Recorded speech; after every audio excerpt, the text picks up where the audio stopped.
Good morning. I welcome all the delegates and speakers on the third day of the MAPICON 2022. Now it's time to start the proceedings of the third day of the MAPICON. We will start with the oral paper presentations. So I request all the participants to be ready for the paper presentations.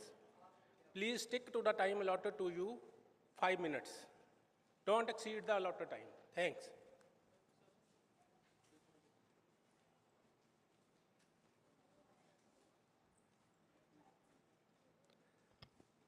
So we are going to start the oral presentations, and I instruct all the presenters to stick to the time.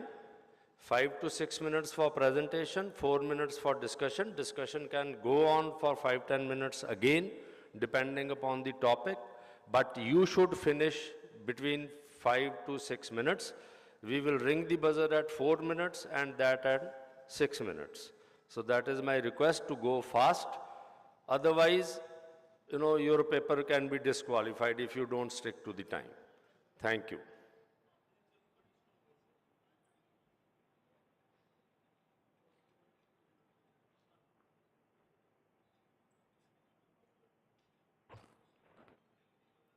For first oral paper presentation, I would like to invite Dr. Patel Ronak, who will be presenting on the topic Prediction of Coronary Artery Disease in Diabetes Mellitus using Ankle Brachial Pressure Index.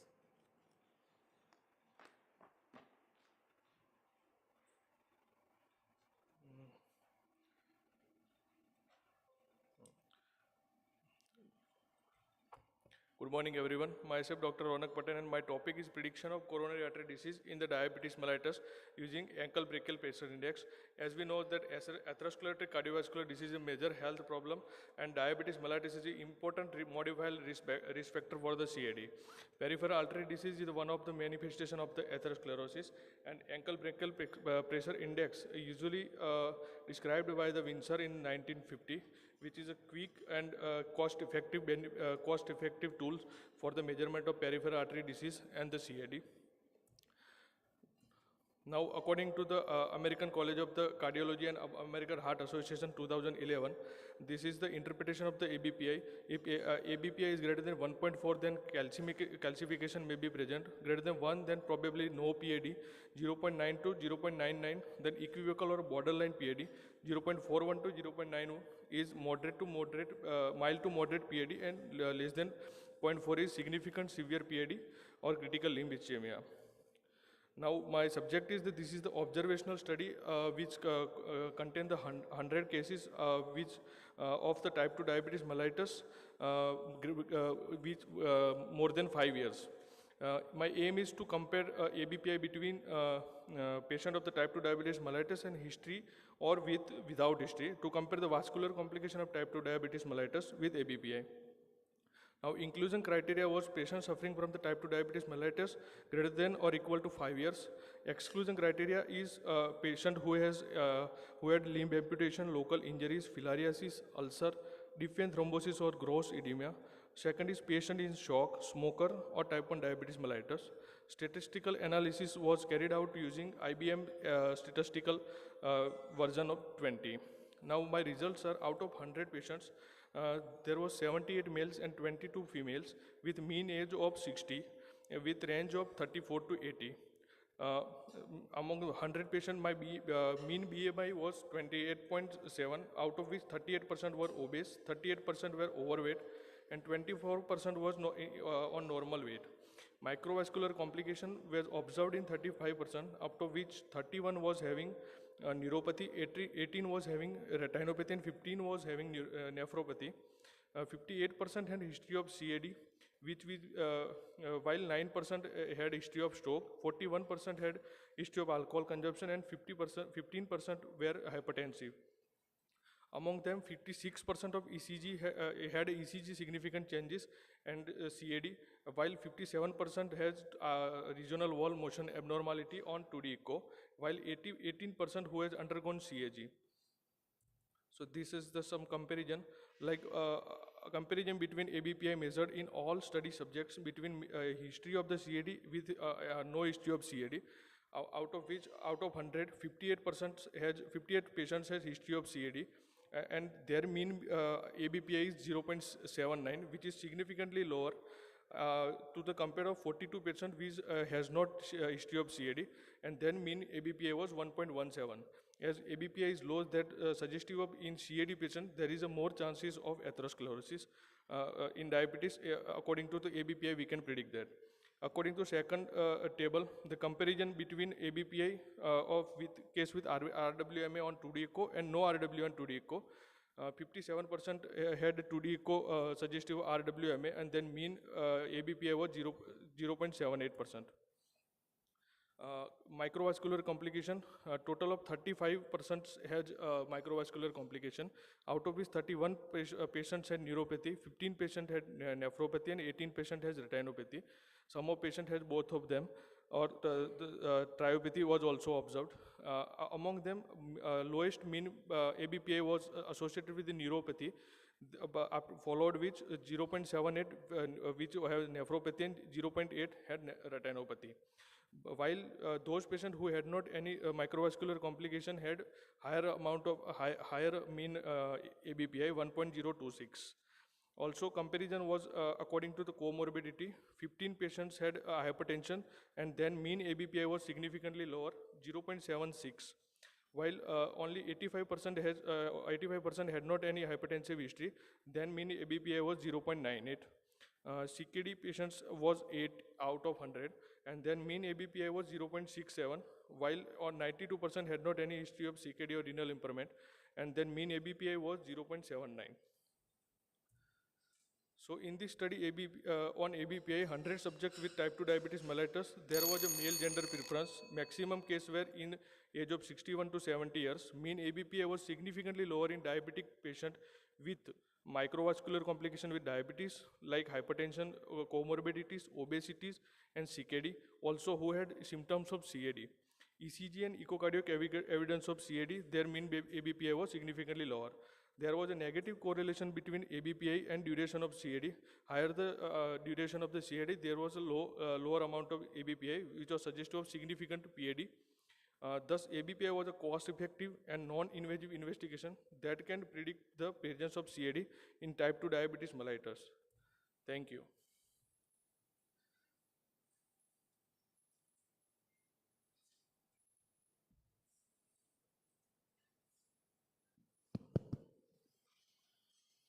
Nice paper. Thank you, But sir. I would like to know whether you have analyzed, you had 58 patients who were CAD. So Yes, sir. did you see how many patients had normal ankle brachial index, or more than one?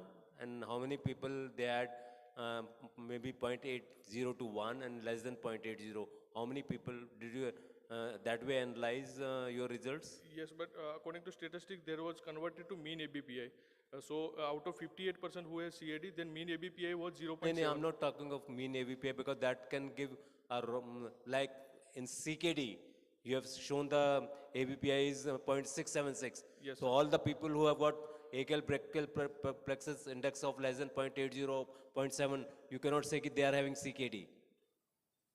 Okay, because that is, we can conclude that all those people who are having AVPI less than 0.7 will have CKD. Can No. you conclude that? You can't. Yes. So Out of similarly, I 58% think you have to have AVPI. How many people in no CKD or no CAD? How many people had normal lower ABPI. AVPI? So that way, if you uh, suppose in this population you do ABPI and people are having a ankle brachial plexus index of less than 0.80, can you say he is likely to have CAD? No, we can predict if that patient is having diabetes mellitus, then he is obviously at risk of Because hyperglycemia. you have to have sensitivity, specificity, Yes, sir. etc. Without that, then only we can have the predictive value. So without that, to say just on ABPI that we can predict CAD will not be correct. Just almost related to the same sort of question Dr. Gupta has asked you. what is the real specificity or correlation between the ABPA index and the coronary artery disease? You can still have a coronary artery disease with a normal, or with a abnormal and still having a normal coronary artery disease. We have not studied that, have we? No. The other thing is the duration of diabetes. I think that is again important. Yeah. Duration of CAD is studied. Thank you. Okay, thank you, sir.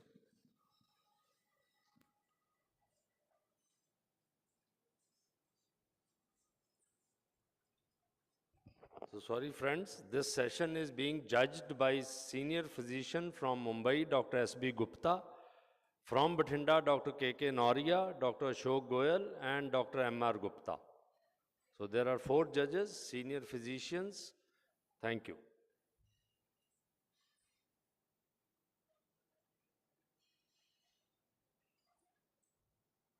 For the next oral paper presentation, I would like to invite Dr. Rajat Bhatt, who would be presenting on the topic role of neutrophil lymphocyte ratio as a prognostic marker of dengue.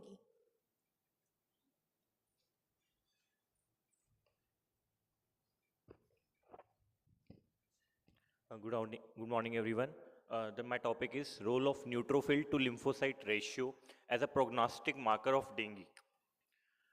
So dengue, defining it's a febrile illness caused by infection with one of the 4 dengue viruses transmitted by Aedes aegypti or Aedes albopictus mosquitoes during the taking of a blood meal. Infection may be asymptomatic or present with a broad range of clinical manifestations, including a mild febrile illness to a life-threatening shock syndrome. An estimated 33 million clinically apparent dengue cases occur in India each year, contributing to a third of the total global dengue burden. That's why we wanted to study this topic. Talking about neutrophil to lymphocyte ratio, a normal range of NLR is between 1 to 2. The values higher than 3 and below 0.7 in adults are pathological. The NLR in a gray zone between 2.3 to 3 may serve as early warning of pathological state or process such like cancer, atherosclerosis, infection, inflammation, psychiatric disorders, and stress. So we normally study NLR in the bacteria and sepsis part. As the NLR increases, sepsis increases. The aims of our paper were to determine the neutrophil to lymphocyte ratio in dengue cases and to assess its role in relation with various demographic, serological parameters, and platelet count. Talking about the methodology, our study design was a retrospective record-based study across sectional form. 100 dengue cases were taken. Non-probability sampling was done in a tertiary hospital in North India. The monsoon season of 2020 and 2021 was our study duration. Clinical data and the results were reviewed and analyzed, and chi-square test was used to compare the variables. The inclusion criteria was lab-confirmed dengue positive cases of either gender and any age, and the exclusion criteria were mainly all other seronegative viral infections, hematological disorders which can affect NLR ratio like myeloproliferative disorder, leukemia, or history of blood transfusion within the last 2 weeks. Talking about the results, the primary dengue that was indicated by NS1 antigen plus IgM was more predominant in males, and secondary dengue, that is NS1 antigen along with IgM and IgG antibodies, was more common in females. The male to female ratio was 2.5:1. Males predominantly form the outdoor working population and thus are more prone to infection by the mosquito bite, which was studied by our results. Then the age distribution of the NLR ratio in dengue, predominant age group affected was 21 to 30 years, followed by 0 to 10 years, suggesting that outdoor activity made people prone to dengue. Then talking about the NLR in relation with the serology, dengue fever was associated with fall in NLR ratio. As we can see in all our spectrums, the NLR ratio more than 2 was more predominantly present in the cases, but during the test, statistical significance was not found in these values. NLR in relation with platelet count, NLR less than 2 was observed when the platelet counts were less than 60,000, and as platelet counts started improving, the NLR rose, suggesting normalization of the differential counts. Gender-wise distribution of platelets, majority of male patients had low platelet counts as compared to the females. However, this data was also statistically insignificant with a p-value of more than 0.05. Talking about my discussion, dengue patients had higher neutrophil percentage in first few days of fever. Then this was reversed and percentage of lymphocytes increased because of reactive lymphocytosis. NLR more than 1 on the first 5 days, then reversed on day 6 to day 9. Higher proportion of dengue cases as demonstrated in our study, NLR less than 2 in 0 to 20 years of age group, and NLR less than 2 was found in relation with very low platelet count of less than 40,000, indicating severity of disease. NLR more than 2 was seen as the platelets improved and disease got better. Higher NLR indicates a higher level of inflammation. Therefore, NLR normally can be used to predict the severity of inflammation and also its prognosis. However, in the present study, contrasting findings of higher NLR in relation with higher platelet counts were observed, probably as lymphocytosis and neutropenia seen in viral conditions was ameliorated with improvement of platelet counts. So I would like to conclude that NLR may be used as a prognostic marker in management of dengue fever, as lower NLR correlates with lower platelet counts and increasing NLR is observed with improving platelet counts, suggesting the normalization of the differential counts. Thank you. The panel is open for any questions.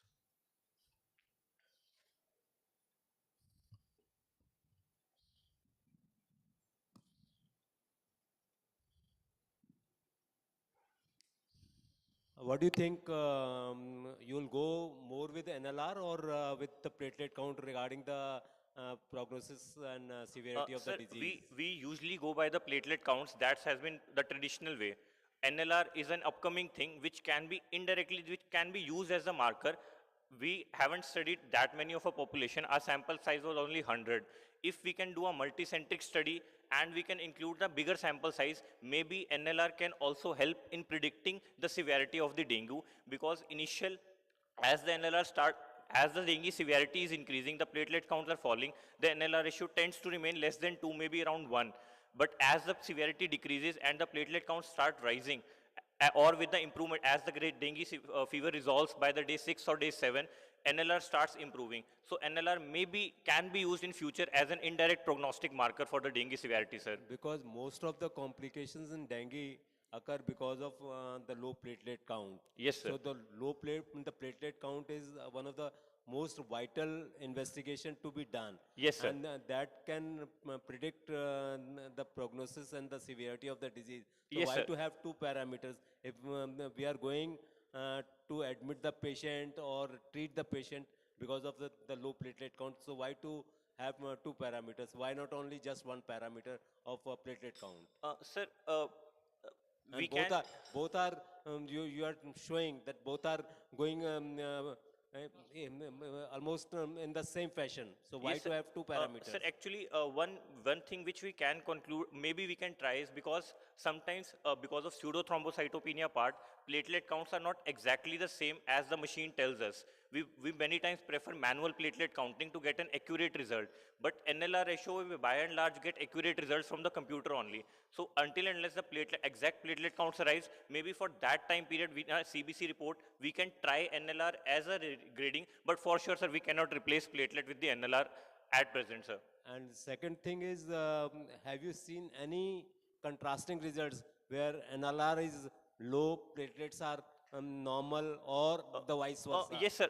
Even in the similar in that type of group, what is the prognosis and severity of the disease? So prognosis and severity as such, if we talk about the by and large sample, it correlates, but we have cases, even in our data, we have cases that as the platelet count, even a platelet count of 5,000, patient might be having an NLR of more than 2. So we cannot definitely conclude that every time the platelet count would fall, that if the patient is having platelet count of less than 40,000 supposedly, the NLR ratio would be for sure less than 2. It is not that way, sir. Most of the patient, there are few cases, even in the previous studies which have been done by now, some studies have found NLR statistically significant in the dengue severity, but there are some studies also, sir, which haven't found any statistical significance of NLR with dengue severity. That's why I think you should have presented that data also, where the NLR is normal and the platelets are low. How many such cases are there? I think that will also give you again, you'll go back that the platelet count is more reliable parameter to treat the patient as far as treatment is concerned. Sure, sir. Thank you. Thank you very much. Thank you, sir. Okay. The other thing is, I ratio may be helpful because as we know that the platelet count is the reason for the complications. But we have seen in the sort of practice also that even with a very low platelet count, the patient may not be very serious, you see. Yes, sir. In that case, probably your NLR ratio may be more Might be helpful helpful. than what would the platelet count. Yes, sir. It may be helpful, sir. Yeah. We cannot conclude as of now because we don't have that much of sample size and that much of studies by now, sir. We have seen patients, you see on record, you see the very, very low platelet count, still they don't have any sort of a Yes, sir. complication or anything else. Yes, sir. Thank you.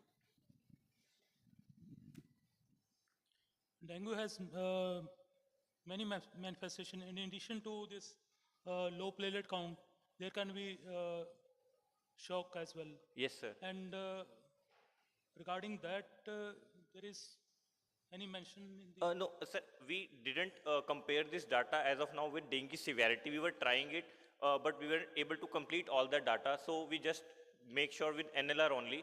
We are trying to get that data also, sir. Comparing the NLR with the dengue severity and the dengue classes, sir. NLR has been compared only with the platelet count. Platelet count, yes, sir.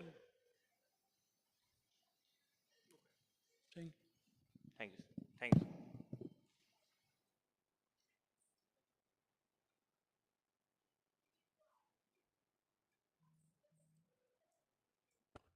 Thank you, sir. For the next oral paper presentation, I would like to invite Dr. Sampreet Kaur Awal, who will be presenting on the topic Prevalence of Chikungunya virus infection among suspected dengue patients in a tertiary care hospital in Malwa region of Punjab, India.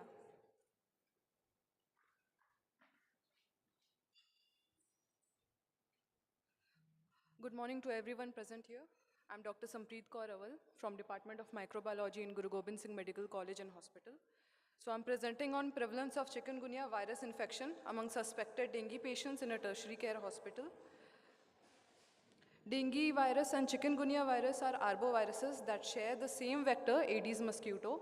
They have an overlap in their endemic areas, which provides an opportunity for the common vector to simultaneously spread both the viruses. The common sign and symptom include fever with chills, joint swelling and pain, difficulty in moving limbs, nausea, headache, vomiting, and rash. Both dengue and chikungunya infections are seen more during the monsoon season in India. As dengue infection has a high mortality rate, the symptomatic patient is tested only for the dengue virus alone in our hospital. Chikungunya cases often go undiagnosed in the dengue endemic regions. In our study, we aim to investigate the suspected cases of dengue, focusing on the differentiated serological diagnosis of chikungunya and dengue. In materials and method, blood samples 2 to 5 ml were collected from patients attending different wards and outpatient departments at Guru Gobind Singh Medical College and Hospital, Faridkot, India. Patients with typical clinical history of high-grade fever, chills, rash, joint pain, nausea, vomiting, headache, myalgia. Samples were taken from them and the serum was separated and ELISA was performed. NS1 antigen was performed for dengue on patients with fever history of less than 5 days, while IgM was performed for people with fever history of more than 5 days. Chick IgM ELISA was then performed for chikungunya on all the samples. So among these 150 patients, 62 were positive for dengue infection. Among these dengue patients, chikungunya was positive for 16 patients with a co-infection rate of 11%. However, among the dengue negative samples, Chick IgM was performed and 44 samples turned out to be positive. This was an important finding, suggesting that 29% of the suspected dengue cases were infected with chikungunya virus. Among these chikungunya positive patients, there was a slightly more prevalence in females as compared to males, and this was supported by various other studies. Chikungunya was predominant in the age group 21 to 40 with a total of 19 positive cases, followed by the age group 0 to 20 years. There was some seasonal variation peaking in the months of October and November, with coincided with the monsoon and post-monsoon periods where the vector density peaks. Total seropositivity and chikungunya infection were highest from the urban areas. All the cases of chikungunya infection had fever, headache, joint pain, and fatigue, while no case had hemorrhagic manifestation or shock.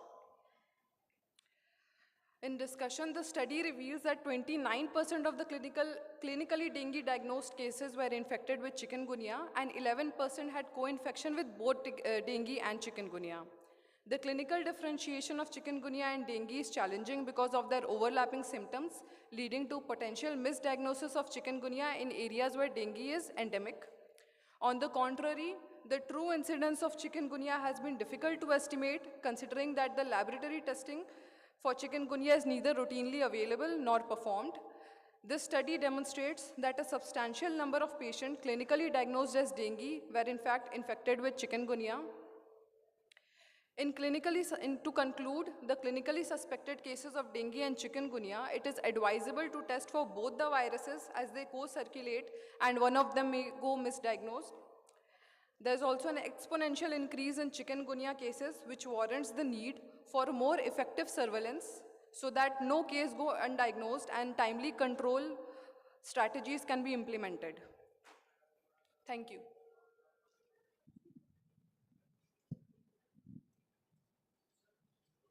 Nice presentation. Thank you, sir. Again, that means the message is that all those patients where we suspect dengue, they should be subjected for chikungunya testing also. Yes, sir. That's the message you have given to Yes, sir. everybody.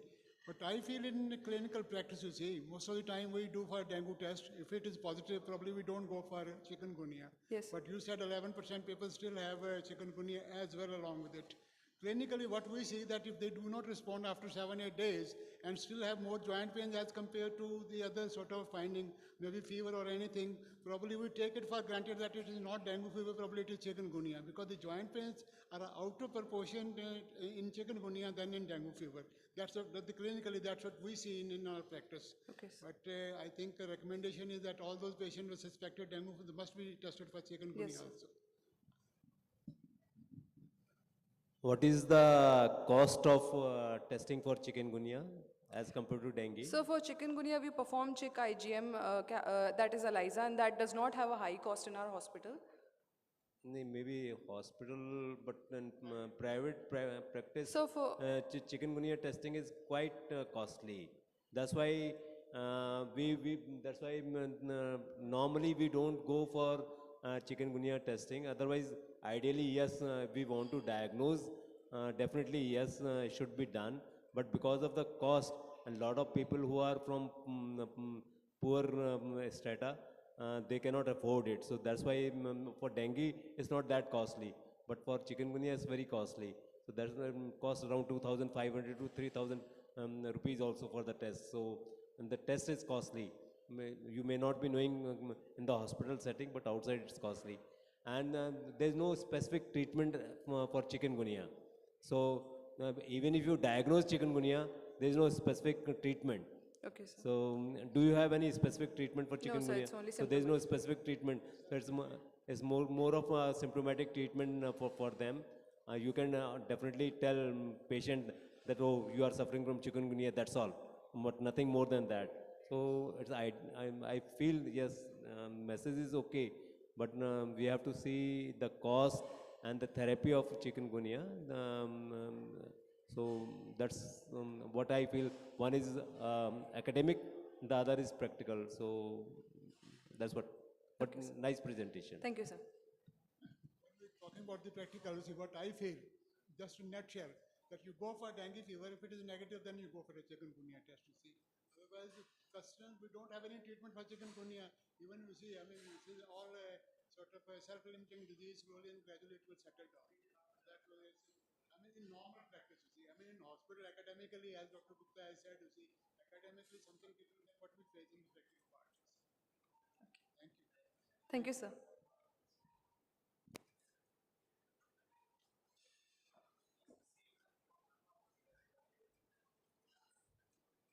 Thank you, ma'am. Now I would like to invite Dr. Tushti, who will be presenting on the topic ABO incompatibility in patients consuming indigenous medications.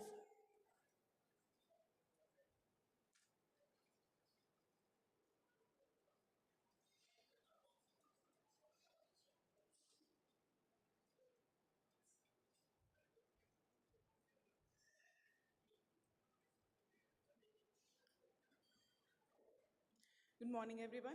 I'm going to present ABO incompatibility in patients consuming indigenous medications. ABO incompatibility is in the reference of the blood grouping is due to binding of plasma antibody with the red cell antigen, thereby causing a reaction, and blood grouping discrepancy develops when the reactions in the forward grouping do not correspond with the reverse grouping, or if there's a preceding and recent result do not match. ABO blood group antigens include A, B, and O, and these antigens on RBCs, and each person has antibodies in serum or plasma against the antigens that do not exist on RBCs. ABO grouping requires both antigen typing of the red cells for A and B antigen, which is known as forward grouping, and screening of the serum for the presence of anti-A and anti-B isoglutenins, which is known as reverse grouping. ABO type, blood grouping incompatibility from immune damage to the RBC is caused by drug-induced antibodies or non-immunological protein absorption can cause drug-induced immune hemolytic anemias. Regarding the use of indigenous medications in India, there has been many factors which can contribute to these, like patients being uncomfortable about discussing their medical problems, fear of lack of confidentiality in handling their health information.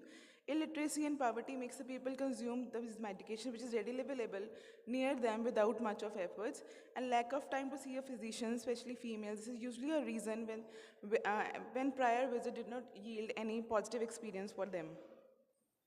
So we have 6 cases in our hospital where we find these correlations. We have a case number 1. She's a 35-year female presented with generalized weakness since 1 month with yellowish discoloration of eyes and skin since 10 days with breathlessness on exertion since 5 days.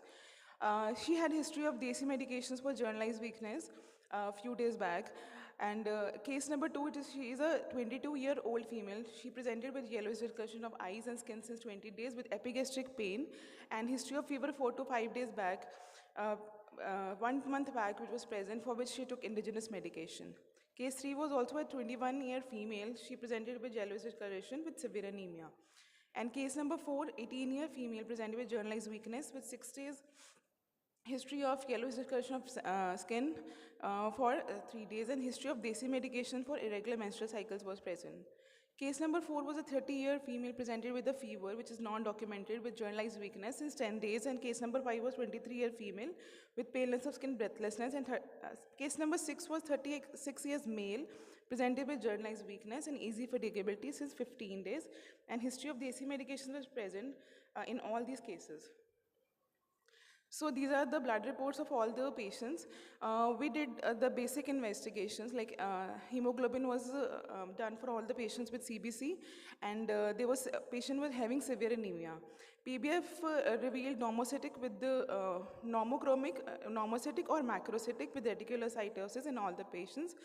Then we sent the patients for the other investigations which were done was blood grouping and LDH, retic count.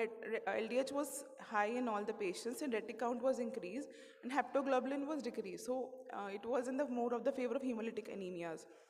Other things we rule out for the like chronic disease history or a history of any alopecia, photosensitivity or skin rash was ruled out. It was present in only case number 1, the history of alopecia with photosensitivity. And ANA was done for the same patient. The speckle type of immunohistochemistry, it was present. History of blood transfusion was absent in all the cases, and then we went for the Coombs test. It was positive in all the cases. With ICT, DCT and ICT both were positive. So in all these clinical scenarios, the patient presented with severe anemias and jaundice with increased indirect bilirubin. When the blood samples were sent for blood grouping, blood group discrepancies were found and blood group matching could not be done, so they were subjected to Coombs test, and it was positive in all the patients. To rule out autoimmune causes, we rule out broadly by the history, and ANA was done, which was positive for only 1 patient, and history of any chronic disease and blood transfusions was not present. So the history of indigenous medication was present in all of the following patients before they are having these symptoms. Further drug-specific studies could not be done due to non-availability of these at our institute and financial issues of the patients. So most of the indigenous products in the market today have not been subjected to the approval of the FDA. They may contain toxic substances, contaminants, unidentified substances, which may increase the possibility of adverse effects and causing the immune damage to the RBCs. Therefore, the use of indigenous medications should be discouraged. Thank you.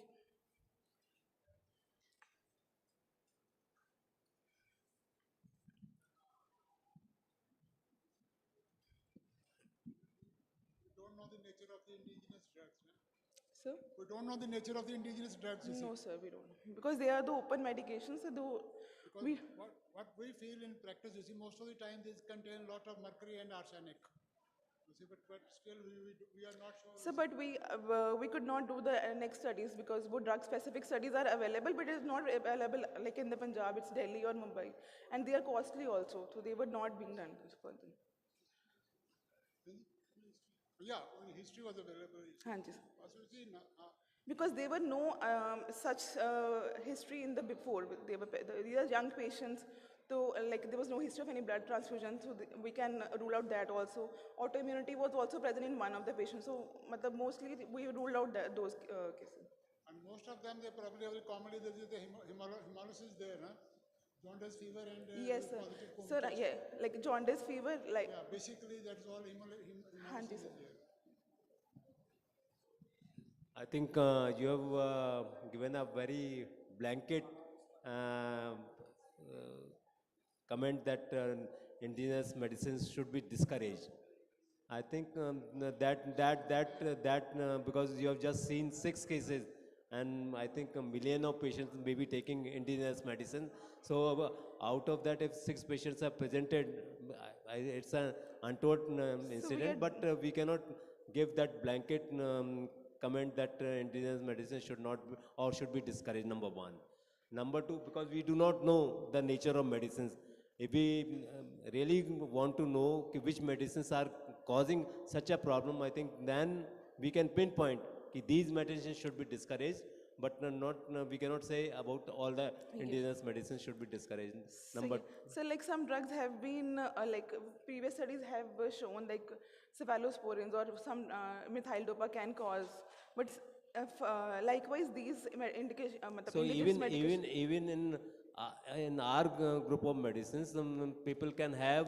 Yes, sir, they are proven, so we can pinpoint that. But we don't say that methyl dopa should not be prescribed. Yes, because these are the side effects of the medicine. So we don't say that methyl dopa shall not be prescribed because we have seen one case of hemolytic anemia. So that is I would like to say, until unless we pinpoint that this medicine has got, if suppose 100 people take these medicines and 76 or more than 10% people have got this problem, then we can say that this medicine is quite toxic. Yes. So until we do that study, we should focus on that study. And one of the patient had hemoglobin of 2.3. Yes, sir.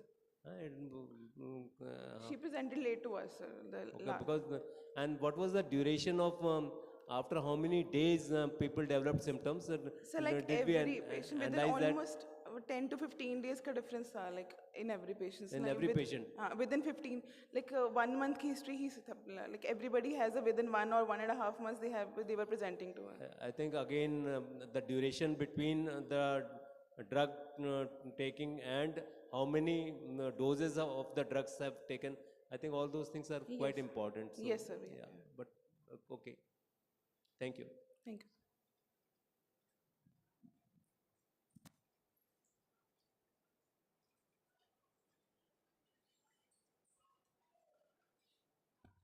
Thank you, ma'am. For the next oral presentation, I would like to invite Dr. Varinder, who will be presenting on the topic to study clinical profile and paraneoplastic manifestations of lung cancer at tertiary care hospital.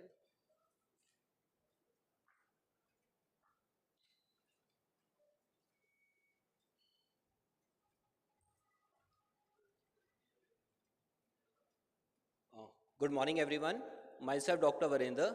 I am here to present my paper to study the clinical profile of lung cancer and its paraneoplastic manifestations in a tertiary care center. Coming to aims and objectives, the aim of my study was to study the clinical profile and its paraneoplastic manifestations. The objectives were to clinically evaluate the patients who present with lung cancer, to study the paraneoplastic manifestations of lung cancer by imaging, morphological evaluation, biochemical, and hormonal evaluation. The study subjects taken were all males and females who came to my hospital between 18 to 80 years of age. My study was a prospective observational study done for 1 year, and sample size was taken was 60. The inclusion criteria was all patients attending OPD or IPD, irrespective of their age and sex, presenting with risk factors and clinical features of lung cancer, who were willing to comply with the study, who had ability to provide the written informed consent prior to procedure, and those who were the biopsy-proven cases of lung cancer.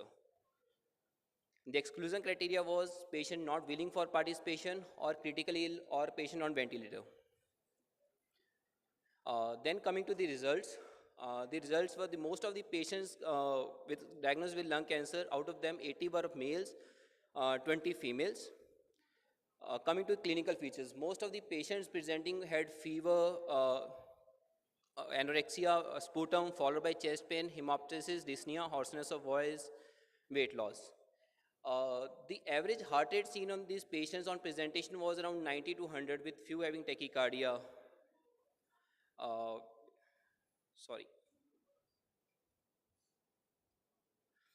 The most of the patients presenting to me had tachypnea on initial presentation with the average heart rate of around 25-26.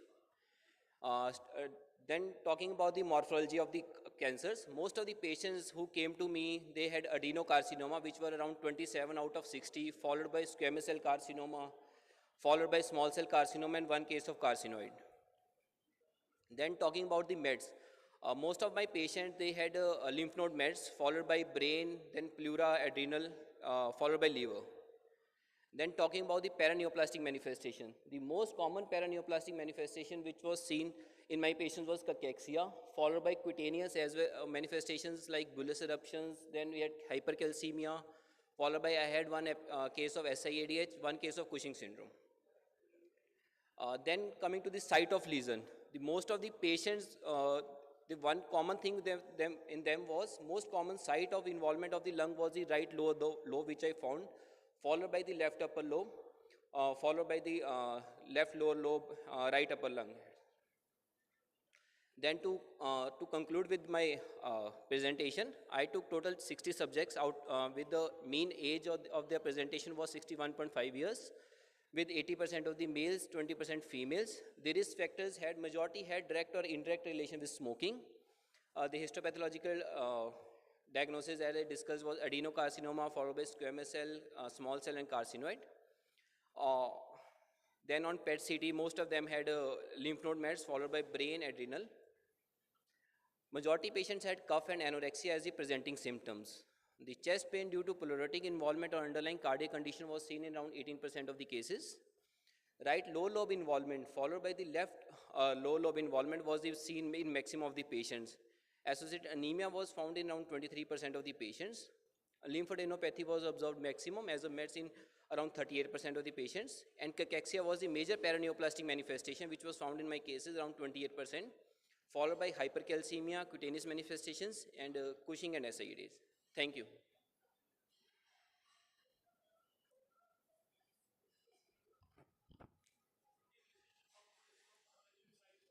Sorry, sir, can you be a little loud, sir?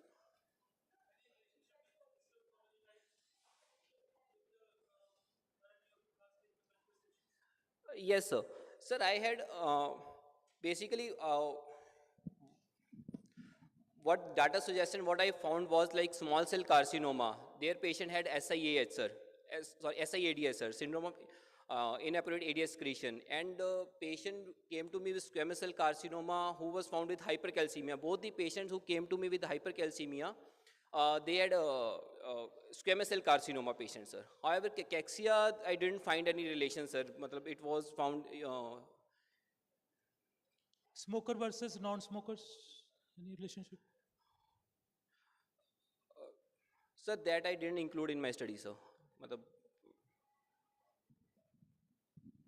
One thing, you see, all these paraneoplastic, whatever you're talking, is Sir, it only specific for the lung cancer or is it for the other cancers also? For other cancers as well, sir. Yeah, probably in general, you see, you can say, is there any more specificity for the lung cancer? So like my thesis was a CA lung I studied basically. What I'm saying is, I'm just talking just example, you see, what I feel practical. Sir. Almost 45 years ago, you see, on my rounds, I was working as a registrar in one of the UK hospital. And on the round, you see, we found the sodium of the patient was 114. Sir. And one more consultant, he said, refer this patient to the chest department for bronchoscopy to find out cell carcinoma. Sir. That was the teaching at that time, you see. Sir. And he did the bronchoscopy, and the next day he said the patient has got out cell carcinoma. Sir. So that's how, you see, the things are. And all these paraneoplastic, I think probably SAD is more common causing with small cell carcinoma. Yes, sir. And hypercalcemia with the Squamous cell carcinoma, yes, sir. So that's Sir. what I'm saying, you see, any specificity for the lung cancer only. Right, sir. Yes, sir. As you rightly pointed out, sir, my basic aim of my study is also to study, to make people more aware about the paraneoplastic manifestations, sir. There are many paraneoplastic manifestations which you usually miss, sir.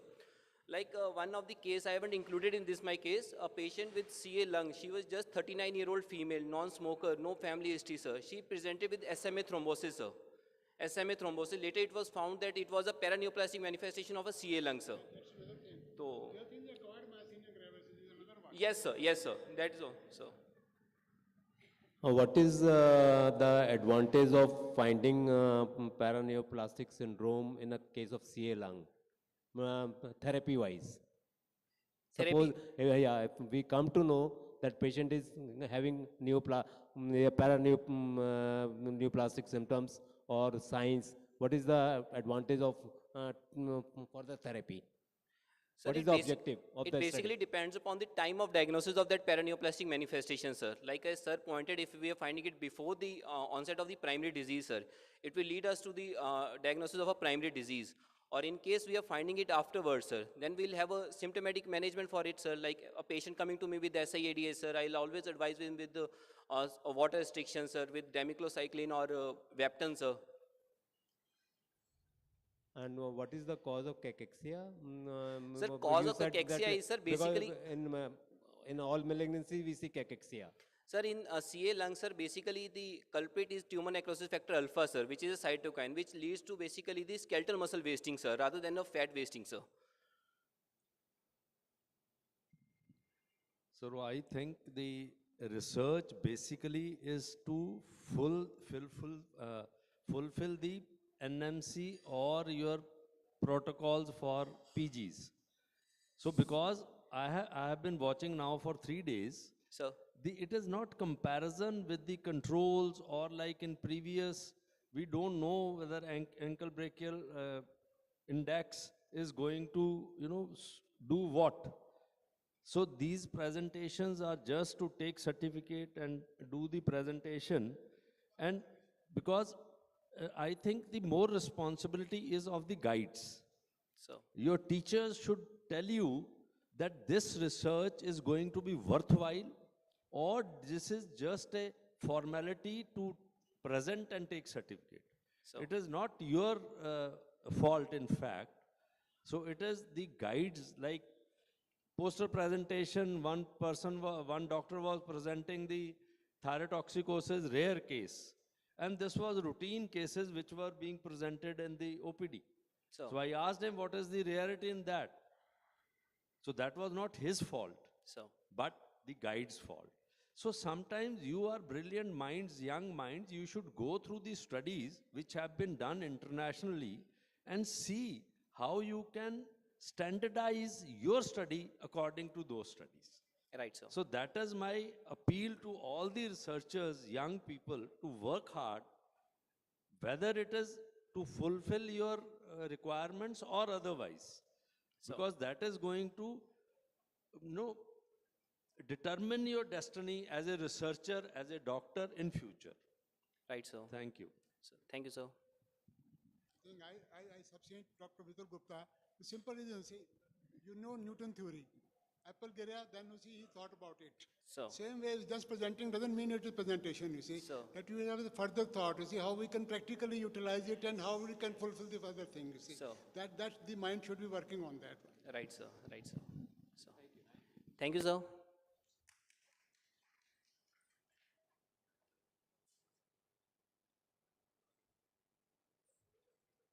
Thank you, sir. For the next oral paper presentation, I would like to invite Dr. Simranjit Kaur, who will be presenting her prospective study on bacteriological profile and antimicrobial susceptibility of blood culture isolates from chemotherapy-induced neutropenic cancer patients in a tertiary care hospital.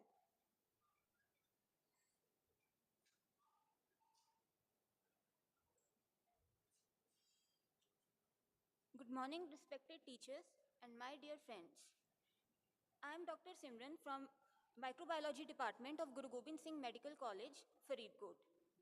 The topic of my presentation is prospective study on bacteriological profile and antimicrobial susceptibility of blood culture isolates from chemotherapy-induced neutropenic cancer patients in a tertiary care hospital. Introduction. Infectious complications are a serious cause of morbidity and mortality in cancer patients, especially those with underlying hematological malignancies. Chemotherapy predisposes the patients with cancer to severe bacterial infections. Example, the bloodstream infections with or without a site of primary infection. Neutropenia blunts the inflammatory response to nascent infections, allowing bacterial multiplication and invasion. The crude mortality rate for bloodstream infections in cancer patients ranges from 18 to 42%. The acronym ESCAPE, Enterococcus faecium, Staphylococcus aureus, Klebsiella pneumoniae, Acinetobacter baumannii, Pseudomonas aeruginosa, and Enterobacter species summarizes the most threatening pathogens circulating today. The increased risk of bacterial infections and the rising trends of antibiotic resistance in commonly implicated organisms all over the world is a matter of concern. Aims: to study the proportion of bloodstream infections in chemotherapy-induced neutropenic cancer patients, to identify the various bacterial isolates from blood culture, and to study the antimicrobial susceptibility pattern of the bacterial isolates. Materials and methods. A total of 50 blood samples from patients of radiotherapy department were included in this evaluation. The duration of this study was for 6 months. A minimum specimen volume of 5 to 10 ml was collected in 50 ml of brain-heart infusion broth bottles and incubated for 24 hours. Next day, the blood culture bottles were looked for the growth of bacteria. Subculture from the blood culture bottles was done on blood agar and McConkey agar medium, and the plates were incubated at 37 degrees Celsius for 24 hours. In case of no growth, the blood culture bottles were further incubated at 37 degrees Celsius and examined daily for signs of growth for 5 days. Subculture was done from all the remaining blood culture bottles after 5 days. A blood culture was considered to be positive if one or more samples yielded an organism, with the exception of coagulase-negative staphylococci. In case of coagulase-negative staphylococci, 2 separate blood cultures were required to be considered a true bacteremia. Identification of the organisms was done as per the standard microbiological protocols. Antimicrobial susceptibility testing of the clinically significant isolates was performed according to the standard Clinical Laboratory Standard Institute guidelines. Results. There was predominance of females over males. Majority of them had chronic myeloid leukemia, followed by cervical cancer, breast cancer, and ovarian cancer.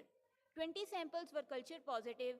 Maximum positivity was found in the age group of 41 to 60 years, followed by 61 to 80 years, and in females and males.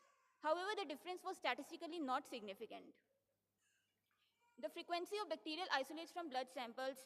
Among the gram-negative isolates, Escherichia coli was the predominant organism, followed by Pseudomonas aeruginosa, Klebsiella pneumoniae, and Acinetobacter baumannii complex. And among the gram-positive cocci, Staphylococcus aureus was the dominant organism, followed by coagulase-negative staphylococci.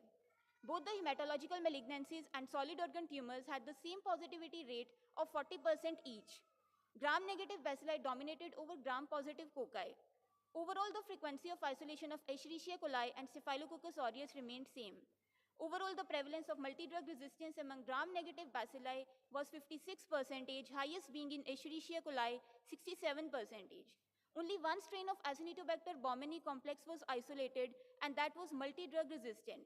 The percentage of methicillin-resistant Staphylococcus aureus was 83%, and methicillin-resistant coagulase-negative staphylococci was 67%. The antimicrobial susceptibility pattern. Among the gram-negative bacilli, Escherichia coli was the most predominant organism, which showed maximum sensitivity to piperacillin tazobactam, followed by amikacin, followed by imipenem. All the gram-negative isolates were sensitive to 100% sensitive to colistin. Among the gram-positive cocci, the methicillin-resistant Staphylococcus aureus and coagulase-negative staphylococci were found, and they were 100% sensitive to vancomycin and linezolid. Conclusion.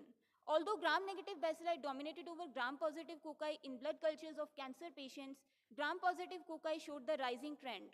high prevalence of multi-drug resistant gram-negative bacilli and methicillin-resistant Staphylococcus aureus is of concern. The study suggests the importance of restricting the use of antibiotics in all clinical practices using narrow-spectrum antibiotics wherever possible. This will help in improving the situation of patients with life-threatening infections, especially in those who are immunocompromised. Thank you for patient listening.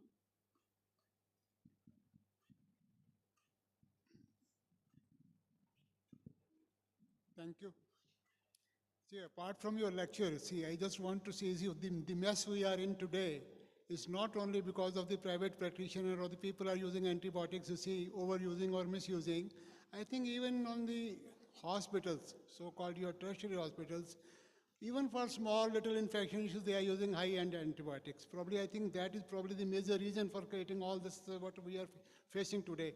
Even yesterday, we had a talk on this antibiotics, and most of the fungal infection, I would say up to the tune of 90%, they are nosocomial. They are all required in the hospital because of using high-end antibiotics and all sorts of catheterization, so many other things, the manipulation or interventions.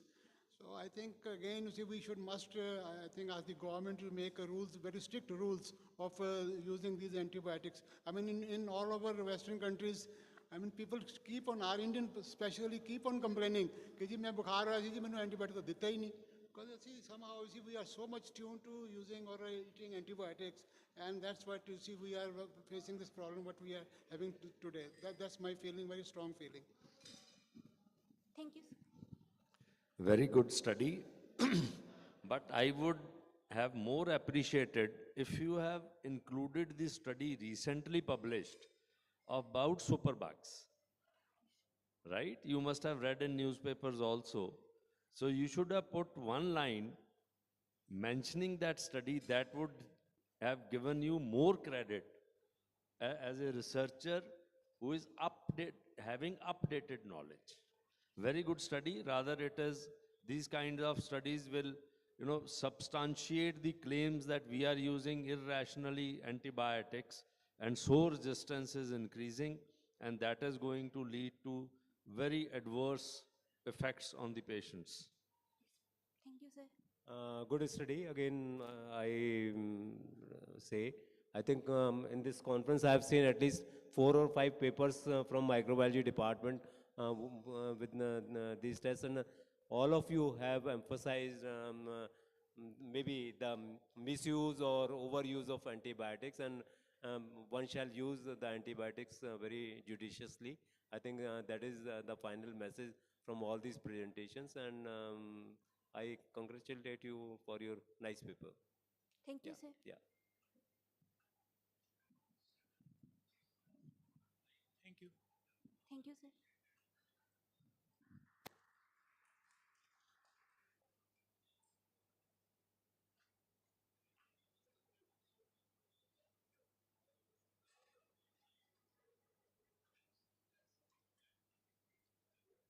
So with this, we finish our oral presentations, and at 11 we are going to start our poster presentations. So all the poster presenters should fix their posters at a designated place in the hall, registration hall.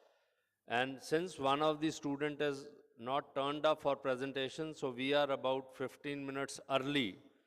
So all the conferences are generally late. So we have the opportunity to invite Dr. Jagmohan to present his talk, CABG versus the medical therapy. Okay.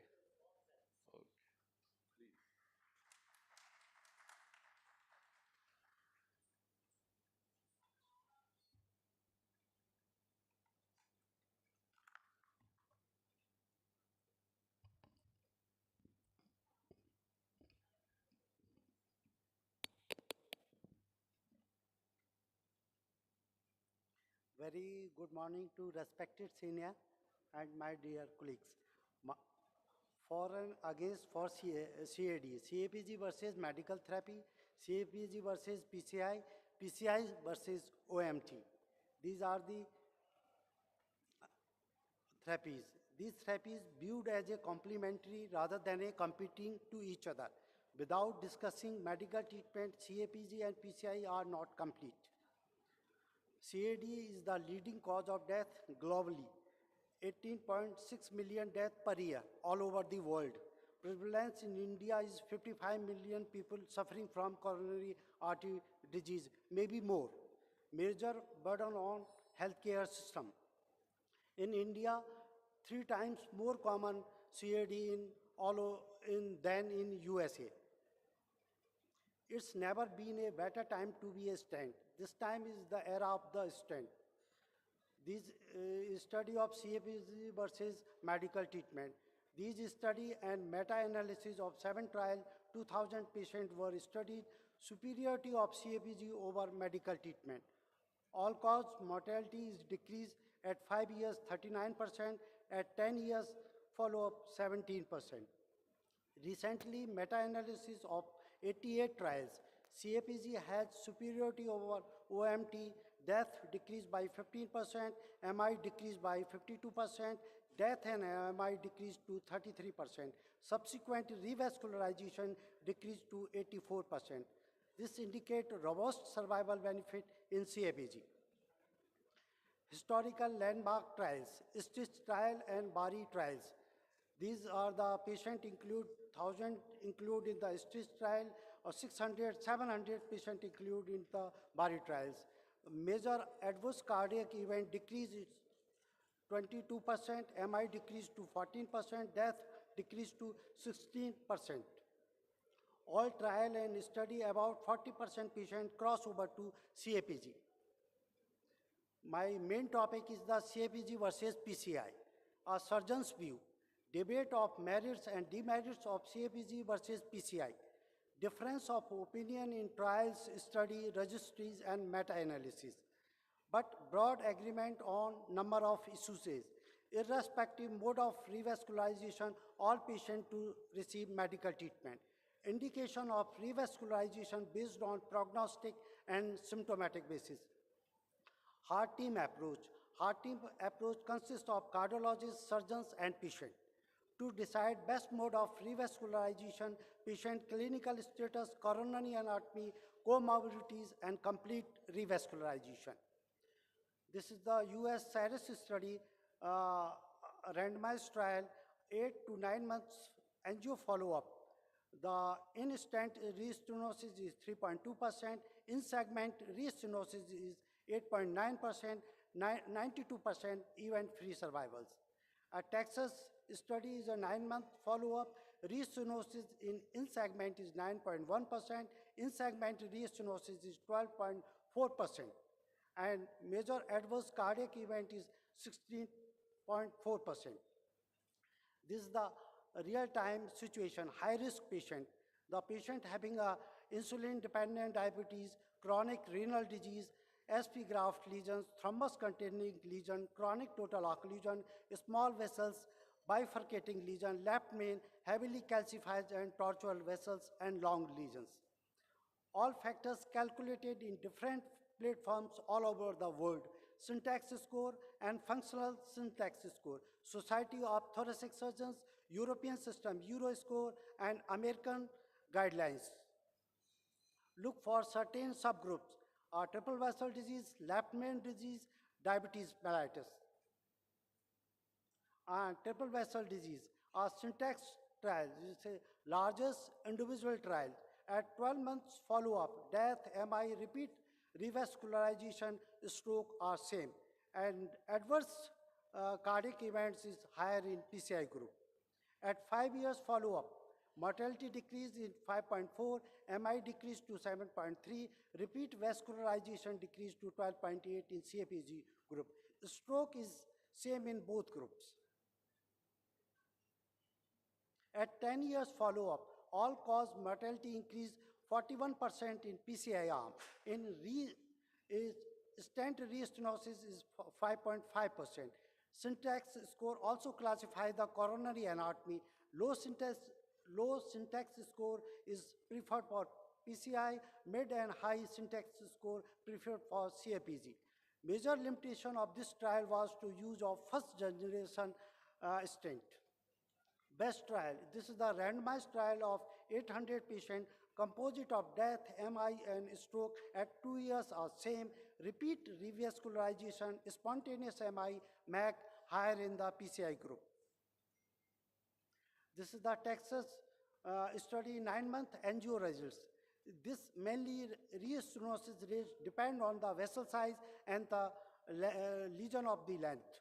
As you see, vessel size is 2.5 and lesion length is higher, 25 mm. This indicates 37% instant restenosis. When vessel size is increased up to 4 mm and lesion length is short, the stenosis rate is minimum 0.6%. This is the small vessel complete coverage lesion. The vessels is divided into small, medium, and large. A small vessel has a 18.6% in segment restenosis. Medium vessels has a 6.3% stenosis, and the large vessel has a only 1.9% restenosis. Restenosis in Cyper stent. This is the segment restenosis is 0.9%. Diabetic have 18% restenosis. Insulin-dependent diabetes has 35% stenosis. Small vessel has a 16% restenosis. Cypher bifurcation feasible study. The main vessel occlusion is 6% and side branch occlusion is quite high, 22% occlusion. This is the Cypher Israeli experience is a procedural complication. The failure to crosswire, coronary dissection, side branch occlusion, acute stent thrombosis, emergency CABG, and death. This is the famous quote is that even before restenosis has been a chance to be a factor, surgery is already ahead. Sirolimus coated IVUS study. This study shows medial necrosis, stent malposition, aneurysm formation with double channel form candidator effect. This is the IVUS study, intravascular coronary angiogram. Can there be an effect without side effect? I think no. Answer is clearly no. This is the 6-month follow-up after the angioplasty. 6-month follow-up, this is the aneurysm formation at the site of stent. This is the incomplete study which shows the drug-eluting stent with Cyrus, Reval, and Actin. This is the different type of drugs. Or there is a clinical events is the 10% in the sirolimus stent, Actin D stent is the 15%, Taxol is the 5%, 0% events in the sirolimus Texas stent. Stent thrombosis in Cypher stent. The stent thrombosis, 7 patient is having a acute thrombosis, 1 patient is died, 5% have a acute MI, 3 patient has a cardiac arrest, 5 patient has a cardiogenic shock. Real world rate of stent thrombosis is still unclear, maybe higher. This is the FDA notification due to stent complication, subacute thrombosis, and hypersensitivity to the hypersensitivity reactions. Texas stent withdrawn from the world 2004 due to these thrombosis and hypersensitivity reactions.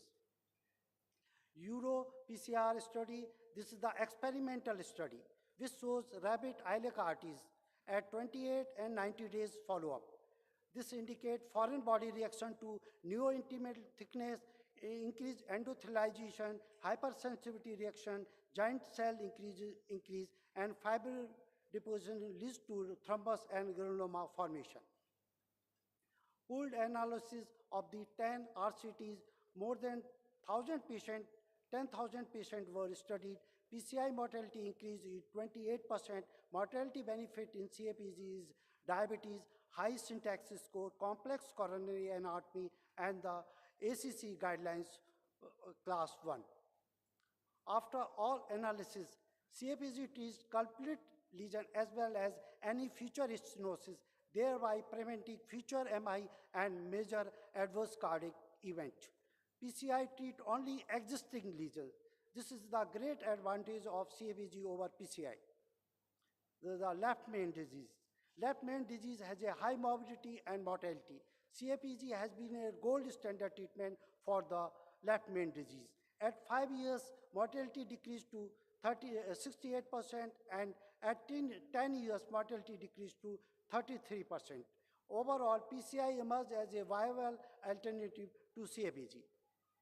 At 5 years, major adverse cardiac event, all-cause mortality was same. The stroke was increased in CABG group, a repeat revascularization increased in PCI arm. This is the Excel trial. This is the evaluation of giant stent versus CAPG. Randomized trial, 1,900 patients. Patients were of low and medium sentence score. At 5 years, non-inferior to CAPG. Primary endpoint of death, MI, and stroke was 22% versus 19%. Stent thrombosis graft occlusion was 1.8 versus 6.4. All-cause mortality in PCI arm is 38%. This indicated that early peri-procedural benefit in PCI arm was eroded over the time by post-procedural risk. This is the novel trial, randomized trial of 1,000 patients. At 5 years, CABG was superior to PCI, 8% versus 19%. Non-procedural MI was increased to threefold.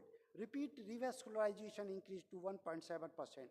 Difference between novel and Excel trial. Excel trial was used larger patient and giant stent. Novel trial used biometric stent. The stent thickness is stainless steel. Stent thrombosis lowest in the Excel trial. Meta-analysis of 5 trials. This is the pre-combat, syntax trial, novel trial, and Excel trial at 5 years, 10 years, and 5 years for follow-up. Meta-analysis, 4,000 patients were evaluated. Mean follow-up was more than 6 years. No difference in death, MI, and stroke. Revascularization increase in PCI arm. All-cause mortality were same. Diabetes with CAD. Mortality increased threefold in men. Mortality increased 4 to 5-fold in women. This is the freedom trial, the randomized trial. 1,900 patients were studied. They used first generation drug-eluting stent. Mean syntax score was 26. Mean at 5 years follow-up, death, MI, and stroke, lower in CAVG group, 26% versus 18%. Mortality were 16 versus 10%. MI is 13% versus 6%. Stroke were 2.4% versus 5.2. CAPG superior to PCI with irrespective of drug-eluting stent. Diabetic patients were studied by Tuxedo trial. This is the Indian randomized trial, 46 cities of India. At 1 year follow-up, they use first generation drug-eluting stent. Target vessel failure is high. MI is 3.2 versus 1.2%. Stent thrombosis is 2.1% versus 0.41. And TBR is 3.4 versus 1.2. Drug-eluting stent, glorious sunrise. Sunrise cannot be last forever. Eventually, sun will set. This indicates more stent means more complication. Is the major adverse coronary events. A recent advantage in coronary revascularization. In percutaneous interventions, drug-eluting stents and drugs, statins, clopidogrel, and Brilinta. And CAPG, there is a beating heart surgery, advances in CAPG, robotic coronary artery bypass surgery, and minimally invasive coronary artery bypass surgery. These are the full stent of multiple stent and multiple drugs. These are the 15, 16 drug-eluting stent in this time in market. Diminishing mortality gap between PCI and CAPG, NY state registry. This all favors. When initially 99, the balloon angioplasty were started, complication rate were 40%, and when bare metal stent were started, this complication rate was 24 to 36%. When first generation stent were started, there is a complication rate was 20 to 29%. Now second generation stent, this says there is an insignificant difference between CABG and PCI, but still the favors CABG. This is the New Journal of Medicine. This is the multi-vessel analysis of diabetes. This is all indicating the more complication in is PCI group, and is the only stroke is increasing in the CAPG arm. Surgical mortality is off pump and on pump. This is a very well controlled, is 1 to 3% mortality in all the studies.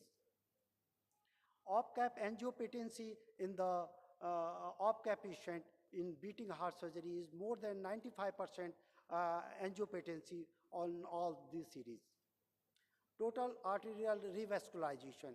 These are all series which use bilateral internal mammary artery, right gastric epiploic arteries taken from the abdomen. There is a 25 months follow-up, no matter mortality and 97% patency. At the 5 years follow-up, only 4 deaths, 94% patency, and all 3 years follow-up, 10% lima patency. Total arterial revascularization. They use bilateral internal mammary artery, radial artery, and gastric epiploic artery. They studied 240 patients and they followed up to 39 months. This the late mortality is 0.8%, asymptomatic patient is more than 96%, patency rate is radial artery is more than 93%, and event-free survival is 92%. Same result were in this study. Long-term results of single lima versus double lima at more than 15 years is 85 and 82%. Op-cap versus beating heart versus drug-eluting stent in the LAD. This is the recurrent angina in cipher stent, and the reintervention rate is quite high, is a 31% and 9.5%. In beating heart is only 11% and versus 2.1%. Where are they? This is the coronary advancement, is the direction atherectomy, laser atherectomy, rotaablator, PTMR, thermoactive devices, brachytherapy. PCI or CABG for multivessel disease, no clear winner in unfair fights. This is the mass study at medical treatment, PCI and CABG groups. This is the angina-free interval at 46% in the medical treatment, and PCI is 79% angina-free, and CABG is quite high, 88%.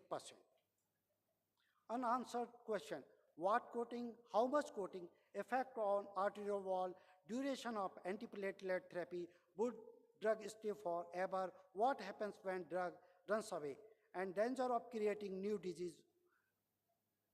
Doctors post drugs of which they know little, to cure disease of which they know less, in human beings whom they know nothing. Health technology assessment report. What impact of drug-eluting stent likely to have on survival or risk? Answer is little or no. Improved efficacy of new stent does not eliminate the long-term outcome advantage of CABG. This is the PCI versus medical treatment. This is the COURAGE trial. This is the 5 years follow-up, all-cause death and MI is the same. Angina-free survival is more in the PCI. At 15 years, all-cause death and MI were same. Patient in this study, medical patient crossover to PCI was 40%. First, they use first generation stent. Nuclear study, ischemia reduction more in the PCI arm. This is the BARI 2 trials. At 5 years follow-up, all-cause mortality was same, symptoms-free more in the PCI arm. They use first generation drug-eluting stent. 34% patient crossover to PCI. This is the FAME trial, most scientific trial which detect the significant stenosis. FFR less than 0.8% indicates significant stenosis. This is the most scientific study. They use second generation drug-eluting stent. At 1 year follow-up, all-cause mortality, death, MI, urgent PCI were decreased 4.2% versus 12%. At 2 years follow-up, death, MI decreased to 44%. Ischemia trial. Initially, they tried as a medical treatment, but after a medical treatment failed, heart team approached to decide CAPG or PCI. FFR guided PCI with second generation drug-eluting stent. All cause mortality were same. Meta-analysis of these medical versus PCI is spontaneous MI is a decrease in PCI arm is 46%, death MI decreases to 10%. Meta-analysis of Bangor et al., this is the Indian trial, significant MI decrease and second generation drug-eluting stent they were used.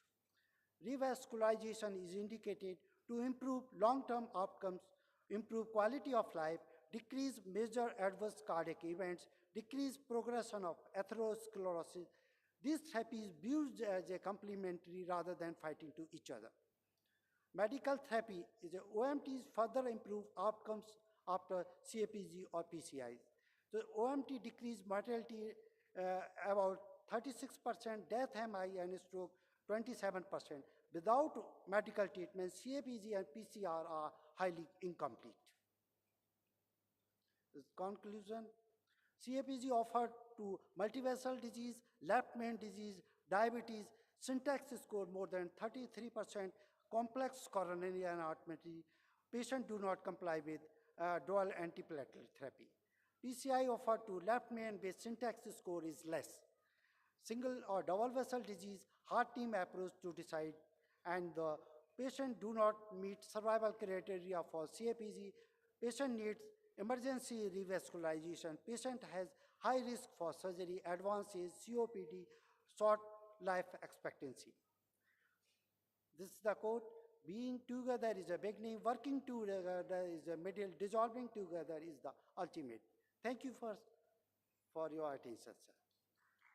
Thank you, Dr. Jagmohan, for an enlightening talk. Yes. In fact, this talk, whenever it is presented by the surgeon or by the intervention cardiologist, Yes, sir. Yes, sir. and in the same conclusion that it has to be a teamwork, cardiology team should decide Yes, sir. whether Yes, sir. for this patient, individualized patient, studies apart, Yes, sir. Yes, whether for individual patient, PCI is better option or CABG is better option.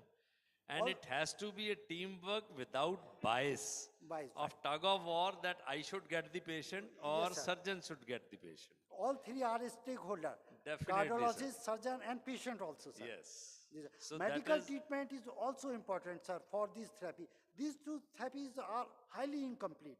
When you do the CAPG or angioplasty, you will not give a medicine. This therapy is totally failed. The So that medical is treatment, very good. lifestyle modification, and the risk control is very important. So that is the very good conclusion what you have given that tells your mindset Yes, sir. as a team player Is a rather teamwork. than individual, because sometimes, the conclusion what I have seen Yes, in sir. so many lectures, if Yes, sir. intervention cardiologist is giving the lecture, he is going to project that intervention is going to be the future and CABG will be out of, tune. So that is not the right way to project. Yes, sir. And I must compliment for a beautiful lecture. Oh, thank you, sir. you Thank very you. much, Dr. Jagmohan. Yes, sir. Any yes, sir. other comments? Yes, sir. Is a drug, is a foreign body reaction to arterial wall. Any stent you put in the, anywhere, in the artery, in the ureter, this react as a foreign body. It in neointimal hyperplasia, all these formation into blockages of arteries. Very nice talk. Just a little question, you see.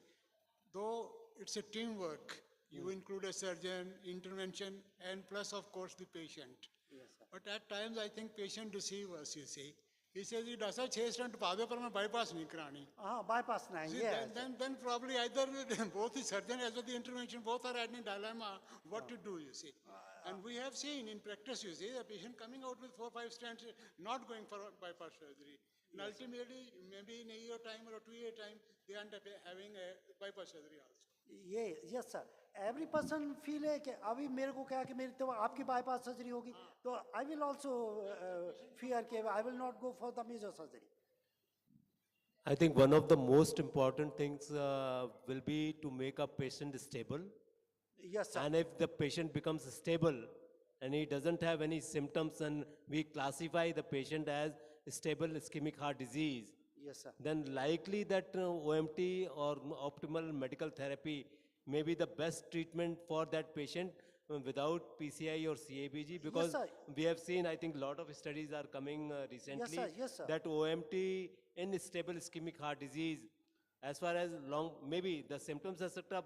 barring, but overall mortality is almost comparable with OMT as well as Yes, with sir. PCI or CABG. So if the patient is stable, he may not be subjected for any PCI or Yes, CABG, sir. because both, I would not like to offend anybody, but both interventional cardiologists and maybe the surgeons also, they would like to open up the vessels, whether the patient is stable or not stable. But I feel that the patient is stable, then patient should be on OMT. Yes, sir. First line treatment is a medical treatment for stable patients. Yeah. And the risk control and progress of disease, all these lifestyle factors. modification risk factors are very important. Yeah. The regular follow-up, all these is required for, sir. Thank you, Dr. Oh, Jigamohan. thank you, If sir. there is- So nice of you. Thank you, Yeah, sir. Thank you.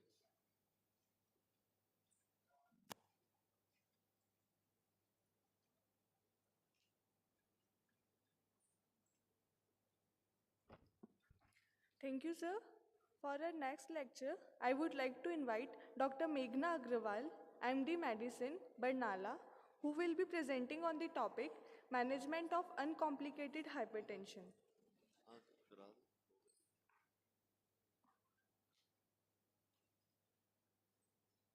Thank you, Dr. Meghna, for coming and delivering the lecture. I think the future is in young, enthusiastic doctors, and budding doctors, and MAPICON is really, indebted Thank to you, you. sir. Yeah, platform also and indebted to you to come and deliver a lecture. Thank you Thank very you, sir. much. Thank you for helping me with the lecture. Good morning, everyone. My talk for today is on choice of drugs for uncomplicated hypertension. Hypertension is defined as that level of BP at which therapy reduces BP-related morbidity and mortality. As we all know, hypertension is #1 health-related risk factor in India, with the highest contribution to burden of disease and mortality. About 1.6 million deaths annually in India are due to ischemic heart disease and stroke. And the most common risk factor in these cases is hypertension. It is the commonest non-communicable disease in India, with an overall prevalence of 29.8%. The prevalence is higher in urban areas, that is 33.8%. As compared to rural areas, it is 27.6%. These are the guidelines of American College of Cardiology on categories of hypertension. The normal cutoff of systolic blood pressure is less than 120 millimeters of mercury, and diastolic it is less than 80 millimeters of mercury. Elevated hypertension is defined when the systolic BP is between 120 to 129 millimeters of mercury, and diastolic is less than 80 millimeters of mercury. Hypertension stage 1 is when systolic BP is between 130 to 139 millimeters of mercury, and diastolic is between 80 to 89 millimeters of mercury. And stage 2 hypertension when systolic BP is more than 140 and diastolic is more than 90 millimeters of mercury. The European Society of Cardiology and Indian guidelines on hypertension are almost the same. They take high normal BP in the range of 130 to 139 millimeters of systolic BP and diastolic between 85 to 89 millimeters of mercury. Grade 1 hypertension is between 140 to 159 of systolic BP, and diastolic is between 90 to 99 millimeters of mercury. Grade 3 hypertension is when the systolic BP becomes more than 180 millimeters of mercury and diastolic is more than 110 millimeters of mercury. Isolated systolic hypertension is defined according to European Society when systolic BP is more than 140 but diastolic is less than 90 millimeters of mercury. These are the Indian guidelines. Most of the guidelines are same except the isolated systolic hypertension, which is divided into two grades. Grade 1 is when the systolic BP is 140 to 159. Diastolic BP in grade 1 and grade 2 is same, that is less than 90 millimeters of mercury. In grade 2 isolated systolic hypertension, the systolic BP is more than 160 millimeters of mercury. How to diagnose hypertension? When the systolic BP reading is more than or equal to 140 millimeters of mercury and diastolic BP reading is more than 90 millimeters of mercury, the office BP reading is more than these values, the patient is diagnosed as suffering from hypertension. And if the home BP reading or self-monitoring of the patient, the mean of 2 to 3 readings comes out to be more than 135 systolic BP and diastolic BP of more than diastolic BP of more than 85 millimeters of mercury, the patient is said to be suffering from hypertension. For ambulatory readings, a mean of 24-hour reading, a mean of 24-hour of systolic BP of more than 130 millimeters of mercury and diastolic of more than 80. Similarly, the daytime BP of more than 135 and nighttime BP of more than 120 of systolic BP and diastolic BP of more than 85 of daytime and more than 70 at nighttime is said to be the patient is said to be suffering from hypertension. These are the patterns of blood pressure rise that we all see in OPD on day-to-day basis. If both the readings, that is home and office BP reading is normal, the patient is said to be true normotensive tension. These are the WHO recommendations on BP threshold, when to start the pharmacological treatment. A patient with a confirmed diagnosed case of hypertension with a systolic BP reading of 140 and a diastolic BP reading of more than 90 millimeters of mercury is a strong recommendation to start pharmacological treatment. Similarly, a patient with systolic BP of a systolic BP of 130 to 139 millimeters of mercury, but he or she is already suffering from cardiovascular disease, it is a strong recommendation to start antihypertensive treatment. If the patient has systolic BP between 130 to 139 millimeters of mercury, but is not a known case of cardiovascular disease, but has risk factors for CVD like diabetes mellitus, chronic kidney disease, it is a conditional recommendation to start antihypertensive treatment. Initiation of pharmacological treatment should not be delayed beyond 4 weeks once the diagnosis is confirmed. In a few cases, when the systolic BP is more than 160 and diastolic BP is more than 100 millimeters of mercury, or there are signs of accompanying end organ damage, the treatment is initiated without delay. These are the target cutoffs of WHO for BP.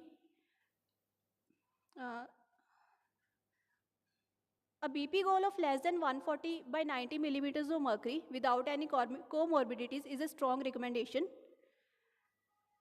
Similarly, a BP goal of systolic BP of less than 130 millimeters of mercury with known cardiovascular disease, the target BP is kept at less than 130 millimeters of mercury. Conditional recommendation is when the systolic BP, conditional recommendation goal of SBP is less than 130 millimeters of mercury when the patient has high risk factors for cardiovascular disease, diabetes mellitus, and chronic kidney disease. These are the different certainty levels given by WHO. How to manage uncomplicated hypertension? We have two approaches, non-pharmacological and pharmacological approaches. In non-pharmacological approach, we explain the patient about the lifestyle modifications. An ideal BMI of body mass index of 20 to 25 kilogram per meter square is advised for every patient who is suffering from hypertension, and the expected BP reduction in these cases is likely to be between the range of 5 to 20 millimeters of mercury for every 10 kilogram of weight loss. DASH diet is dietary approach to stop hypertension. In this diet rich in fruits, vegetables, low-fat dairy products, with less saturated and total fat is advised, and the expected BP reduction with this diet is 8 to 14 millimeters of mercury. A sodium intake of less than 6 gram of salt or less than 2.5 gram of sodium chloride is advised on a daily basis, and it leads to an expected BP reduction of 2 to 8 millimeters of mercury. Brisk walk for 30 minutes on most days.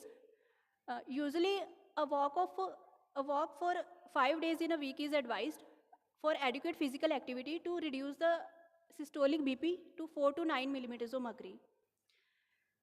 Total abstinence of alcohol is advised, but alcohol intake in moderation in men less than 21 units per week, and in women it is less than 14 units per week, which leads to an expected BP reduction of 2 to 4 millimeters of mercury. Total abstinence of tobacco is advised for BP reduction. Pharmacological management of BP.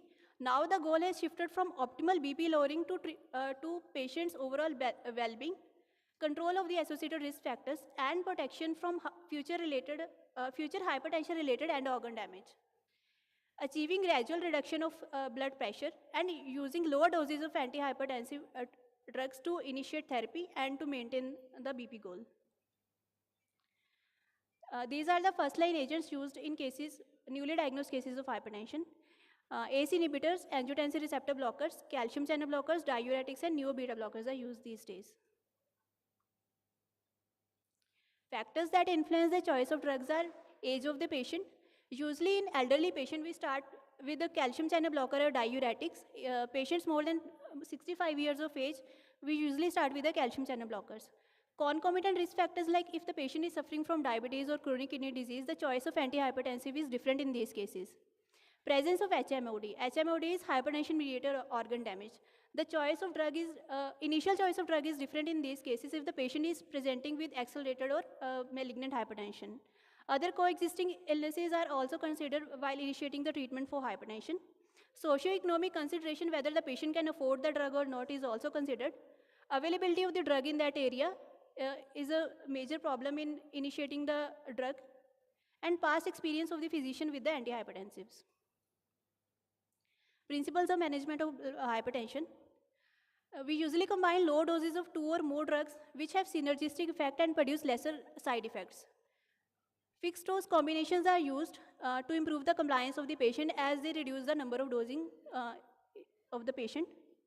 Drugs with synergistic effect are usually combined, and longer acting formulations are used to provide 24-hour efficacy. Once daily oral dosing is advised. And marginal dose alterations due to greater seasonal temperature variations in India are required, as temperature is higher in summer months. So we usually advise to lower the dose of antihypertensive to a bit less. These are the WHO recommendations on first-line agents. WHO prefers thiazide and thiazide-like diuretics as the first line of agents, ACE inhibitors and angiotensin receptor blockers, and long-acting dihydropyridine calcium channel blockers. These 3 agents are the strong recommendations according to WHO for initiating the treatment of hypertension. Long-acting antihypertensives are preferred to provide 24-hour efficacy. Specific agents like diuretics and calcium channel blockers in patients over 65 years. Start with a calcium channel blocker at half maximal dose. For example, amlodipine is given in a dose of 10 mg per day. We start with 5 milligrams per day. If the patient achieves optimal control of BP, we check the BP of the patient in 4 to 6 weeks. If the BP goal is reached, then we follow up with the patient in 3 to 6 months. If the required goal is not achieved, we double the dose of the same calcium channel blocker, that is amlodipine 10 mg once daily is given, and BP is rechecked in 4 to 6 weeks. If the BP goal is reached, then we follow up the patient in 3 to 6 months interval. If the BP goal is still not reached at the optimal level, then we add an angiotensin receptor blocker at half its maximal dose. For example, telmisartan, 40 mg once daily can be started along with calcium channel blocker. Similarly, we check the BP in 4 to 6 weeks. If the BP goal is reached, then we follow up the patient in 3 to 6 months interval. If the BP goal is still not reached, then we double the dose of angiotensin receptor blocker and keep on rechecking the BP in 4 to 6 weeks. If the goal is reached, then we follow up with the patient every 3 to 6 months. If the BP goal is not reached, then we add a thiazide-like diuretic at half maximal dose. Hydrochlorothiazide or chlorthalidone, anything can be preferred with once daily dosing. BP is rechecked in 4 to 6 weeks. If the goal is reached, then we follow up the patient in 3 to 6 months. If the BP goal is still not reached, then the dose of thiazide-like diuretic is doubled. And similarly, we recheck the BP in 4 to 6 weeks. If the goal is still not reached, then we refer the patient to a specialist. While using ACE inhibitors and ARBs, we monitor the potassium levels and kidney function of the patient. ACE inhibitors and ARBs are preferred in patients with proteinuria or chronic kidney disease. This is the WHO algorithm when we start the patient with a combined antihypertensive. We start with the angiotensin receptor blocker and calcium channel blocker at half maximal dose. For example, we can start the patient with telmisartan 40 mg and amlodipine 5 mg once a day. And the monitoring or follow-up of the patient is same, that is 4 to 6 weeks. If the optimal goal is reached, then we follow up the patient in 3 to 6 months.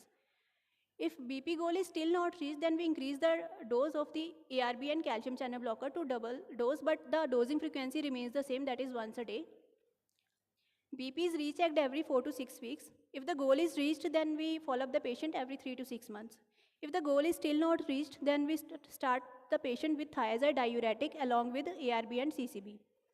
Hydrochlorothiazide or chlorthalidone can be given once a day. BP is rechecked every 4 to 6 weeks and the goal is reached, then we follow up the patient in 3 to 6 months. If the patient still cannot maintain BP in the optimal range, then we double the dose of diuretics and recheck, and monitoring is same, that is 4 to 6 weeks for rechecking and monitoring every 3 to 6 monthly. If still the goal is not reached, we refer the patient to a specialist. These protocols discussed above are contraindicated in patients who are pregnant, and ACE inhibitors ARBs are contraindicated in pregnant women.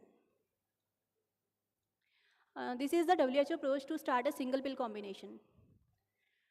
Treat adults with systolic BP of more than 140 millimeters of mercury and diastolic BP of more. If the target BP goal of less than 140 by 90 millimeters of mercury in patients without comorbidities, and systolic BP of less than 130 millimeters of mercury in high-risk patients who are suffering from cardiovascular disease, diabetes, or chronic kidney disease. We follow up the patient monthly and every 3 to 6 monthly if the optimal goal is reached. If we change the dose of antihypertensive or initiate a newly hypertensive patient with antihypertensive drugs, monthly follow-up is required in these cases until the required BP target is reached.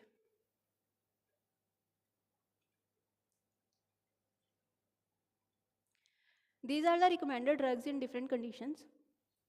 In patients with heart failure, apart from calcium channel blockers, diuretics, beta blockers, ACE inhibitors, angiotensin receptor blockers, and aldosterone antagonists can be used. In patients who are having myocardial infarction, in post-myocardial infarction patients, we use beta blockers and ACE inhibitors and aldosterone antagonists. Patients having high coronary artery disease risk, in these cases we prefer diuretics, beta blockers, ACE inhibitors, and calcium channel blockers. In diabetic patients, except from aldosterone antagonist, all can be used. Patients suffering from chronic kidney disease, ACE inhibitors and ARBs are preferred. Similarly, in patients with proteinuria, we prefer ACE inhibitors and angiotensin receptor blockers. In patients having recurrent strokes, diuretics and ACE inhibitors are preferred. These are the drugs used in as antihypertensive with their dosing and side effects. First-line agents of WHO are thiazide and thiazide-like diuretics. The molecules in these class are chlorthalidone, hydrochlorothiazide, indapamide, and metolazone. The frequency of dosing is once daily in all these drugs. Chlorthalidone is preferred. Chlorthalidone is preferred drug due to its prolonged half-life and a proven reduction of cardiovascular disease risk. As the thiazide diuretics can cause hyponatremia and hypokalemia, so we have to monitor serum electrolytes, uric acid levels, and calcium levels. The These drugs are used in torsemide. These are the preferred diuretics in patients with decompensated or symptomatic heart failure. These agents are preferred over thiazide diuretics in patients with moderate to severe chronic kidney disease when the GFR is less than 30 ml per minute. In potassium sparing diuretics, sorry.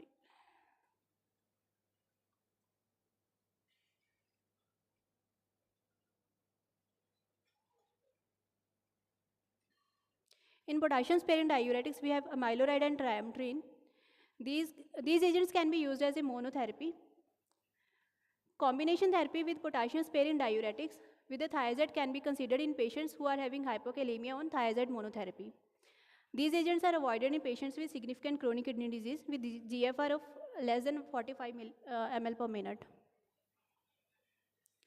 Aldosterone antagonist eplerenone and spironolactone are used in patients with primary aldosteronism and resistant hypertension. Spironolactone is avoided due to its risk of gynecomastia and impotence compared to eplerenone.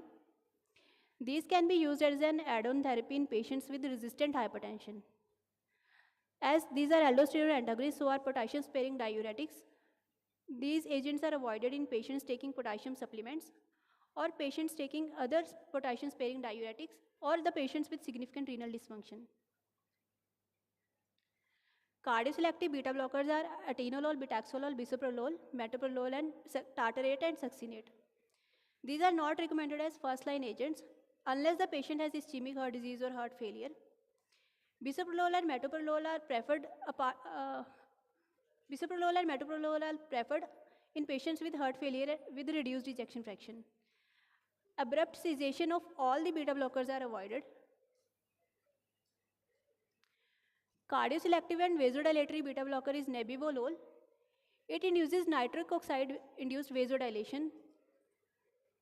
In non-cardioselective beta blockers, we have nadolol, propranolol. Non-cardioselective beta blockers are avoided in patients with reactive airway disease. Avoid abrupt cessation of these drugs.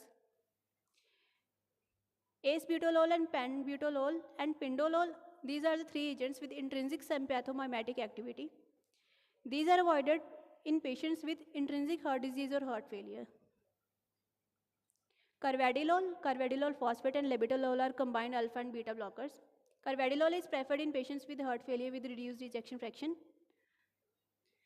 In direct renin inhibitors, we have aliskiren. Renin inhibitors are not combined with ACE inhibitors or angiotensin receptor blockers, as it is a very long-acting drug and can increase the risk of hyperkalemia in patients with chronic kidney disease or those who are taking potassium supplements or potassium-sparing drugs. These drugs may cause acute renal failure in patients with severe bilateral renal artery stenosis and are avoided in pregnancy. In angiotensin receptor blockers, we have azlisartan, candesartan. In day-to-day practice, we usually use telmisartan, olmesartan, and losartan. These drugs are not combined with ACE inhibitors or direct renin inhibitors, as these also increase the risk of hyperkalemia in patients with CKD and in those patients who are on potassium-sparing therapy. In patients with bilateral renal artery stenosis, these drugs can cause acute renal failure. These drugs are also avoided in patients with angioedema or a history of angioedema, also to be avoided in pregnancy. These are the ACE inhibitors used: benzapril, captopril, enalapril, and ramipril. Again, these drugs are not to be combined with ARBs and direct renin inhibitors, as these increase the risk of hyperkalemia in patients with chronic kidney disease and in those patients with already using potassium-sparing drugs. In bilateral renal artery stenosis, these drugs are also contraindicated.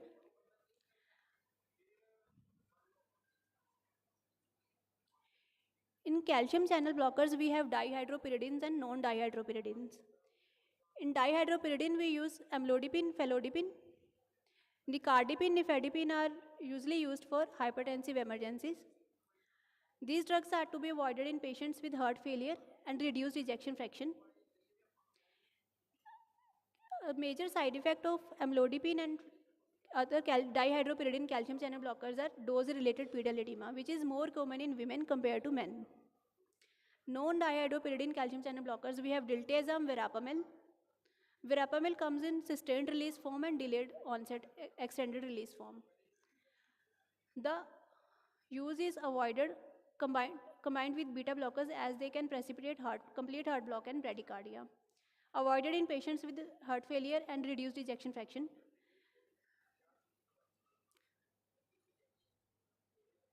Alpha-1 blockers are doxazocin, prazosin, and terazosin. These are associated with orthostatic hypotension, especially in elderly patients. Second line, these can be considered as second line agents in patients with concomitant benign prostatic hypertrophy. Centrally acting alpha-2 agonists are clonidine oral or patch, methyl-dopa, and guanfacine. These are the last resort agents when the patient is suffering from resistant hypertension. Due to their adverse CNS effects, the drugs are reserved in cases like resistant hypertension not responding to therapy. Drugs are not to be discontinued. These drugs are avoided. Abrupt discontinuation of these drugs is avoided because they can induce hypertensive crisis. Clonidine must be tapered to avoid rebound hypertension. In direct vasodilators, we have hydralazine and minoxidil. These drugs are associated with sodium and water retention and can cause reflex tachycardia. Hydralazine is associated with drug-induced lupus-like syndrome. Minoxidil can cause hirsutism and can also induce pericardial effusion. This is the take-home message. More people die from cardiovascular disease than any other cause, of which hypertension is an important risk factor. Pharmacological treatment, if the patient cannot maintain his BP goal with non-pharmacological treatment, we initiate the pharmacological treatment at systolic BP of more than 140 millimeters of mercury and diastolic of more than 90 millimeters of mercury. The target treatment goal of patients with hypertension without any comorbidities is 140 by 90 millimeters of mercury. In patients of hypertension suffering from other comorbidities and cardiovascular disease, the treatment goal is less than 130 by 80 millimeters of mercury.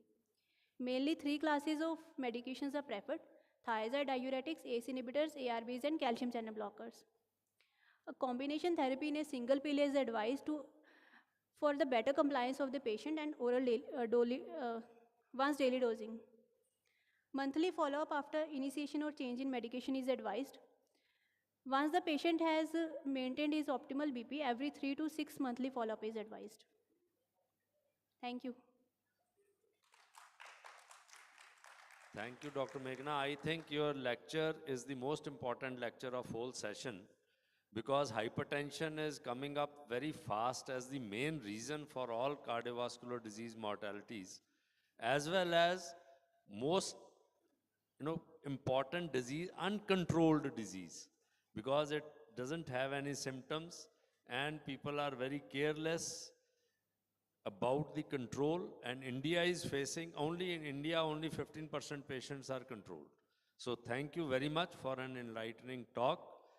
And I think we will invite young persons like you for next MAPICON also. Thank you, sir. So Thank try you so to much. choose a good topic like this. So thank you very much. Thank you, sir.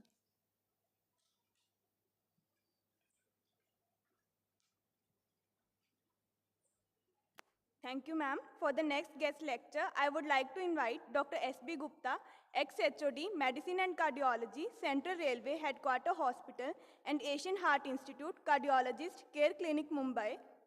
Sir will be presenting on the topic ECG, yesterday, today, and tomorrow. Thank you, Dr. S.P. Gupta, for coming from all the way from Mumbai for MAPICON. No, we are highly obliged with your presence, as well as because you are filling in advance for Dr. Vinod Sharma's lecture, which was technically not good as online. Thank you very much. At the outset, I would like to thank Dr. Vitul K. Gupta for inviting me. I think it's a sort of, sometimes you say blessing in disguise, because I was not aware of this meeting has got a hybrid meeting. I thought it's purely a physical meeting, so I gave my consent to present physically. If I would have known that it's a hybrid meeting, I would have also sent my recorded presentation, but I'm happy that I'm here. And with the, I think, kind cooperation of Dr. Vitul Gupta, yesterday, it's my first visit to Bathinda, and I've been to some places in Bathinda, so I'm happy to see a part of Punjab, culture of Punjab also. So thank you very much, Dr. Vitul. No, sir, it is not hybrid meeting. It is, strictly physical meeting according to the Punjab Medical Council. But some people have, a little bit fear of COVID. So they have sent their recorded lectures. Right. So it But is being transmitted without 42, where the Matisse recorded the electrical activity from frog's heart. That was almost more than 180 years old. Then in 1887, Waller recorded the first electrical activity from human heart. Then in 1893, I think we always say that where the ECG really started was 1893, when the Einthoven first used the term EKG. In 1901, Einthoven built a string galvanometer based on a 3-lead EKG machine. Then 1908, EKG entered US. 1924, Einthoven, the father of ECG electrocardiogram, got the Nobel Prize.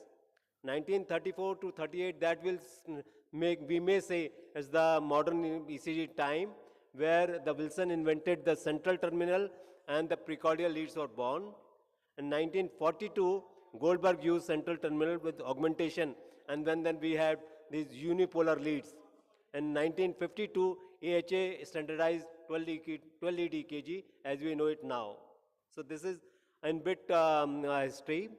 And somewhere in 1668, that is even before 1842, then in 1668, Swabaram refines his experiments on the muscle contraction and nerve conduction. That's the start of showing that there is an electrical activity in the human body. Then in 1842, I mentioned about a professor of physics, Dr. Matisse, at the University of Pisa, demonstrated that electrical current accompanies every heartbeat in a frog.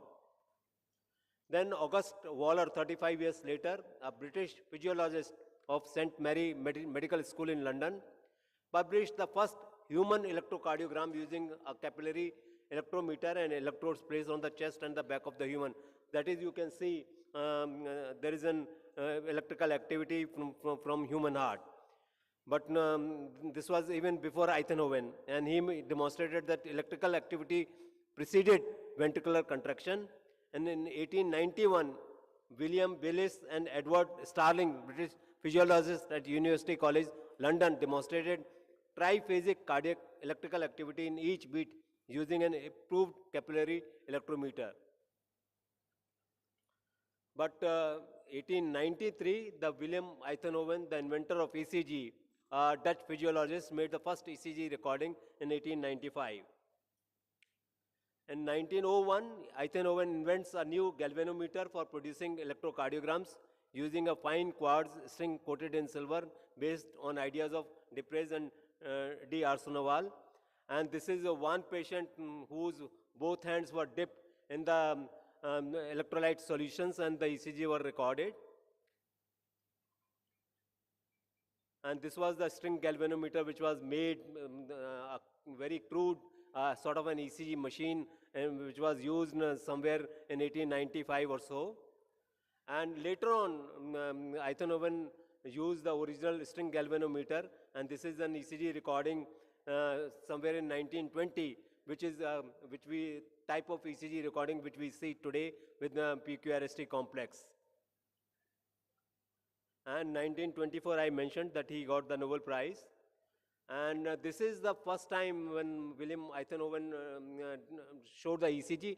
And initially, what we are seeing today at the PQRST waves, they were said that these waves, or he made these waves as ABCDE waves, which we now say PQRST waves.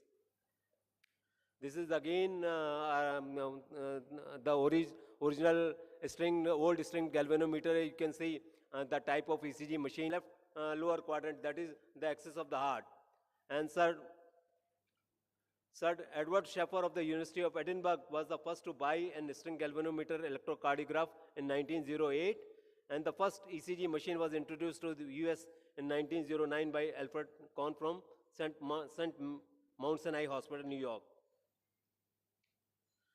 As the string galvanometer electrocardiograph became available for clinical use, improvements were made to make it more practical. Earlier, ECG recorded by Waller used 5 electrodes, one on each 4 extremities and the mouth, with 10 leads derived from these different combinations. Einthoven was able to reduce the number of electrodes to 3 by excluding those which we thought provided the lowest yield, the right leg and the mouth electrodes. And the resulting 3 leads were used to construct Einthoven triangle, an important concept to this date also. And the 3-lead electrocardiogram in clinical practice was expanded, especially after improvements were made to make it more portable. ECG was used initially to study arrhythmias. I think that is, currently today also, ECG is one of the basic investigation to study arrhythmias. In 1909, Sir Thomas Lewis discovered the delirium cordis, a clinical diagnosis of irregular heartbeat, which is now atrial fibrillation. And after recognition of myocardial infarction as a clinical entity in 1910, attempts were made to recognize the ECG patterns which were suggestive of ischemic heart disease. And by 1930, the importance of ECG in differentiating cardiac from non-cardiac chest pain were well recognized. In fact, some patterns were considered so characteristic that the ECG alone could be used to confirm the diagnosis of myocardial infarction. Now, what is the ECG today? Again, ECG today. In 1930, Wolf, Parkinson, and White reported an ECG syndrome of short PR interval, White QRS, and paroxysmal tachycardia, which is now the Wolf, Parkinson, White syndrome. Then in 1934, Frank N. Wilson of University of Michigan developed the concept of central terminal.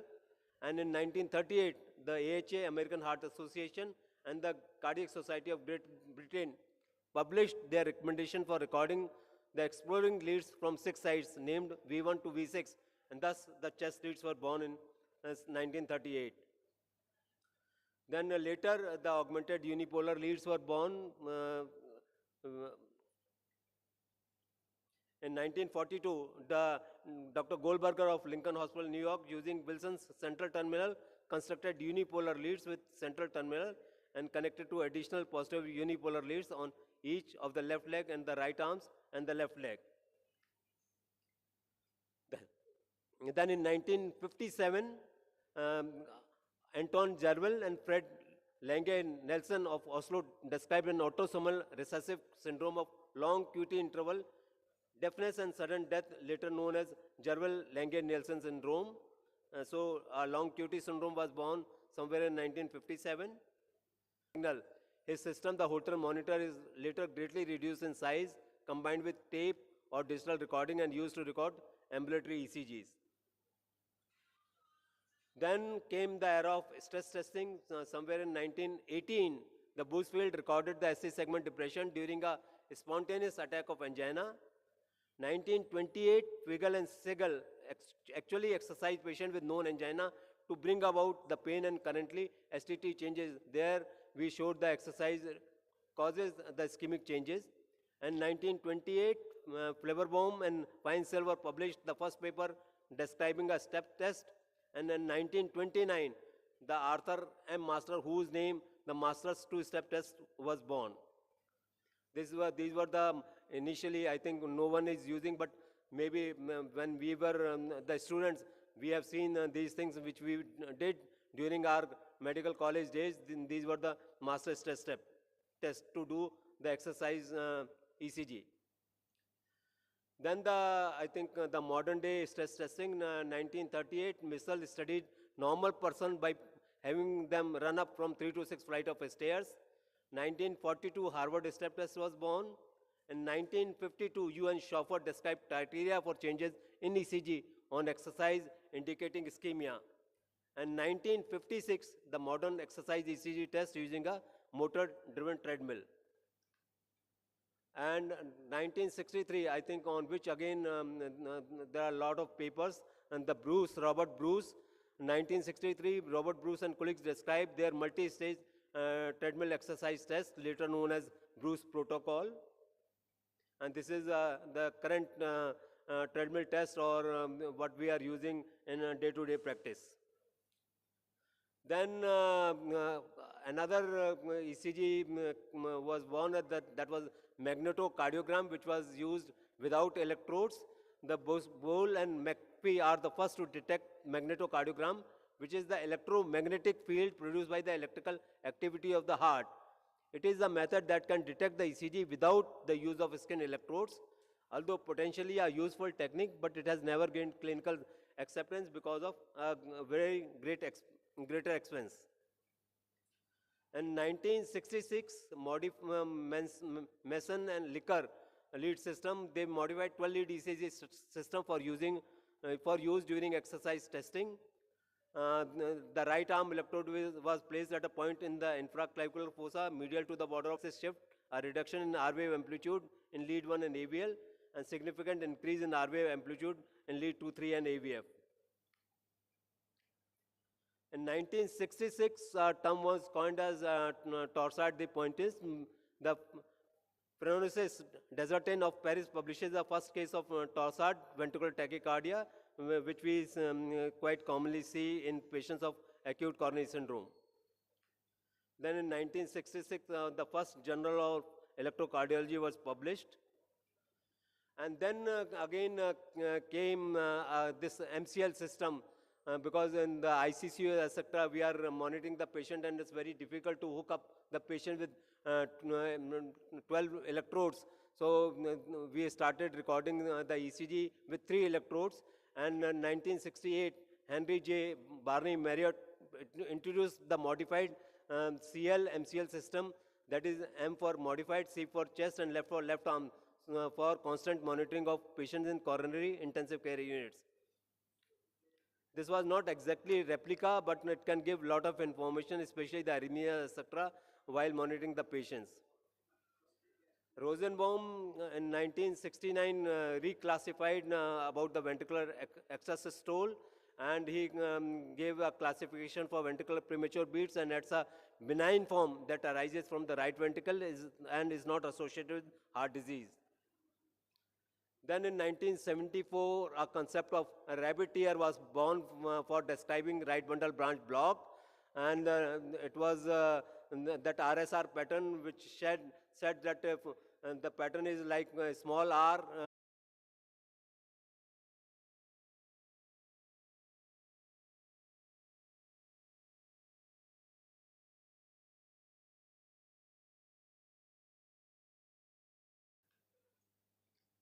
1993, a 15-lead system was born. Initially, we were thinking of only 12-lead ECG, but then we extended a lead to V7, V8, and V9 for diagnosis of acute coronary syndrome. So in 1993, this 15-lead ECG in acute coronary syndrome concept was born. Then somewhere in 1990, the computers started analyzing the ECG for the physicians. However, there was a lot of errors as far as computer interpretation. But in 1999, the other thing was there is a wire, ECG was transmitted via the wireless technology from the handheld computers, and that gave a lot of reliability to the cardiologist. Then in 2000, idiopathic short QT interval or short QT syndrome was born, where they've described people with short QT syndrome who are associated with syncope and sudden cardiac death. Then I have mentioned about that handheld devices are born in 2005, where the ECG can be transmitted from handheld devices to the physician, and they can, patient maybe at a remote place, but the physician can immediately diagnose the ECG and can give his advice what type of treatment can be started. So that can lead to the redirection of the patient to the catheter lab, saving time in transfers between the hospitals and departments. This is our latest generation of ECG equipment. And so current technology is basically we are, as far as monitoring of the ECG is concerned, there are a lot of advancements are there, and how the ECG is being transmitted, that is very, very important. So at the moment, these are, the advances are happening. And I have talked about the computer-aided ECG diagnostic tool to reduce the analysis time needed for the busy physician, especially when there are multiple diagnoses and in cases of large number of ECG to be analyzed. And the computer-aided ECG diagnostic tool assists the physician in ECG analysis and improve his or her diagnostic accuracy, handling a large number of ECGs, simplify ECGs to internet.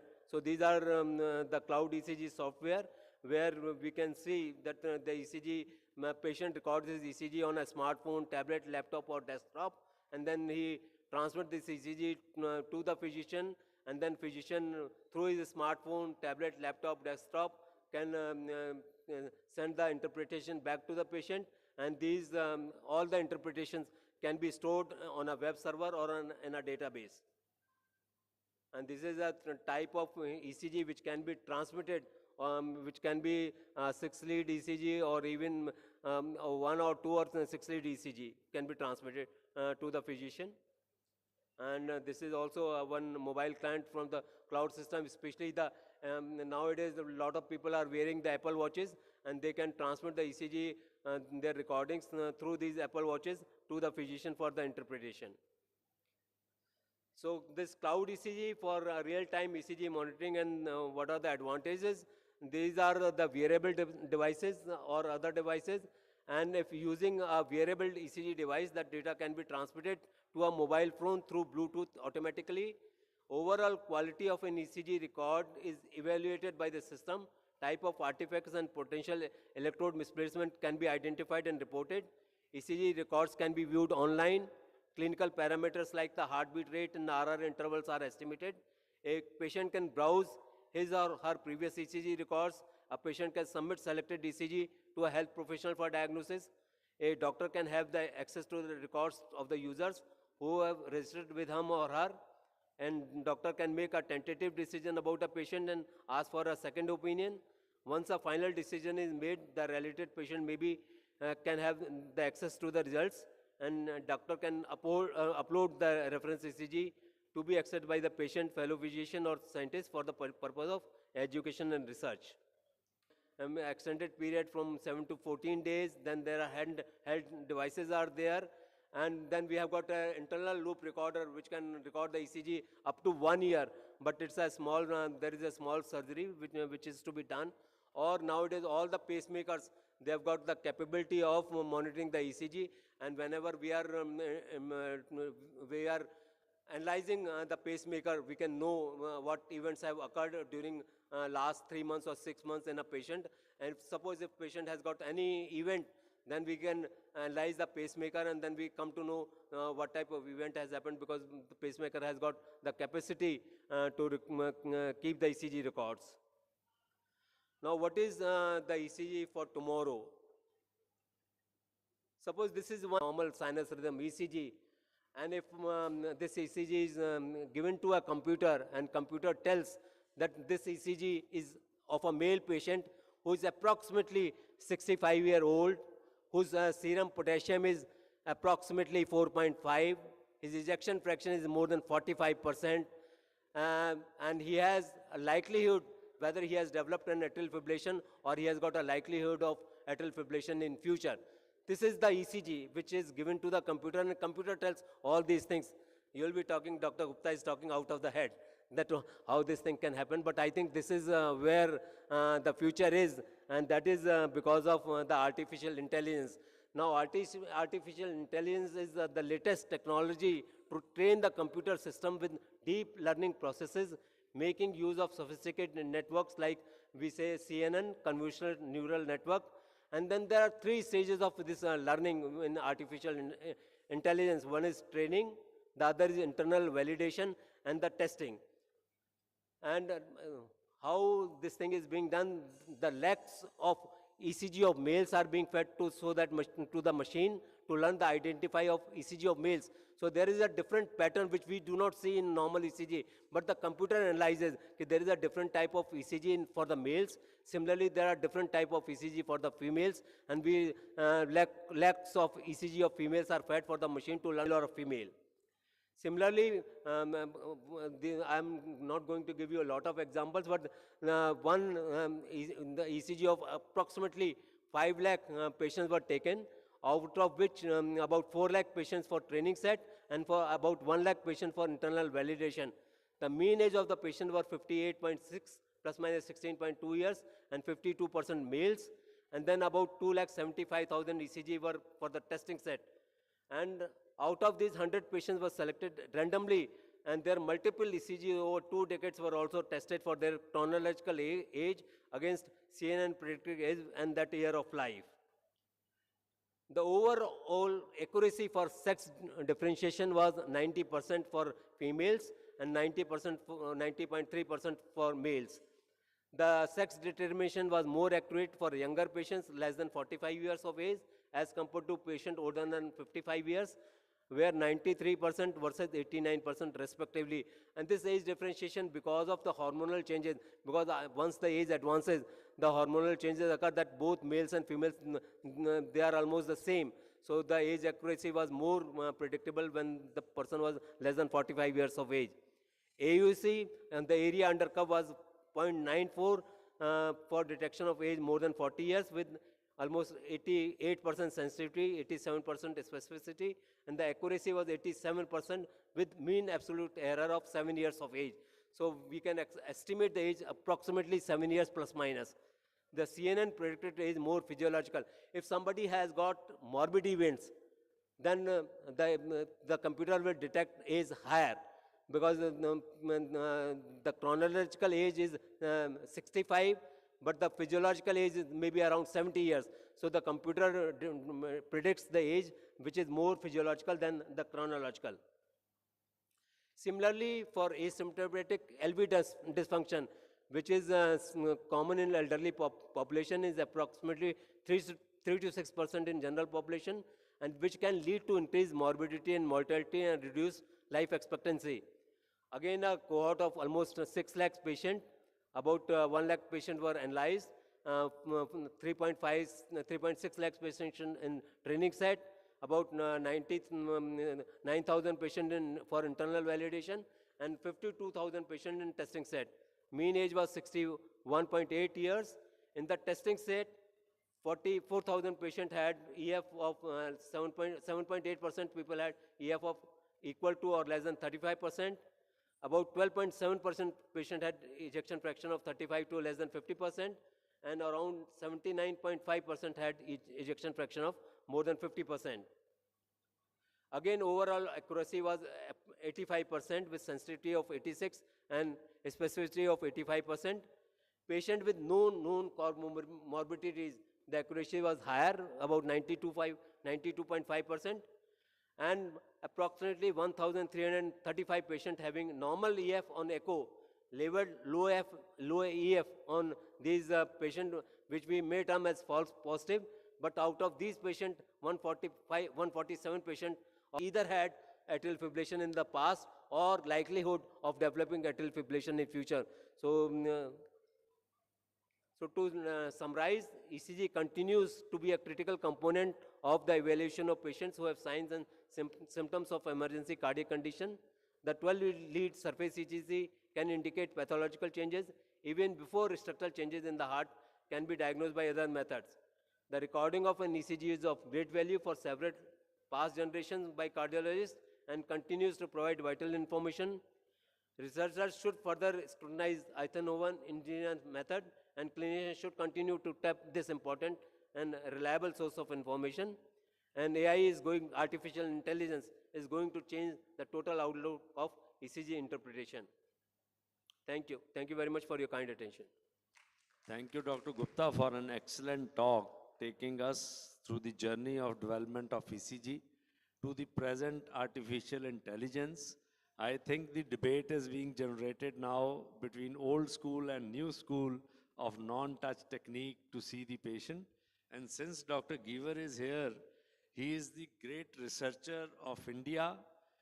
And in cardiology, I think no research is complete without his name. So I request him to comment on the present AI application in ECG. I'm happy that Dr. Jeevan. I mean, I thought the history of ECG started with Valor and Eindhoven, but you took us behind that period and how the early development of recognition of electrical current in the heart, in the body. And I think that journey you took us for is wonderful. And I think I really congratulate you for the tremendous effort you have put in to collect all this information. I just want to make two comments. One is about the artificial intelligence in electrocardiogram. I don't know whether you know about it. Our cardiologist Samir Mehta, he is a cardiologist in Miami. He is from Delhi area only. And he's my neighbor. He married to my neighbor in Kerala. So we are closely in touch with him. And he has developed an artificial intelligence system for ECG diagnosis of acute myocardial infarction. Without the interface of a doctor or anywhere, you just feed into this system, and I think he has patented it, and I think it will be available shortly so that any layman, a technician or anybody, you feed the ECG using the artificial intelligence software, you can actually accurately predict the diagnosis, and that could be a game changer. The other one I just wanted to maybe is an omission is in the MD examination, periodically the examiners are usually very fond of asking what is the full form of AVR, AVL and AVF. I don't know whether you have touched upon it, I don't remember, but actually when the Augmented. augmented. A stand for augmented, yeah. V stand for voltage, and RLF stand for the place from which it is recorded. That is the early days of unipolar lead system, where you connect all the three leads to one arm to make it a zero potential to the negative side of the galvanometer, and then where you want to record, that was recorded as the RLF. So initially it was VR, VL and VF. But then they realized that the voltages they got was very small. Yeah. So they decided when they disconnect the lead to which where the exploring lead is attached from the zero central potential, there was an augmentation of the voltages. So then probably they stopped doing VR, VL and VF. Thank you very much, Dr. Jeevar, for your comments. Thank you. If there are any questions, please. Thank you, Dr. Gupta. So we'll Thank you very much, proceed Dr. with the Vitul, once next again for inviting me. Thank you very much.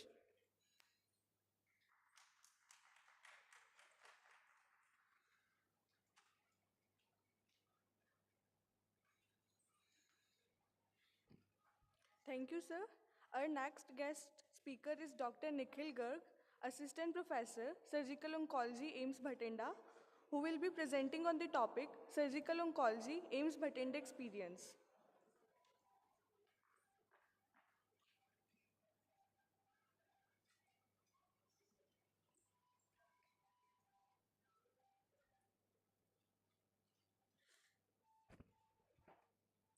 Good afternoon, everyone. I'll be presenting not a very academic topic. It's just the experience we had in AIIMS Bathinda from day one till date of the surgical oncology department. I'm Dr. Nikhil Garg. I've done my MCH in surgical oncology from Gujarat Cancer Research Institute, Ahmedabad. So the Department of Surgical Oncology started its OPD services in December of 2019, the very first day AIIMS OPD started. We have made a slow and steady progress in OPD cases. We started from as low as 2 patients per day, and it has been around growing to 35 to 40 patients every day. We started our OT services in a small ad hoc operation theatre. It was in February 2021, that is almost after 1.5 years of starting of the OPD. Initially, we got OT for only once a week. Then we started the main OT complex around 6 months back. We got OT twice a week. We hope that all the OTs will be functional within next 1 or 2 months and we'll get a fully dedicated surgical oncology OT every day. Now, a little about the infrastructure we have for the surgical oncology department. We have a very state-of-the-art dedicated modular OT. We have all the FDA and CA approved German instruments. We have our workstations, beds dedicated to the surgical oncology department. Now, with the help of, with the support of director sir, we have procured some very fine machines to make surgery a very easy and a smooth procedure. We procured the Urbe workstation. The Urbe workstation, this is the finest instrument available for doing any surgery. It has 5 parts. It has a very superior electrosurgical unit with advanced bipolar and cauteries. Water jet, it is used to do liver and renal surgeries, smoke evacuation and organ plasma coagulation. I think this is the only, this is the only machine in Bathinda and only AIMS Bathinda has this organ plasma coagulation. Then comes the self-retaining retractors. This adds to the ease of surgery. You need less assistance. It is an auto retractor. You don't need assistants to retract this rib cage and all that stuff. It is a very costly and a premium instrument. I think in this entire region only AIMS Bathinda has this set. Magazine, when we started the surgical oncology services, this was the first case we operated in the ad hoc OT. This was a breast cancer patient and the Outlook magazine covered us. All the news mentioning the first day of surgery, it was in February 14th, we got coverage in various newspapers. Now, a small summary of the surgeries the department has done till date. So department being fully equipped and with the help of the trained anesthesia department and supporting staff, we have been able to do all type of surgeries, starting from as small as a modified radical mastectomy to a CA pancreas Whipples. And recently we have been able to do a hyperthermic intraperitoneal chemotherapy, which is a total peritonectomy and peritoneal cancer surgeries. This is a very major surgery, HIPEC. We have done it 8 days back. A small summary of the numbers we have been doing. We have done around 67 cases of head and neck surgeries, that is the commando surgery. 55 cases of total mastectomy and 27 cases of breast conservation surgeries for CA breast. Various gastrointestinal cancers like CA rectum, CA colon, CA stomach, CA pancreas, they have been 23 in number. Urological cancers 21, gynecological 40. Whipples, we have done 4 Whipples so far. Radical cholecystectomies, that is carcinoma of gallbladder, we have done 4 cases. Just now we have completed cytoreductive surgery, CRS. It includes total peritonectomy followed by hyperthermic peritoneal chemotherapy intraoperatively. A little split, the MRM, modified radical mastectomy and BCS we have covered. In gynecological cancers we have covered CA ovaries, cervix and endometrium. Radical cystectomies for CA urinary bladder, nephrectomy including partial nephrectomies and carcinoma of penis. Now the proportion of breast conservation surgeries has been increasing every day. I think with better patient counseling and spending a few extra minutes discussing with the patient about whether she should opt for a mastectomy or a breast conservation, I have found if we spend a little more time, patients are readily being convinced for breast conservation surgeries. The proportion we are doing in the first year, almost 70% of the patients opted for mastectomies. Now it has come up to 50-50. Most of the patients are convinced for breast conservation surgeries. These are the few pictures of the surgeries we have done. This is a technique of breast conservation surgery with restructuring of the nipple areola complex and the wide local excision of tumor. It is known as a tennis racket mastopexy. This is a army commander. He got a CA lower alveolus in the mandible. He got carcinoma. We preserved the mandible and did a free radial artery free from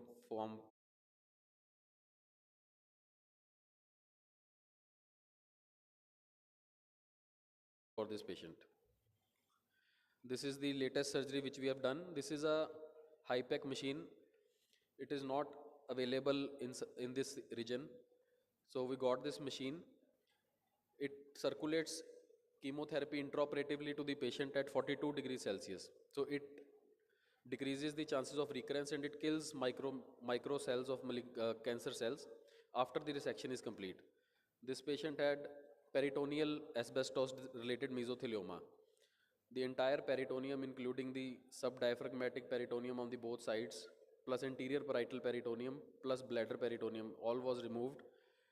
After removal, adriamycin and cisplatin chemotherapy was circulated for 90 minutes inside the abdomen at 42 degrees Celsius. This is possible because of the intensive care the anesthetists offer, because when the patients have hyperthermia, there are a lot of changes in the hemodynamics and we need a very intensive management during those 90 minutes.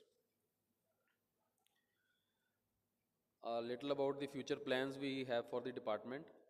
We wish to start laparoscopic oncosurgeries. The procurement of the 3D lab set is already in pipeline and it will be done in 2 months. With the functioning of all the OTs, department will be able to cater to more patients since we will have a OT 6 days a week. Department has already started observership in head and neck oncology. Our first fellow will be joining in October. Organ-specific observerships, we are starting organ-specific observerships for breast and gynecological cancers. MCH surgical oncology course is our vision and we wish to start it next year. Thank you.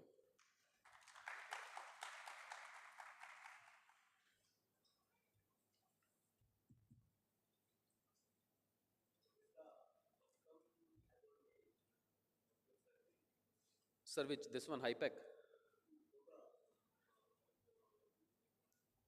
You are doing in Bathinda, and it is really creditable that young surgeons like you are here in Bathinda, and that will, benefit people of Bathinda and this region for a long time. Thank you, sir. So thank you very much for prizing us. Any questions? Do you have any plan to bring in robotic surgery to Bathinda? Sir, we have dedicated 2 robotic OTs in AIMS. I think it will take 1.5 to 2 years to procure the robot and start those sets. The Da Vinci system? Yes, sir. We have, I don't know which will we procure because we have 3 systems now. Da Vinci was the only system which was available earlier, but 2 more companies have started making this robotic systems. So I don't know which one will be procured, but we have 2 OTs dedicated for that system. Thank you. So we wish you all the best at AIMS Bathinda Oncosurgery Department. Thank you, sir. Thank you very much. Thank you, sir.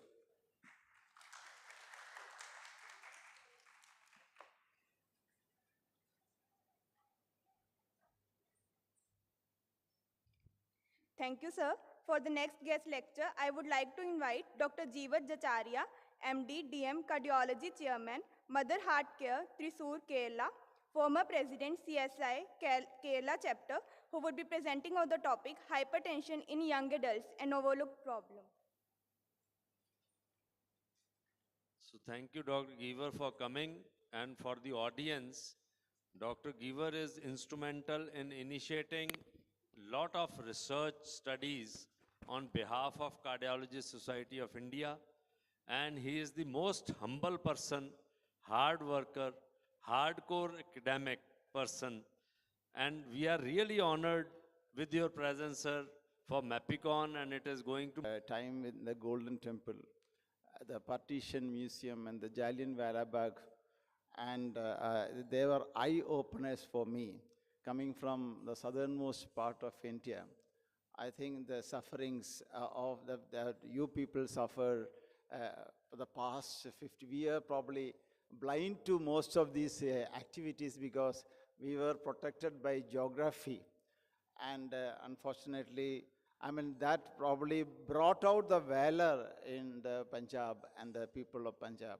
And I found that an opportunity to come here actually was a very apt opportunity, and I thank Vitul Gupta and the MAPICON organizing committee for inviting me for this talk.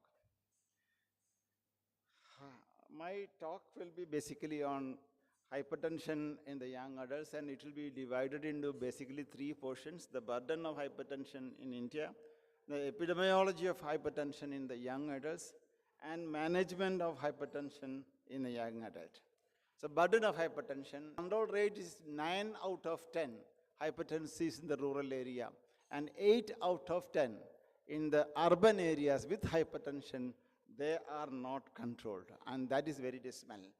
And roughly summarizing the logistical issue of epidemiological diagnosis, there must be more than 100 million hypertensive patients in India. And we did a study that we called the CSI Kerala CRP study. We looked at the prevalence of hypertension in our population, and we found that the prevalence is around 27.9%, and equally the same percentage pre-hypertension, when the blood pressure is between 120 to 139, or diastolic blood pressure 80 to 89, there were 32% people with the pre-hypertension. So much so that only 40% of the overall adult population in Kerala has normotension. And secondly, this hypertension and pre-hypertension was predominantly more common among men than women. And there is a remarkable similarity in the prevalence of hypertension, not only in Kerala, but all the studies from India and also in US and Europe. The prevalence of hypertension is almost the same world over, that is 27 to 30%. If you take any study, the prevalence of hypertension in the adult population in the world, whether it is in US or in India or in Europe, it is 27 to 30%. But the difference, but difference is in the 20 to 39 years.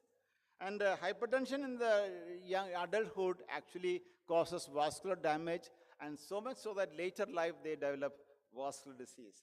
But trials don't account for this. And that's why we did a study which was published in the Frontiers in Cardiovascular Medicine. And the methodology, I don't want to go into detail, but we took 3 districts in Kerala, northern part, middle part, and southern part, data from the west and from other Indian studies. What we found was that almost all Indian studies showed a prevalence of 11 to 12% among young adults, but in US and England and Canada, wherever, it is always 5 to 7. 3 times higher prevalence of hypertension among young men compared to young women. Somehow young women are protected. The prevalence of hypertension in young men was 3 times that of young women. 20.5% in men and 7.5% in women. And look at the other, in hypertension in the older adults, there is no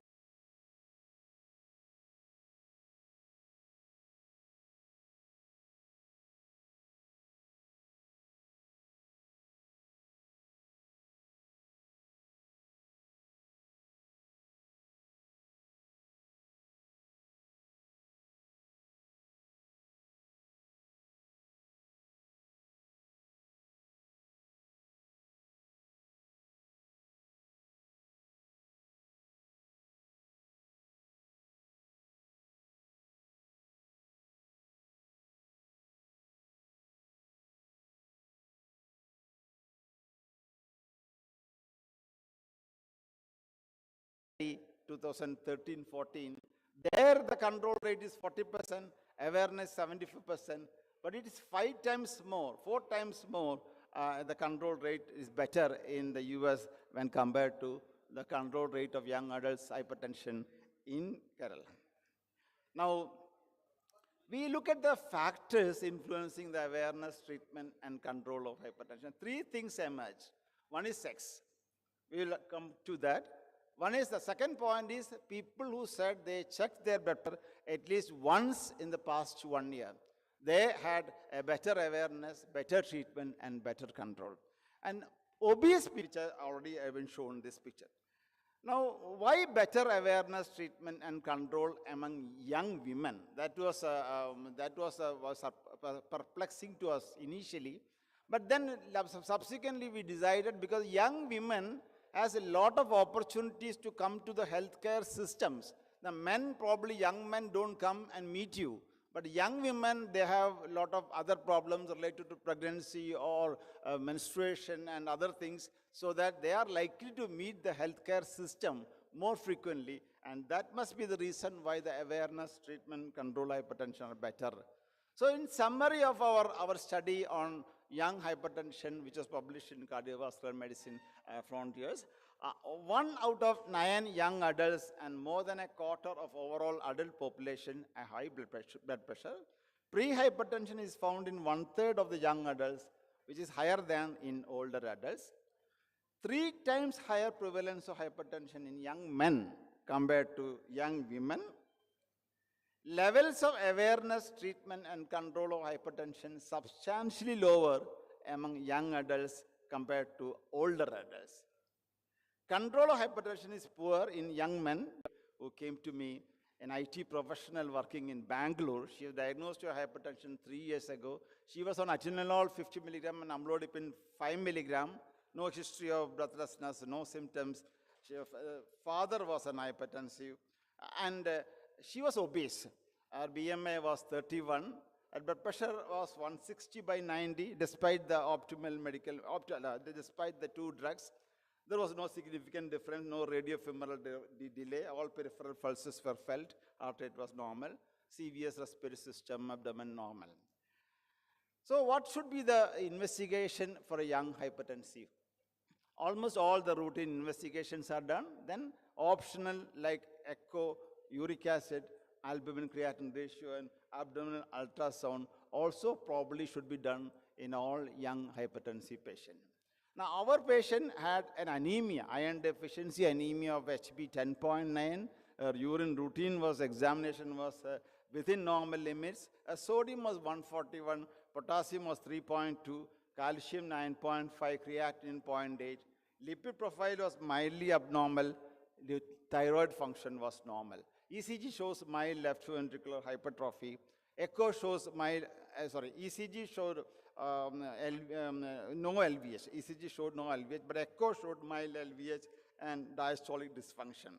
So we need to investigate our hypertension in the young. We need to detect the secondary causes. We need to find out the CV risk factors. We also want to detect the target organ damage. So screening for secondary hypertension, who are the young people who should be subjected to screening? If the hypertension is resistant, drug resistant, we should definitely investigate.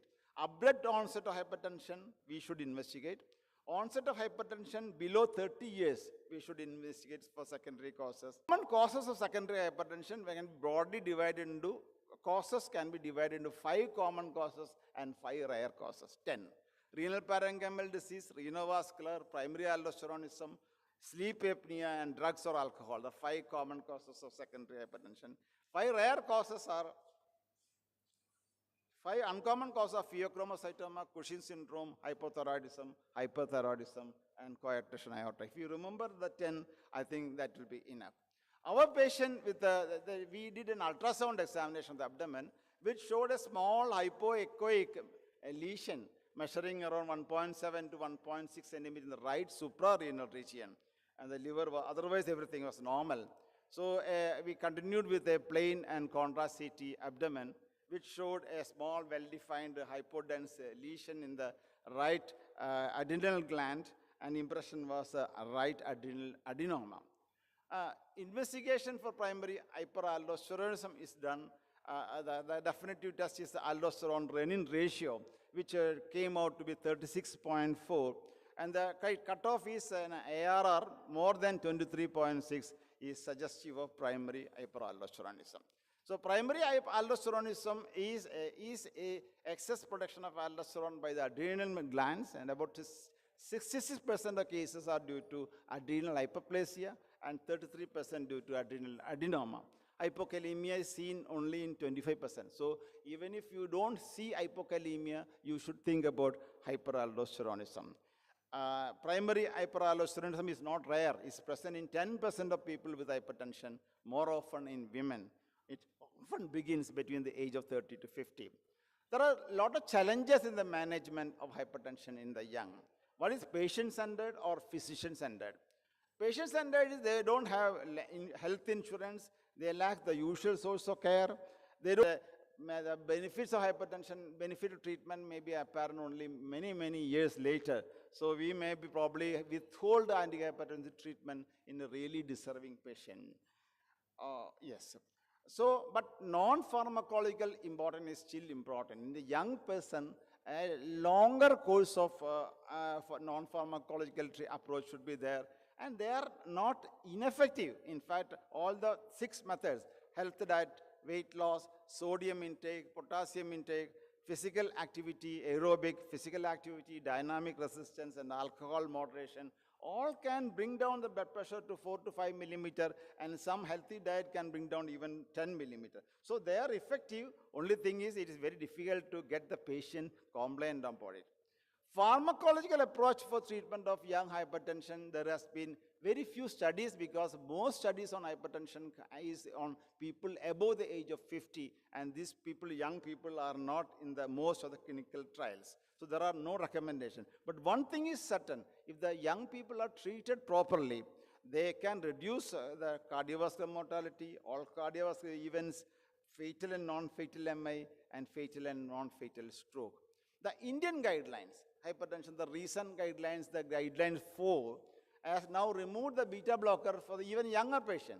The guideline 3 actually recommended as a first step for people younger than 55, either angiotensin renin-angiotensin system modulator or in bracket beta blocker. Now I think the current guideline which came in 2020, they have removed the beta blocker altogether in the step 1, 2, 3 pattern, and they are reserving it to people with compelling indication. So use of beta blockers are only in special situations, and even combination of beta blocker with diuretic should be with caution.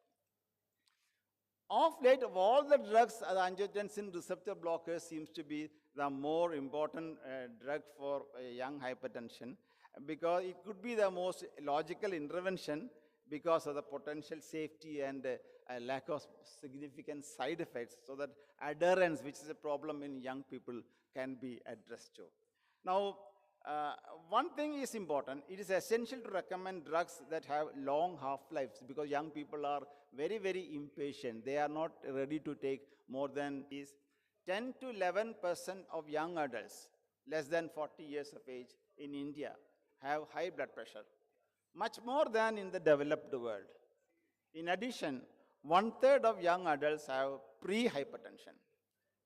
Hypertension is 3 times more prevalent among young men than young women. Awareness, treatment, and control in young hypertensives are poor compared to overall hypertensive population, and more so among young men. Management of young hypertensives is challenging due to a variety of reasons, mainly infrequent contact of young people with medical system. Apart from investigating for target organ damage and cardiovascular risk factors, a search for secondary causes need to be done in most situations. Primary hyperaldosteronism is a fairly common, often unrecognized cause of hypertension in the young. Non-pharmacological methods should be given reasonably long trial in young patients. Among the first-line antihypertensive drugs, long-acting angiotensin receptor blockers appeared most promising, and in many guidelines, beta blockers are relegated to second line. Thank you. Thank you, sir. Really important topic, as the previous topic was management of hypertension, because India is a young country. So we have more of younger population than older population. So your lecture gains importance, because if a young person has hypertension, untreated hypertension, he may land up with more comorbidities as well as target organ damage, because longevity of life is there. So I think we must stress on identification as well as proper management of patient in younger population. That's fine. Any comments, Dr. Gupta, please? A very nice talk, Dr. Gio. And I think you have emphasized that in younger population, I think we should look for secondary causes more diligently, than in the people who are presenting with may not check the blood pressure. And even if the blood pressure is found to be 145 by 95, you don't bother about it that much, maybe due to the office visit. So we don't follow them up. So I think we need to give, especially man. If the women probably their level of hypertension in maybe young women is less, according to our study. So maybe if young men we have to be we should pay particular attention to. I think, Dr. Jivar, you must be happy to say, in my clinic, whether I was in railways or anywhere, I told all my residents, nobody should go without checking a blood pressure. At least one thing should be done, check the blood pressure. And if blood pressure is more than 130/80, keep it under close observation. But I always used to say in all the forums that the poor control of hypertension in India is a responsibility of all physicians, because we are guilty. Because hypertension, if you are properly controlled, you can bring down millions of deaths in India. Definitely. And I think the physicians, including us, we are not doing our job properly. Otherwise, why we are the only 10-20% control of hypertension when 50 to 60% of patients with hypertension are controlled in US and Europe? We are guilty. Thank you. Definitely. Any patient walking in the clinic with any disease should have blood pressure checked up. BP campaign we did 2015 with Dr. Ramakrishnan on All India Institute. You remember, I don't know whether you participated in I that participated great in that. BP campaign where the single day we checked about 150,000 patients, normal people, railway station, transport station, everywhere, and we found a very high prevalence of hypertension. Now, at that time, we did a press conference, and during the press conference, some of the reporters asked, because why are you not making it available for blood pressure measurement freely in this country? Definitely. Now he said that one of the very knowledgeable reporter asked me, I felt guilty. He said that in US and UK, even the chemist shop or wherever any corner, you can get your blood pressure checked. But in India, you have to pay a doctor 50 rupees or 100 rupees to get your blood pressure checked. So unless you make the checking of blood pressure easy and freely available, you will not going to control hypertension in India. It's true, it came from a press reporter, not from a doctor, but I think we should take this message through with the APA, and the APA should take initiative on it. Definitely, sir. Thank you very much. Thank you, sir.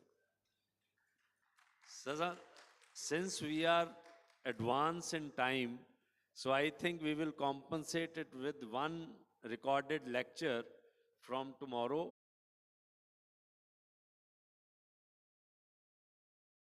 In pregnancy.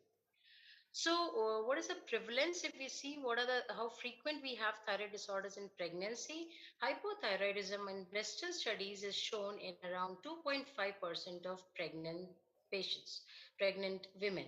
Overt hypothyroidism occurs in 0.3% to 0.5% of pregnancy, whereas subclinical hypothyroidism is a little higher, 2 to 3% of pregnancy. But what is important is that the Indian data shows a significantly higher prevalence. Some studies showing up to 5%, some studies even showing higher.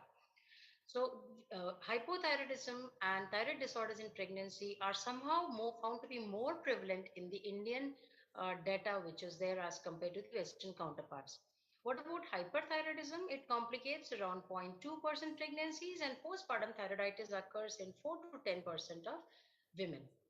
So this is the physiology of thyroid in pregnancy. As we know, there's the entire hypothalamic pituitary thyroid axis with the negative feedback loop.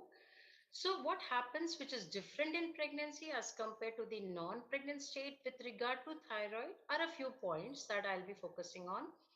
First is the thyroid binding globulin. So what happens in pregnancy, the excess increase in estrogen leads to silation of this TBG. And the estrogen mediated silation causes a reduction in the clearance. So the TBG is not cleared, so the half-life of the TBG is increased. Now we know that the TBG binds to the thyroid hormones. So if the half-life is increased and the bound fraction of the thyroid hormone increases, this fraction we know is not working. What is working is the portion. So because the bound gets increased, the thyroid gland is stimulated in an attempt to maintain the pre-thyroid hormone in the normal range, and the total T3 and T4 are increased. So we should remember that the total T3 and T4 are increased in pregnancy, but the free T3, T4 are very much normal.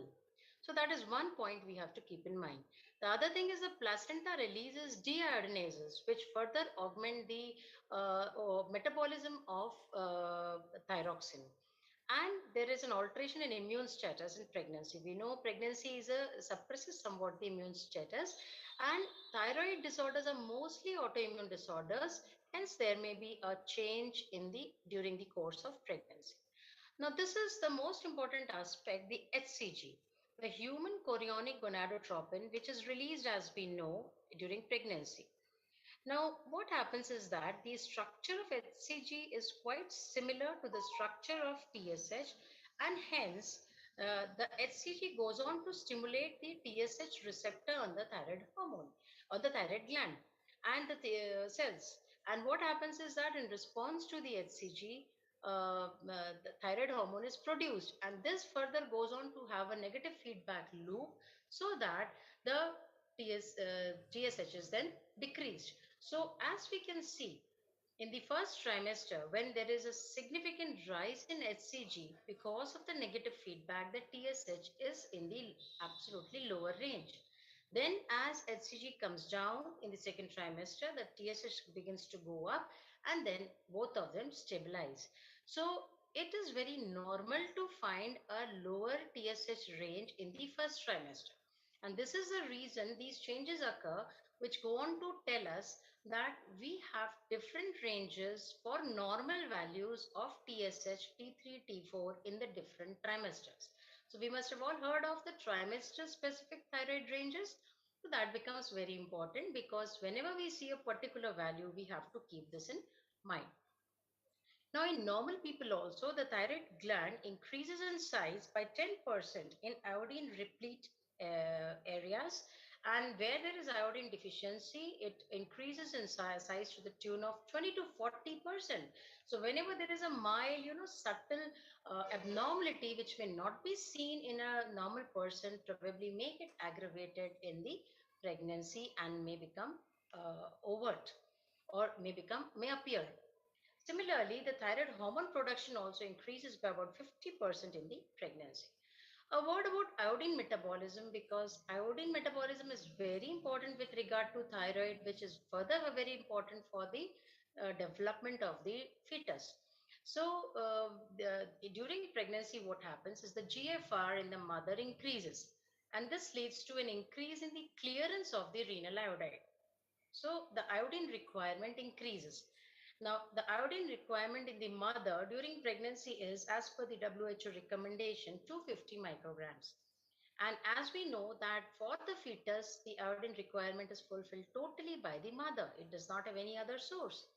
So iodine, a good iodine intake, an adequate intake is very important, because we know that iodine deficiency during pregnancy may lead to the severe disorder of cretinism, which is so much of growth retardation, mental retardation, and other important features in the newborn.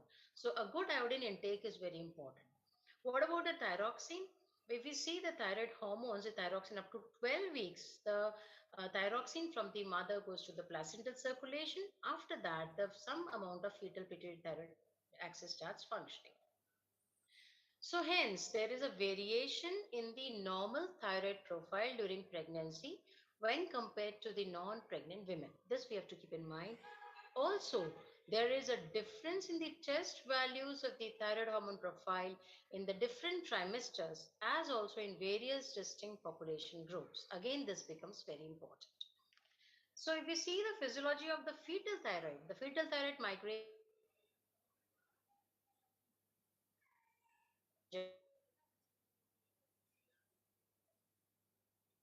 and it becomes capable of trapping iodine by around 12, and it can synthesize its own hormone by 14 weeks and secrete by around 18 to 20 weeks. So by this time, around 5 months onwards, probably the fetus itself begins to produce good enough thyroid hormone to function for itself. So what about the placental transfer? As I said, iodine is avidly transferred, TSH is poorly transferred, and thyroxine transfer, particularly in the first trimester, is good. After that, it becomes less. So, is maternal thyroxine how important it is for fetal development? During the first trimester, the developing fetus depends totally on the mother for thyroid hormones. So, in the first trimester, when the organogenesis is occurring, when the brain is getting developed, the entire body is, the organs are being developed, the total requirement of thyroxine, which is so important, is totally the mother is the source. So, mother should not be hypothyroid during this time. Several investigators have examined the correlation of even mild maternal thyroid failure with the fetal or the child's psychoneurological development. This I'll be talking in the later slides. So correction of hypothyroidism early in pregnancy becomes vital because in early gestation, the maternal thyroxine is the sole substrate for the T3, which is required for the fetal embryonic brain development. The fetal embryonic brain development, which is occurring for that, the T3 is very important, and the sole substrate being the mother in the early gestation. And untreated maternal hypothyroidism was found to be correlated with impaired neurodevelopmental deficits, lower intelligence quotient, and reduced learning abilities in the offspring. So this was an interesting study by Vaidya et al. This is quoted so many times in literature because this is a very important study where they looked into whether a universal screening is important or targeted high risk screening is important, and it makes whether there is any difference in that.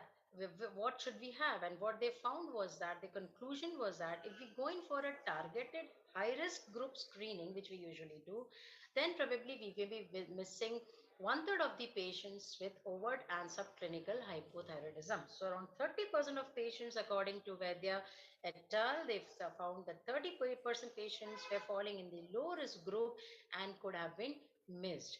So this is an important finding. However, still universal screening is not what is recommended. So let's see the other studies. This was another important antenatal thyroid screening and childhood cognitive function study. In this, the authors, what they did was, at less than 16 weeks of gestation, all the ladies were pregnant ladies who were not having any thyroid disorder were, and the blood tests were collected for thyroid functions. Of them, there two groups were formed. One group, they did the thyroid test, and if there was a deficiency, if the TSH was elevated, it was corrected with thyroxine. The second group, the blood was stored, and it was then postpartum, it was evaluated. And then the children were checked, evaluated at the age of 3 years for intelligence quotient. And and in this group also, at the age of 9 years also, they found that there was no significant IQ difference in both these groups. So they confirmed the first CATS-1 results that maternal thyroxine did not improve child cognition in such patients in whom you have a very mild sort of hypothyroidism, because the overt and the classical cases were excluded from the study. So then that shows us, goes on to say that in whom should we do? The screening should be done in high risk groups. Which are these?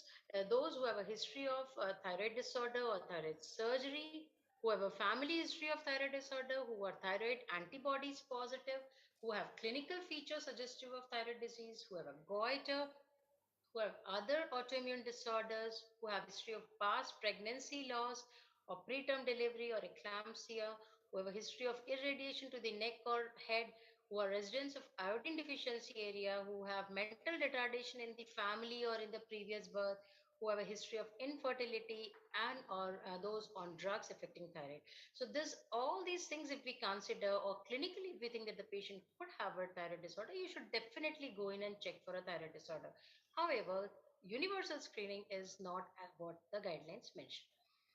What is the etiology of maternal hypothyroidism? It's like anyone else, like for example, a pre-existing hypothyroidism not treated well, or a woman who is on hyperthyroid and overtreatment is occurring, or an iodine deficiency, or Hashimoto's thyroiditis, post-surgery, thyroid tumor surgery, secondary tertiary Sheehan syndrome. These are all the causes. Now, what can happen if the maternal hypothyroidism is there? What are the complications that the mother can have? So, the mother can have gestational hypertension. She can have preeclampsia, eclampsia. She can have placental abruption. There can be anemia. There can be spontaneous abortion. So, one very important cause if there is abortion, one should always look for spontaneous abortion, one should look for hypothyroidism. There can be reduced fertility. Postpartum hemorrhage also can occur in larger number of women. What about complications in offspring? So in offspring, there can be low birth weight, there can be preterm birth, there can be stillbirth, there can be congenital anomalies, and there can be impaired neuropsychological development. Of these are the complications which can be seen in the offspring of untreated hypothyroidism. So, having seen that, now how do we manage this lady who comes to us with pregnancy and she has been found to have hypothyroidism? So, what do we do? So, the objective is a rapid normalization of the thyroid status. So, we should attempt to normalize the thyroid status as early as possible. So, the treatment should be immediately instituted, and attempt should be made for a rapid normalization. When a person is already hypothyroid, she comes to you before conception. Her TSH should be normalized, preferably below 2.5 million international units per liter. So less than 2.5 is the target pre-conception TSH that we should aim at. Treatment should be initiated as early as possible. However, if detected at a later stage of pregnancy also, initiate as early as possible then also, because results will be better. So do not delay and start the treatment immediately. What do we give? Of course, levothyroxine is the treatment of choice. The full replacement dose, if we see, it is a higher dose in pregnant women as compared to non-pregnant states. To maintain the euthyroid state, one would need a full pregnant replacement dose to the tune of 2 to 2.5 micrograms per kilogram per day. So now, suppose a lady is already receiving levothyroxine, and then she comes to us with pregnancy. Usually, an increment of 30 to 50% of the pre-pregnancy dose is usually required. So, if we are in a setup where probably we are not able to test so frequently and it's difficult for the patient to come to us, then usually an increment of this much dose is required, which can be made. But testing and accordingly doing is always the best way. So what are our treatment targets? So in the first trimester, our recommended treatment target upper limit should be 2.5 million international units per liter. And in second and third trimester, our TSH upper should be less than 3. It should not be less than 0.1. So we can say upon 0.1 to 2.5 in the first trimester and 0.1 to or 0.3 to 3 in the second and the third trimesters. We should check TSH 4 to 6 weekly. And if the patient is anti-TPO positive, then we should do regular thyroid monitoring at regular intervals to find out whenever she becomes hypothyroid. Indian guidelines are also given. They are also similar as I mentioned, as per the Western guidelines, the ranges are kept almost the same.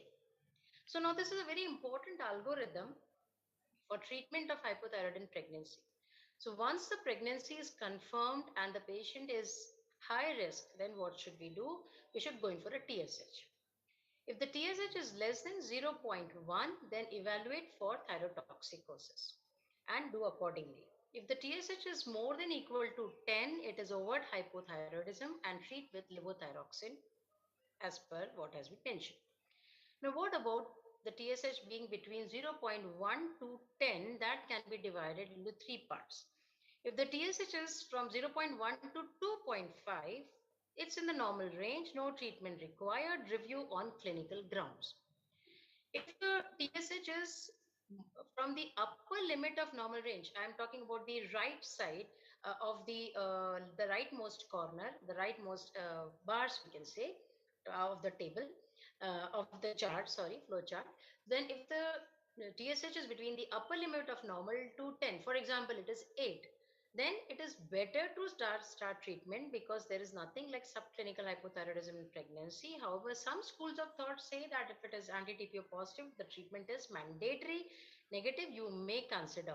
So all schools of thought say that yes, you should start treatment if the TSH even is it falls in this subclinical hypothyroidism range. Now, what to do if the TSH is between 2.5 to the upper limit of normal range? Then suppose the TSH is 3.5 or 4, something like that. Then you go whether we should treat or not. That is many a times a query.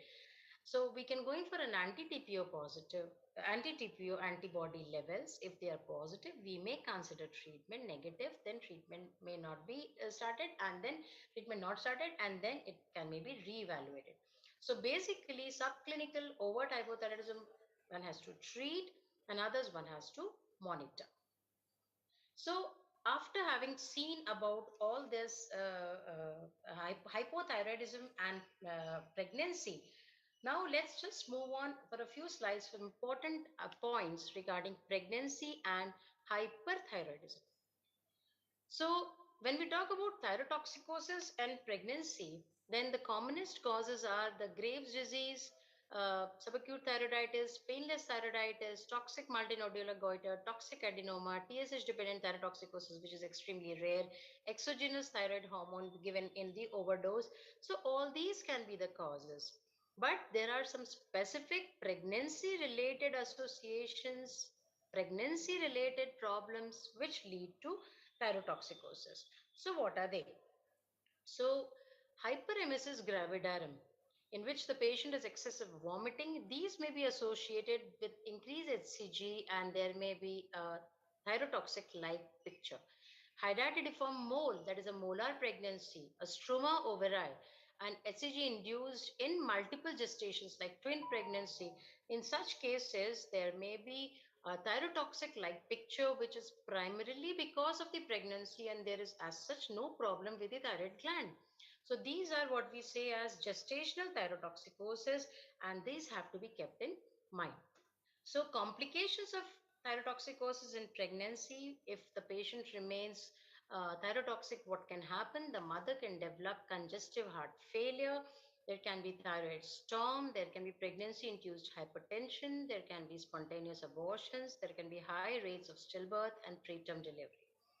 In the offspring, there can be neonatal deaths, increase in low birth weight, neonatal hyperthyroidism, IUGR, that is intrauterine growth retardation, seizure disorders in later life. So, how do we manage this thyrotoxicosis in pregnancy? The first thing that we should be careful is when we talk about the gestational thyrotoxicosis, which I said related to the hyperemesis gravidarum and molar pregnancy, etc., there the thyroid gland is normal. It is the HCG excess in the pregnancy which is causing the problem, and that has to be targeted. So if it's a molar pregnancy, it has to be corrected, it has to be operated and removed. And if it is hyperemesis gravidarum, then correction of dehydration has to be done. Preconception euthyroid state is desirable in women with hyperthyroidism. Now coming to just a small description as to which drug can we give and how much can we give in thyrotoxicosis. So why we are so worried here is because the placenta is very well transfers all these anti-thyroid drugs, whether it is PTU, whether it is carbimazole, methimazole, there is a good amount of placental transfer to the fetus. Other thing, there are significant adverse effects which the fetus can develop because of these drugs. And that is why it becomes very much important point that should we start the treatment early on or should we not start?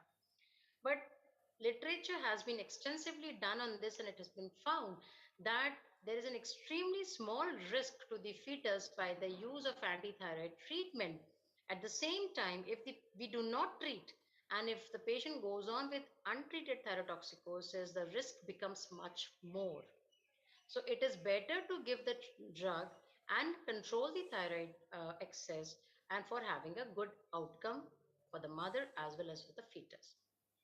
Having said that, one point we should remember is to prevent the fetal hypothyroidism, the smallest possible dose of the antithyroid drugs should be used so that the target free T4 is in the high normal range.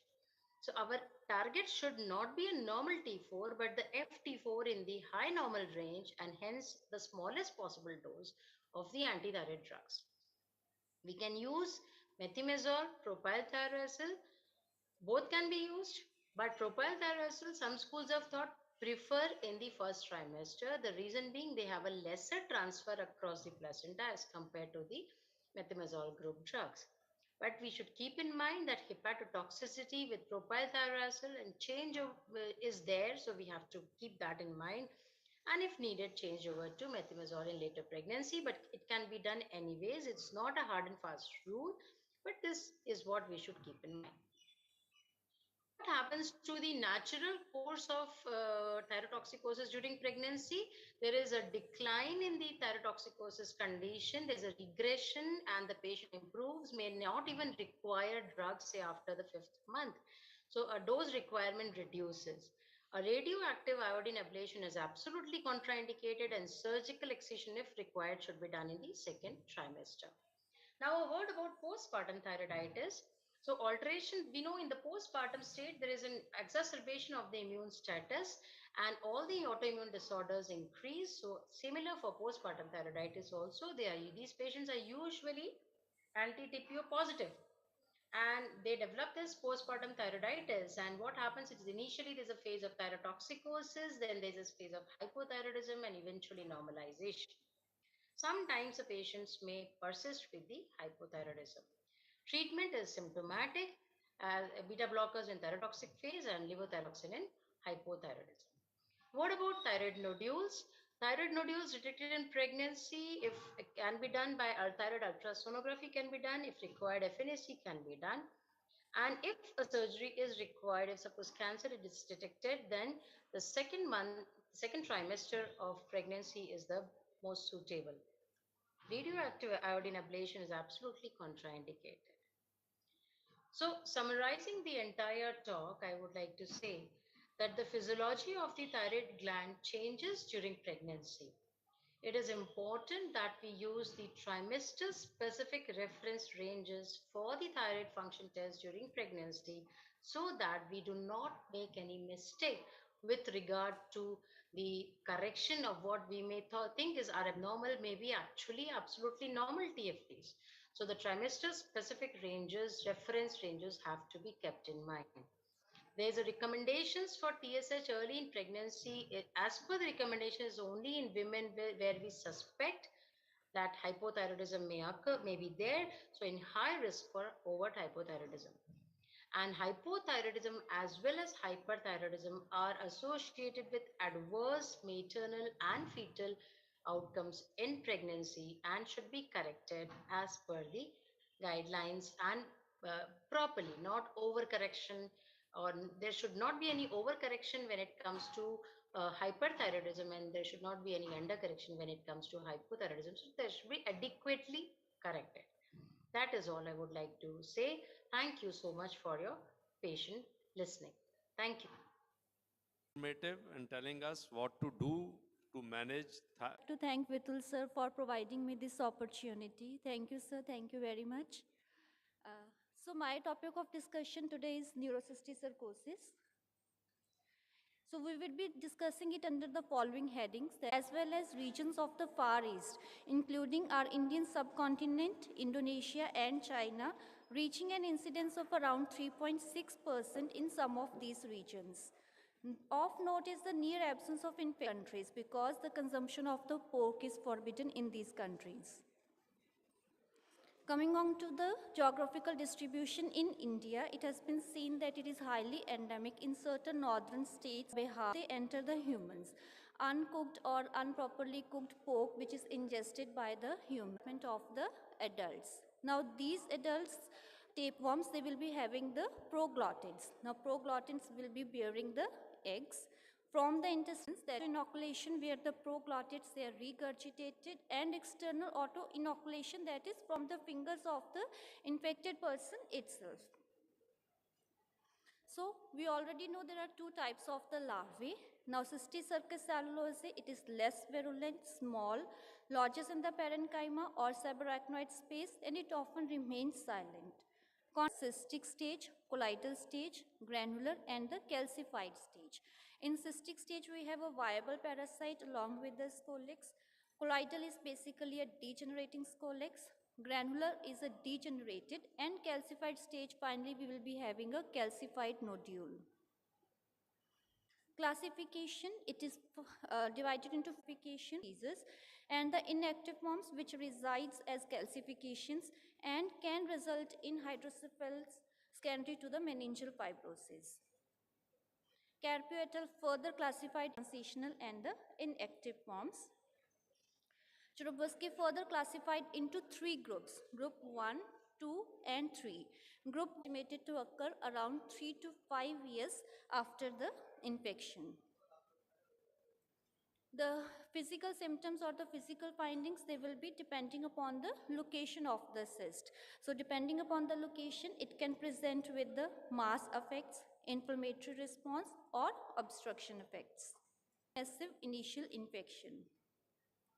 Intraventricular neurocysticercosis is responsible for 5 to 10% of the total cases, with fourth ventricle being the most common obstruction, and lateral ventricles, they are less likely to cause obstruction. There is a Brunt syndrome, that is the unattached cyst which may produce sudden onset of positional vertigo causing nausea or blindness.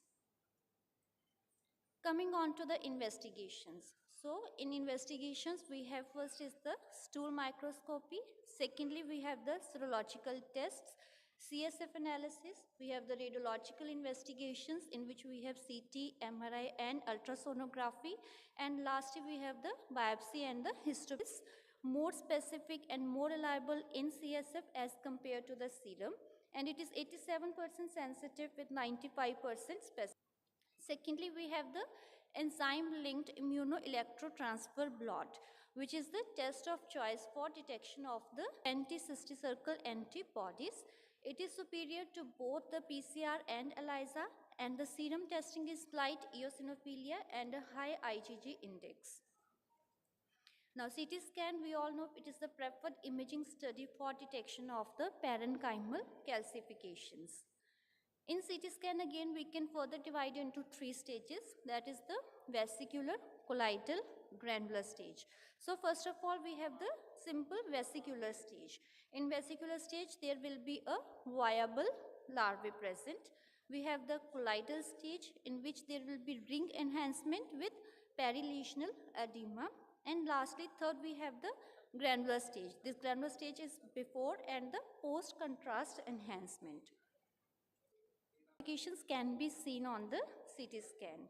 Now, if there are very multiple of the cysts which are calcified, it will be giving a starry sky appearance. This is very important. It is a starry sky appearance in case of multiple calcification. But MRI is the imaging modality of choice if we have the intraventricular or subarachnoid or cisternal cysts, very small cysts which cannot be picked up by the CT scan, or there is presence of cystic degeneration and pericystic inflammatory reaction. There are newer MRI techniques which have now come up, that is the MRC, that is the magnetic resonance cisternography, and the FLAIR techniques. Similarly, as in the CT scan, we had different stages. In MRI, again, we have the 4 stages, that is the vesicular, colloidal, granular, and finally the calcified stage. CT versus MRI. CT scan is more preferred because it is more cheaper if there are small areas of calcification, or in case there is the extraocular muscle involvement, because these is there much better observed in CT scan as compared to the MRI. So this is an MRI showing a cysticercus in the lateral ventricle with resultant hydrocephalus. Then we have the cisternography, which is reserved. We do not perform cisternography as a routine. It is only in case of the rare refractory cases in which either the MRI was not diagnostic or it was contraindicated. Then MR angiography, that is the occlusion of the intracranial artery in case of the subarachnoid neurocysticercosis. Now, ultrasonography as an imaging modality can be used in cases of the ocular neurocystis of the cases, and that too, a trial of the anti-cysticercal drugs with follow-up imaging is to be done before considering a patient for the brain biopsy. Otherwise, brain biopsy is not to be done. So we have a number of diagnostic criteria, but the most common used is the Del-Brutto diagnostic criteria. But in fact, even this Del-Brutto diagnostic criteria holds not much significant in the Indian studies. It is much more in those patients where it was neurocystic sarcosis is not very common. So most common differential diagnosis, all the intracranial space occupying lesions come in differential diagnosis of neurocystic sarcosis, with tuberculoma being the most common. Now, how can we differentiate tuberculoma from the cysticercus? Tuberculoma is usually irregular shaped, solid, greater than 20 millimeter, and is usually associated with severe perifocal per kg body weight per day for 15 days. However, the dose can be changed according to the cysts, or if there is single parenchymal cyst or multiple cysts. And albendazole, which is most commonly used, is used in a dose of 15 milligram per kg body weight per day for 1 month. Earlier we used to give it for 28 days, but now certain studies they have come up which are showing that if we use it for 28 days or even for 1 week, the effects are the same. Now, what are the benefits of albendazole over praziquantel? Albendazole is a cheaper drug with a good CSF penetration with a higher efficacy of 75 to 90%, and it does not interact with the anticonvulsants or the steroids. And because of these effects of the albendazole, we use praziquantel as a second-line therapy and we use albendazole as a first-line therapy. They are to be started in all patients who had seizures at the first presentation. Now, in which patients these are to be continued for a longer time, and in which patients we can use it for a shorter period of time. Now, if the first seizure was due to the inflammation of the cysticercal lesions, we can start the anti-epileptic drugs and then continue it till this acute inflammatory response subsides. Now, this subsidation of the response can take even around several months. But if the seizures are occurring even after the resolution of edema or there is presence of calcification of the cysts, we can use the anti-epileptic drugs for a prolonged period of time. And the prolonged anti-epileptic drug therapy should also be considered in patients with multiple cysts who have no history of any seizure activity. So usually we use the anti-epileptic drugs for 2 years seizure-free interval. Coming on to the surgical intervention, if there is a hydrocephalus due to an intraventricular cyst, we can think of placing a VP shunt followed by surgical removal of the cyst. If there are multiple cysts in the subarachnoid space, thirdly, there is obstruction due to arachnoiditis. Now, earlier the stunts used to be used and they used to be resulting in the shunt dysfunctions because of the continuing inflammatory reaction. So, Sotelo designed a device that functions at a constant flow without the valvular mechanism of the shunts. Other indications are like medically refractory epilepsy due to a single lesion, ocular or spinal cysts, or if there are cysts attached to the middle cerebral artery and cysts were compressing the optic chiasma. So follow-up imaging. Follow-up imaging study is recommended after 2 to 3 months following treatment, and especially in those cases in which we were not very sure of the final diagnostic criteria, and we gave the patient anti-cysticercal medications as a diagnostic tool. Coming on to the prognosis. Prognosis is usually good in most of the cases. Patients, they are usually seizure-free after treatment with the anti-cysticercal treatment, although 22% of the patients have recurrent seizures. The RASMOS is associated with a higher mortality, more than 20%, and there are certain patients with residual neurological deficits which are related to strokes and hydrocephalus. Thank you for patient listening. Thank you, madam. So it was real and overview. It is like the whole chapter you have combined in Ventilator-associated pneumonia, diagnosis and prevention.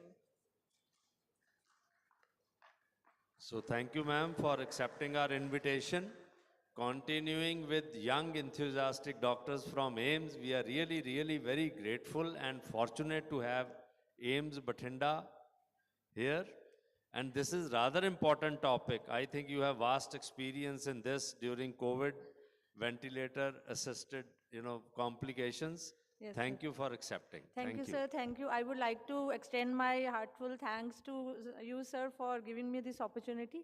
I feel privileged to be a part of MAPICON 2022. Yes.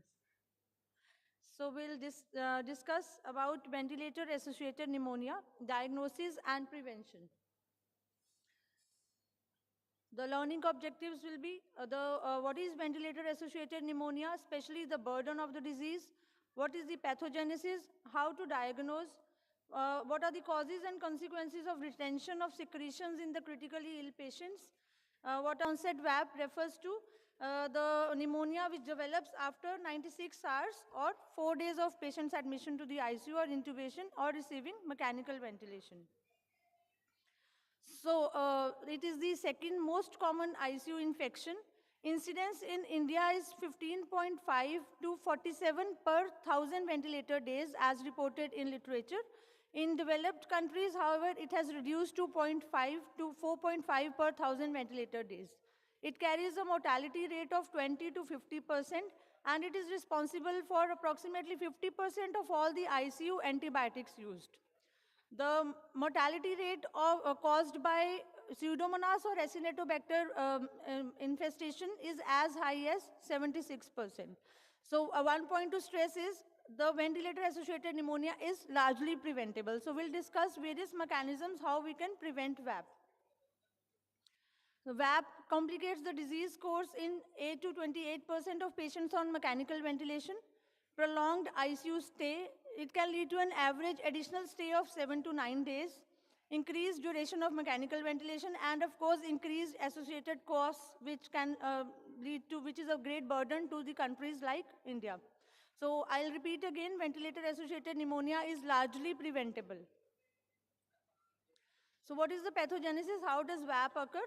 The main pathogenic factor is the biofilm formation within the tracheal tube, which occurs due to the microaspiration of secretions around the cuff, and the mode of entry of the secretions into the around the cuff can be aspirated from the gastric contents or from the oral cavity which are ingested or from the lower respiratory tract. The main causative organisms in early onset VAP are mainly H. influenzae, Streptococcus pneumoniae, Staph aureus, E. coli, and Klebsiella, while in late onset, most common is Pseudomonas aeruginosa, Acinetobacter, and Staphylococcus aureus, that is methicillin resistant. I'll stress upon the point again that the Pseudomonas aeruginosa and Acinetobacter infestation, if they occur, can lead to a mortality rate of 76%. So most strains responsible for early onset VAP are antibiotic sensitive, and those responsible for late onset VAP are usually multiple antibiotic resistant. So there is no single clinical manifestation that can be used alone to diagnose VAP. The diagnosis of VAP is mainly clinical, and it is done by a combination of clinical, radiological, and microbiological criteria. Chest radiography, although very sensitive, is typically non-sensitive, and there is no X-ray sign that correlates well with pneumonia in mechanically ventilated patients. So how do we diagnose? We have a 2-1-2 test, that is the combination of various tests. That is, 2 is radiographic evidence on 2 consecutive days of any new progressive or persistent infiltrate, consolidation, opacity, or cavitation, and at least one of the following signs, that is fever with no other recognized cause, or leukopenia or leukocytosis. Then at least 2 of the following: new onset of purulent sputum or change in the character of secretions, new onset or worsening cough, dyspnea or tachypnea, rales or bronchial breath sounds, and worsening gas exchange. So this is a CPI scoring which was given by Pugin et al. It is a clinical pulmonary infection score that is used as a diagnostic tool to detect VAP. The various parameters used for calculating CPI is body temperature, leukocyte count, volume and character of tracheal secretions, arterial oxygenation, chest radiographic findings, and results of gram strain and culture of that non-invasive can be done and invasive need not be followed because there are no statistically significant differences. Now coming on to the most important topic, most important part of this talk, that is VAP prevention strategies. I have already discussed that VAP is mainly preventable. Going for the treatment does not carry a higher chance of survival. So the most important strategy is, first of all, hand hygiene, oral care, head of bed elevation to 30 to 45 degrees, patient turning and rotational therapy, GI DVT prophylaxis, daily interruption of sedative infusions, airway or ventilator management, endotracheal tube suctioning, subglottic suctioning, and cuff pressure management. We'll talk about each of these in a little bit of detail now. So hand hygiene, we have always heard about hand hygiene, that it is the most important. So while taking care of the ICU patients, hand hygiene has to be followed.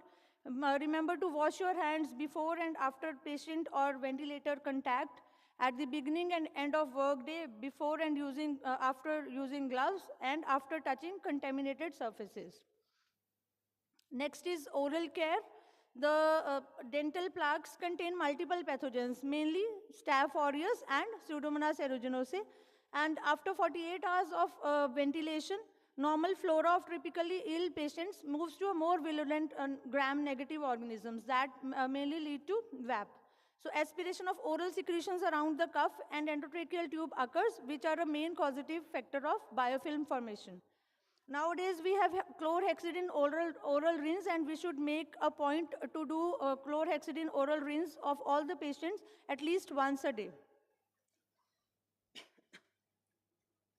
Next is head of bed elevation, or to 30 to 45 degrees should be done in all cases.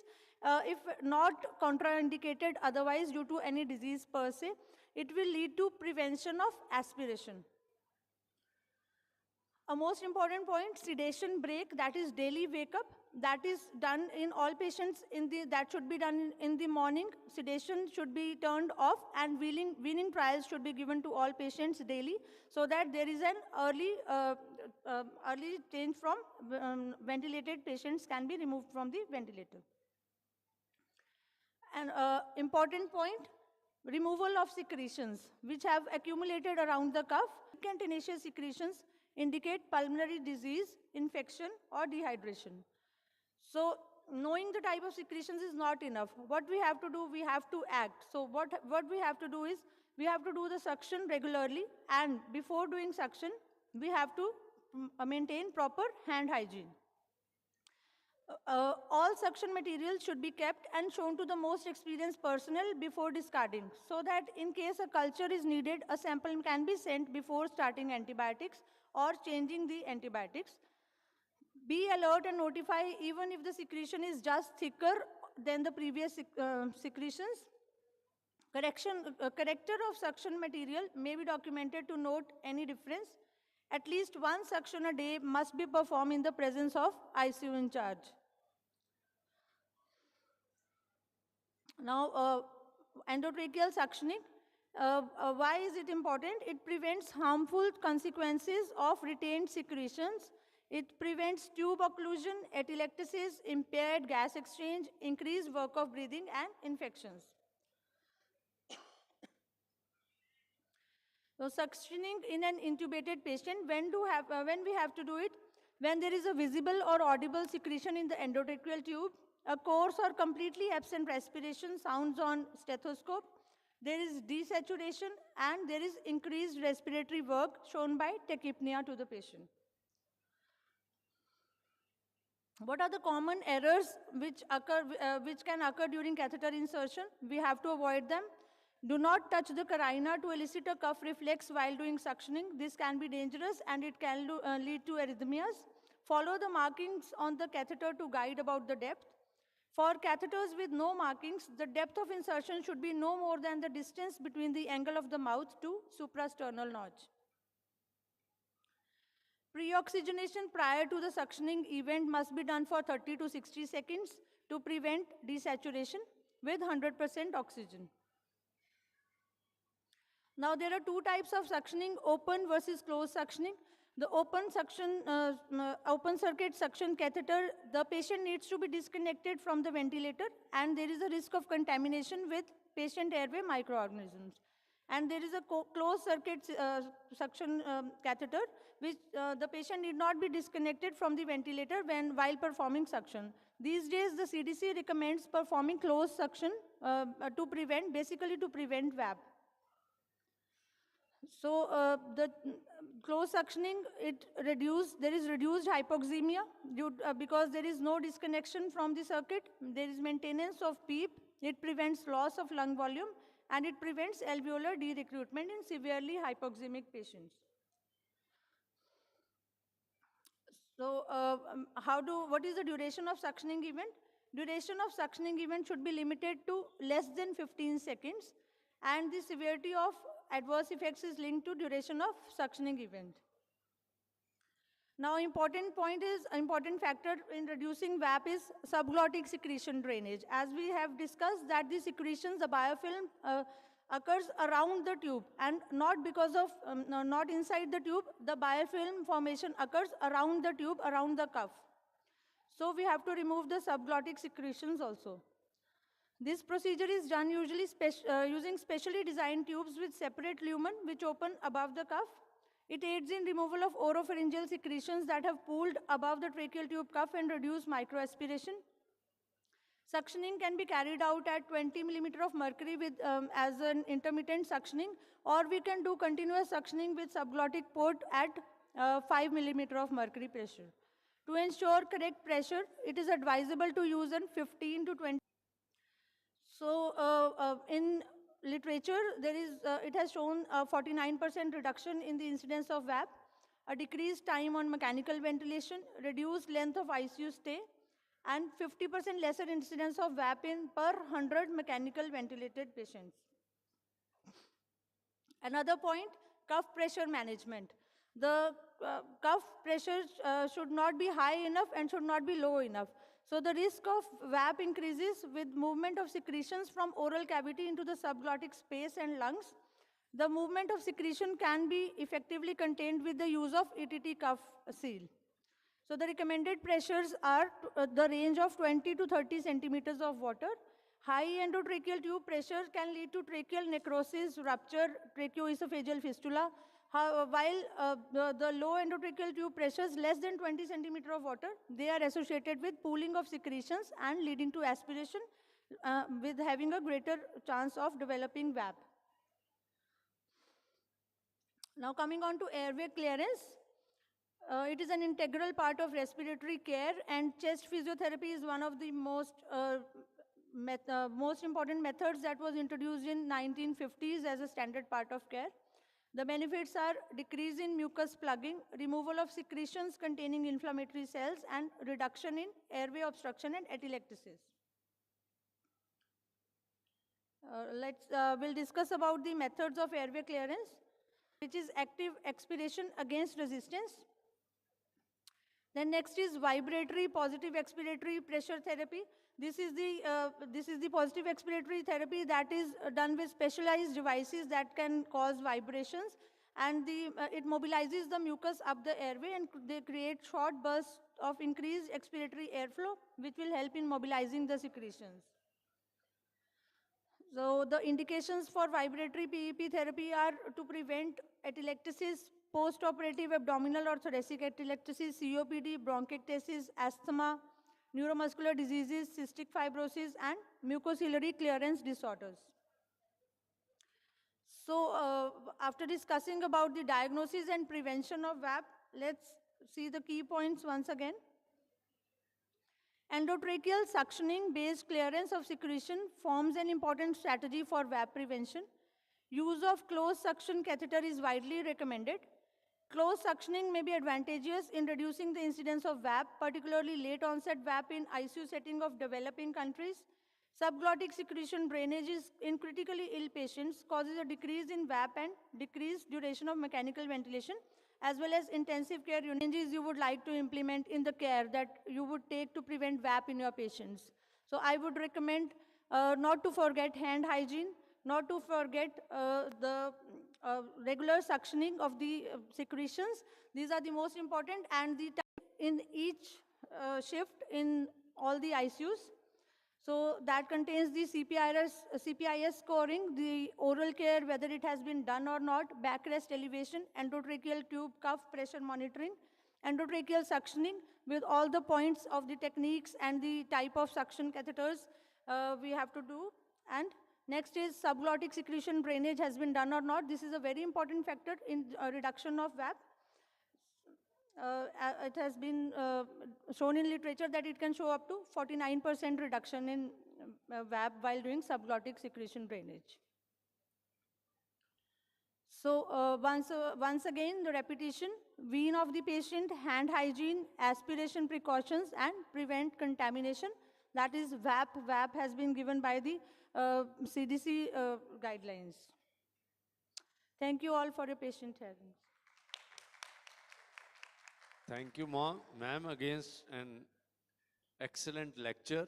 And this is a very important topic since more and more patients now are going in for ICU care, especially during COVID. Yes, So sir. VAP was a factor which increased the mortality. Yes, so sir. thank you very much for enlightening us on VAP. Any questions are invited? Thank you, ma'am. Thank you, sir.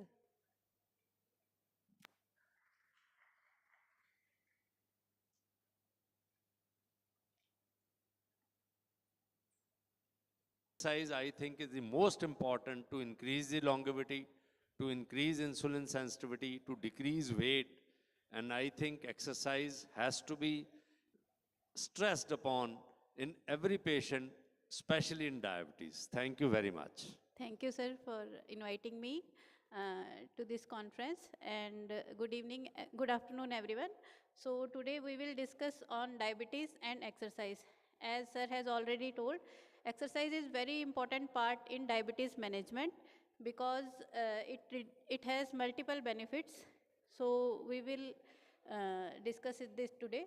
The adoption as well as maintenance of physical activity is critical for blood glucose management and overall health in diabetes and as well as pre-diabetic patients. Physical activity include all the movements that increase the energy use, whereas exercise is planned, structured physical activity. The challenges related to blood glucose management vary with type of diabetes, type of activity, presence of diabetes-related complications. So physical activity and exercise recommendations should be tailored to meet the specific need of each individual. So what are the benefits of exercise in diabetes? In type 2 diabetes, exercise improve glucose control, that is well known to each and everyone, and it also decrease the cardiovascular risk factors. It controls the it contributes to weight loss, it improves the well-being, and regular exercise in pre-diabetic patient may prevent the development of type 2 diabetes. So exercise should be done in caution in these patients. And the worsening of hyperglycemia with resistance exercise and development of ketosis can be there, especially in type 1 diabetes patient.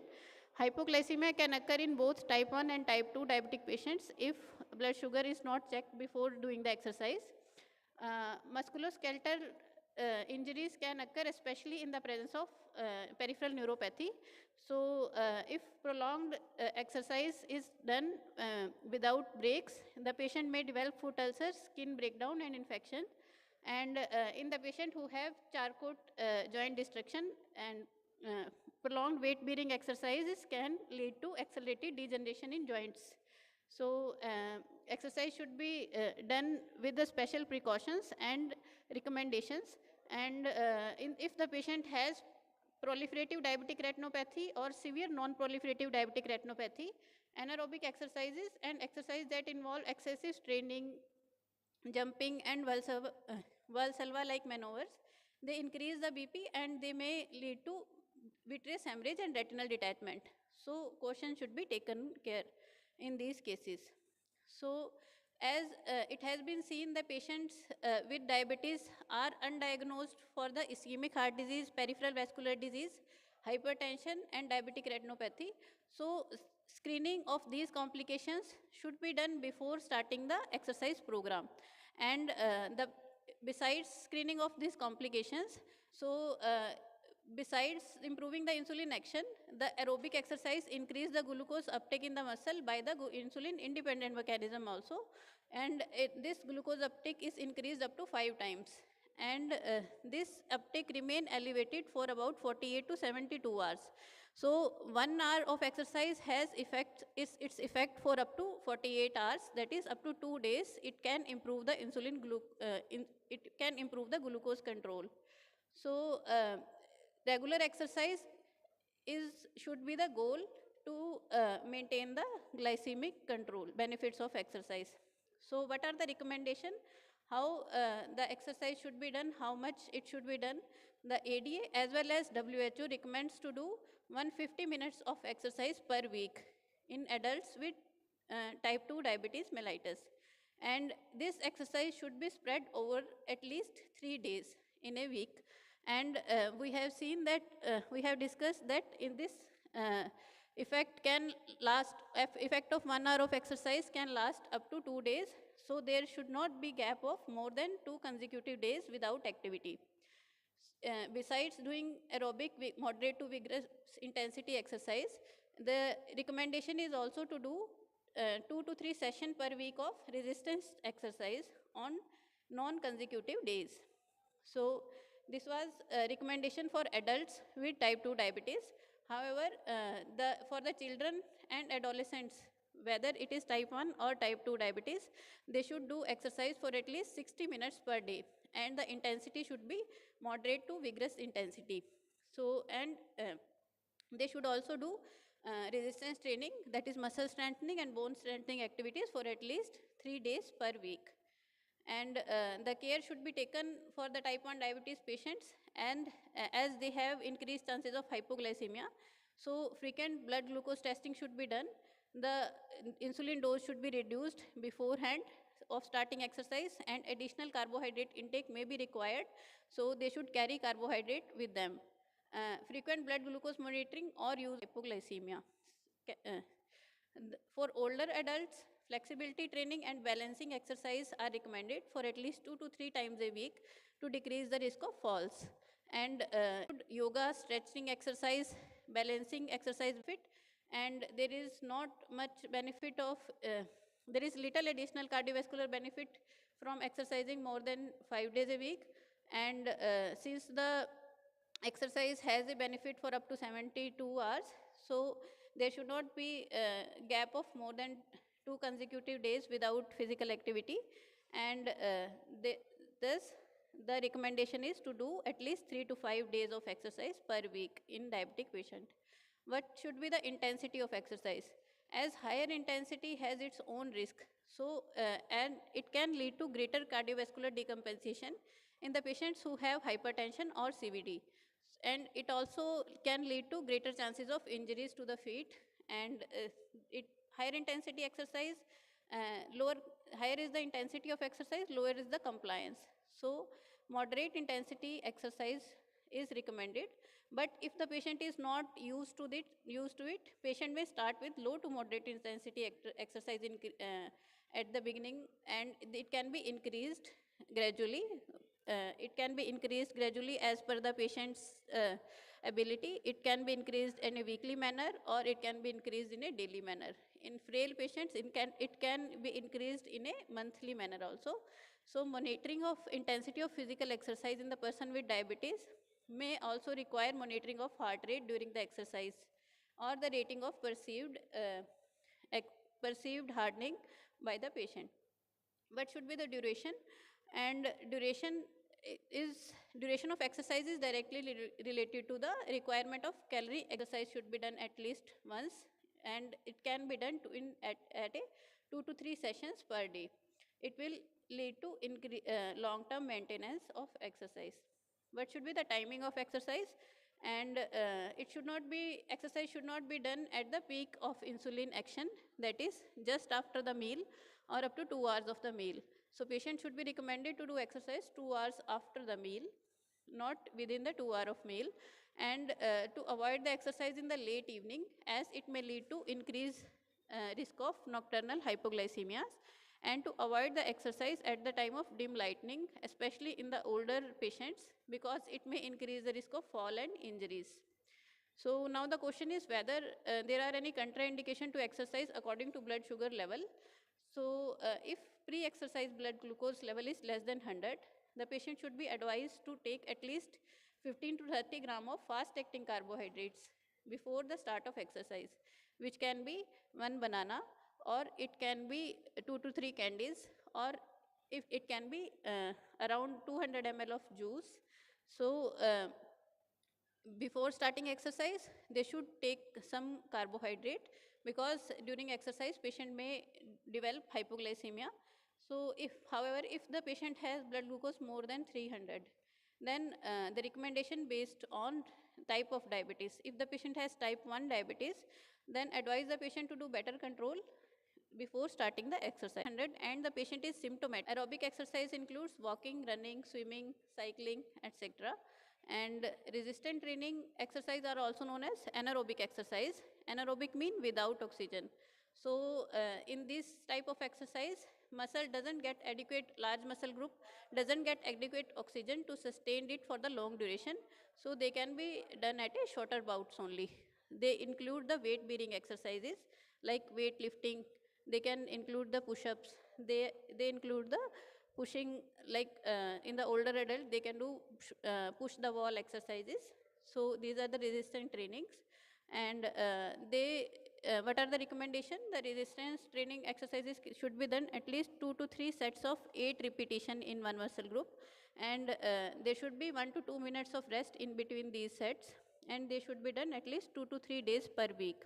The precautions, what precautions should be undertaken before starting this exercise? It should be taken care that the range of motion should be pain-free, and the exercise should be done with, or should not have recent MI, and the patient should not have any arrhythmias, cardiac failure, severe valvular diseases, untreated aneurysms. So the musculoskeletal contraindications are acute injuries, fractures, and acute inflammatory joint diseases. However, other contraindications include large hernias and proliferative diabetic retinopathy, as we have discussed, recent ophthalmic surgeries, severe cognitive impairment, and uncontrolled COPD. So the next we move on to stretching exercises. Stretching exercises are also important in their own, because they improve the flexibility of joints and they help to maintain the range of motion of these joints. So they help to maintain the musculoskeletal function, their balancing activities. So, but how the stretch should be done? Muscles should stretch for at least 10 to 30 seconds with 2 to 4 repetition of each exercise. Balance training can be of any duration according to the patient's functional capacity. And now we will discuss exercise in some special situations, like the patients with the diabetic retinopathy. We have discussed that they should not do the exercises that involve the high fluctuation of BP, because it may lead to vitreal hemorrhage and retinal detachment. So they should avoid bending at the waist and lifting overhead and sustained isometric contractions. So very important while recommending the exercise, because warm-up time, that is initial 10 to 20 minutes of low intensity aerobic exercise will raise the heart rate slowly. So it will prevent the acute rise in blood pressure and acute fluctuation in the heart rate. Similarly, cool down phase is very important, because if the patient cool down gradually, it will decrease the risk of post-exercise hypotension and arrhythmias. So the other risk that is associated with exercise is hypoglycemia. We know the hypoglycemia is integral part of exercise if we don't do proper management beforehand. So all the patients should be taught about the sign and symptom of hypoglycemia, And they should be taught about the self-monitoring of blood glucose. They should always carry the carbohydrate source with them while starting the exercise. And if blood sugar is in less than 100, we have already said, they should take carbohydrate snack before starting the exercise. And the exercise timing is also important, as we have already discussed. To avoid the nocturnal hypoglycemia, they should include the bedtime snack. Beforehand, they should reduce the basal insulin dose and dose of insulin secretagogue before planning the exercise. And frequent blood glucose monitoring help to detect the early hypoglycemias. The weather is very important.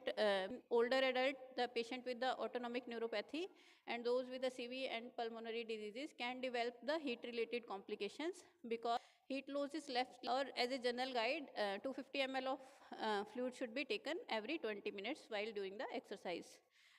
The foot care is very important, and the patient should be taught to inspect the feet daily.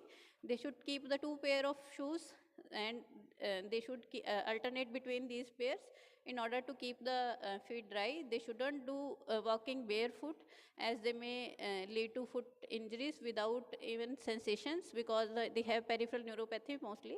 And the early reporting to the physician should be done in case the feet develop any blister or the sore. The other precautions that should be taken is BP monitoring, because there may be excessive rise in the BP during exercise, and post-exercise hypotension can be there. And the pulse should also be monitored, and they should carry their identity card and cell phone while doing the exercise. The exercise should be sustained, and the patient should be promoted to do sustained exercise. And it is not that they have to do 1 to 2 days of exercise. They should do exercise on the long-term basis. So targeted behavior change, that is, they should keep the targets. They can keep the targets in their cell phones, because by doing the step counts, they can keep the targets in their diaries of doing the how many minutes they have done exercise. They should be constantly motivated that the presence of diabetes related complication, and recommendation should be tailored to meet the specific need of each individual.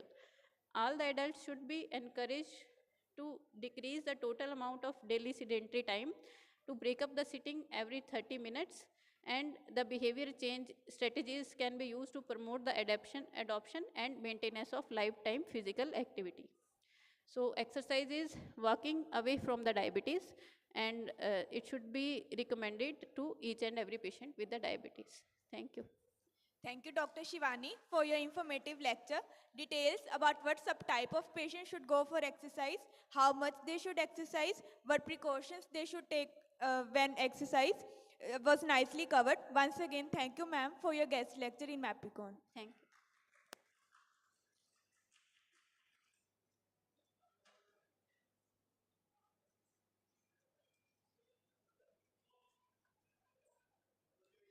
Thank you, ma'am. Now we are going to proceed for the recorded guest lecture by Dr. Anuj Maheshwari, Governor, American College of Physicians, India Chapter, Vice President, RSSDI, Professor and Head, Department of... Thank you, Team MAPICON and Dr. Vitul Kumar Gupta for giving me this opportunity to speak in this prestigious conference again in this year. In next 20 minutes, I shall be talking about why 130/80 should be the cutoff for hypertension diagnosis. As we all know, many reputed organizations across the world had reduced the cutoff for the diagnosis and management of hypertension from 140/90 to 130/80. And we must know why they are doing this. Hypertension, as we all know, is the most common condition seen in primary care, which may lead to MI, stroke, renal failure, atrial fibrillation, peripheral arterial disease, and aortic dissection, and of course, not to forget dementia, death if not treated and detected properly.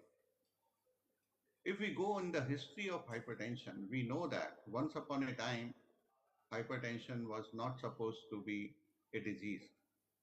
We all know that in 1942, once American president has been died of the stroke, his blood pressure was more than 200 systolic, and which has been considered normal by their physician. In GNC 4 and 5, the systolic blood pressure target to treat hypertension was considered 160 millimeter of mercury, which has been reduced to 150 by GNC 6, and GNC 7 has brought it down to 140. Of course, it has been supported by the International Society of Hypertension as well as American Society of Hypertension. Later on, a sprint trial has given that 120 is the safe cutoff for the systolic blood pressure, which has been further raised to 130 by American College of Cardiology and American Hypertension Association. Sprint has taken the blood pressure in very ideal circumstances, because of what it has been found to be normal or less than normal, in which the complications possibilities were least, and people have been found to be keeping well when they are keeping their blood pressure systolic less than 120 and diastolic less than 80, which was almost corresponding to the routine clinic measurement of the systolic blood pressure 136 to 140, and diastolic 76 was corresponding to the routine clinical measurement of the diastolic blood pressure 82 to 84. So in that perspective, it has been thought that probably less than 85 may be a better cutoff limit for the diastolic hypertension. In 2017, American College of Cardiology, American Heart Association, Hypertension Society, and many other societies has given a joint guidelines for the prevention, detection, evaluation, and management of high blood pressure in adults. They said that for diagnosis and treatment, both the target should be dropped down to 130-80 mm of mercury. And it was really a thing which has created a lot of hue and cry, especially in the countries like India, where many people are suffering with hypertension and many people are living under the poverty line. It is going to increase the healthcare burden 3 times. The prevalence of hypertension has risen to 44.7% from 16.49% as we increased the level of blood pressure control from 140/90 to the 130/80, or we dropped the cutoff of blood pressure from 140/90 to 130/80 mm of mercury. New classification of the hypertension in 2017 has brought the blood pressure category normal less than 120 systolic blood pressure and less than 80 diastolic blood pressure, above which up to 129 it was considered elevated, and still in diastolic blood pressure less than 80 was when reached to 90 mm of mercury, and more than that it was considered to hypertension stage 2. So cardiovascular events in participants when more than 80 years by BP class have been found to be continuously increasing from lower level of the blood pressure to the continuously pre-hypertension, stage 1 hypertension and stage 2 hypertension. We could see that cardiovascular events were highest in the stage 2 hypertension in more than 80 years of the age group. So here we can understand that even 80 years or more than that age group is not allowed to keep their blood pressure 140/90 or more than that. We have seen that cardiovascular events were 24.7% in those patients, those who were keeping their blood pressure 140/90 even at the age of 80 years, where we usually think that a lot of stiffness may be there in the arteries, and because of what people may be having high blood pressure as per the effect of their age, but still it is going to be detrimental. Blood pressure and cardiovascular disease risk in pre-hypertension has been evaluated in the strong heart study, where we could see that as the cumulative incidence increasing from normal blood pressure to the pre-hypertension, then it has been further accumulated if diabetes has been added up to the pre-hypertension, and once both were together, it was found to be the highest level. Now, very interesting, the new hypertension guidelines, which are very well supported by one of the Indian study, which was the Mumbai cohort study. In this particular study, 70 months evaluation of blood pressure has been done of the 35 years more 35 years of the age or more than that 173 persons, and it was found, and they have been evaluated in terms of the ischemic heart disease, and it was found that hazard ratio for death and ischemic heart disease was found to be elevated from 1.16 to 1.19 once the systolic blood pressure has been raised from 120 to 129 to more than 130, but less than 139. But more importantly, it could be seen in terms of the cerebrovascular accident, this rise was more appreciable and more dangerous. What we could see that in terms of the cerebrovascular accidents, the hazard ratio has shooted up from 1.16 to 1.73 in the same population which has been evaluated for 70 months more than 35 years of the age.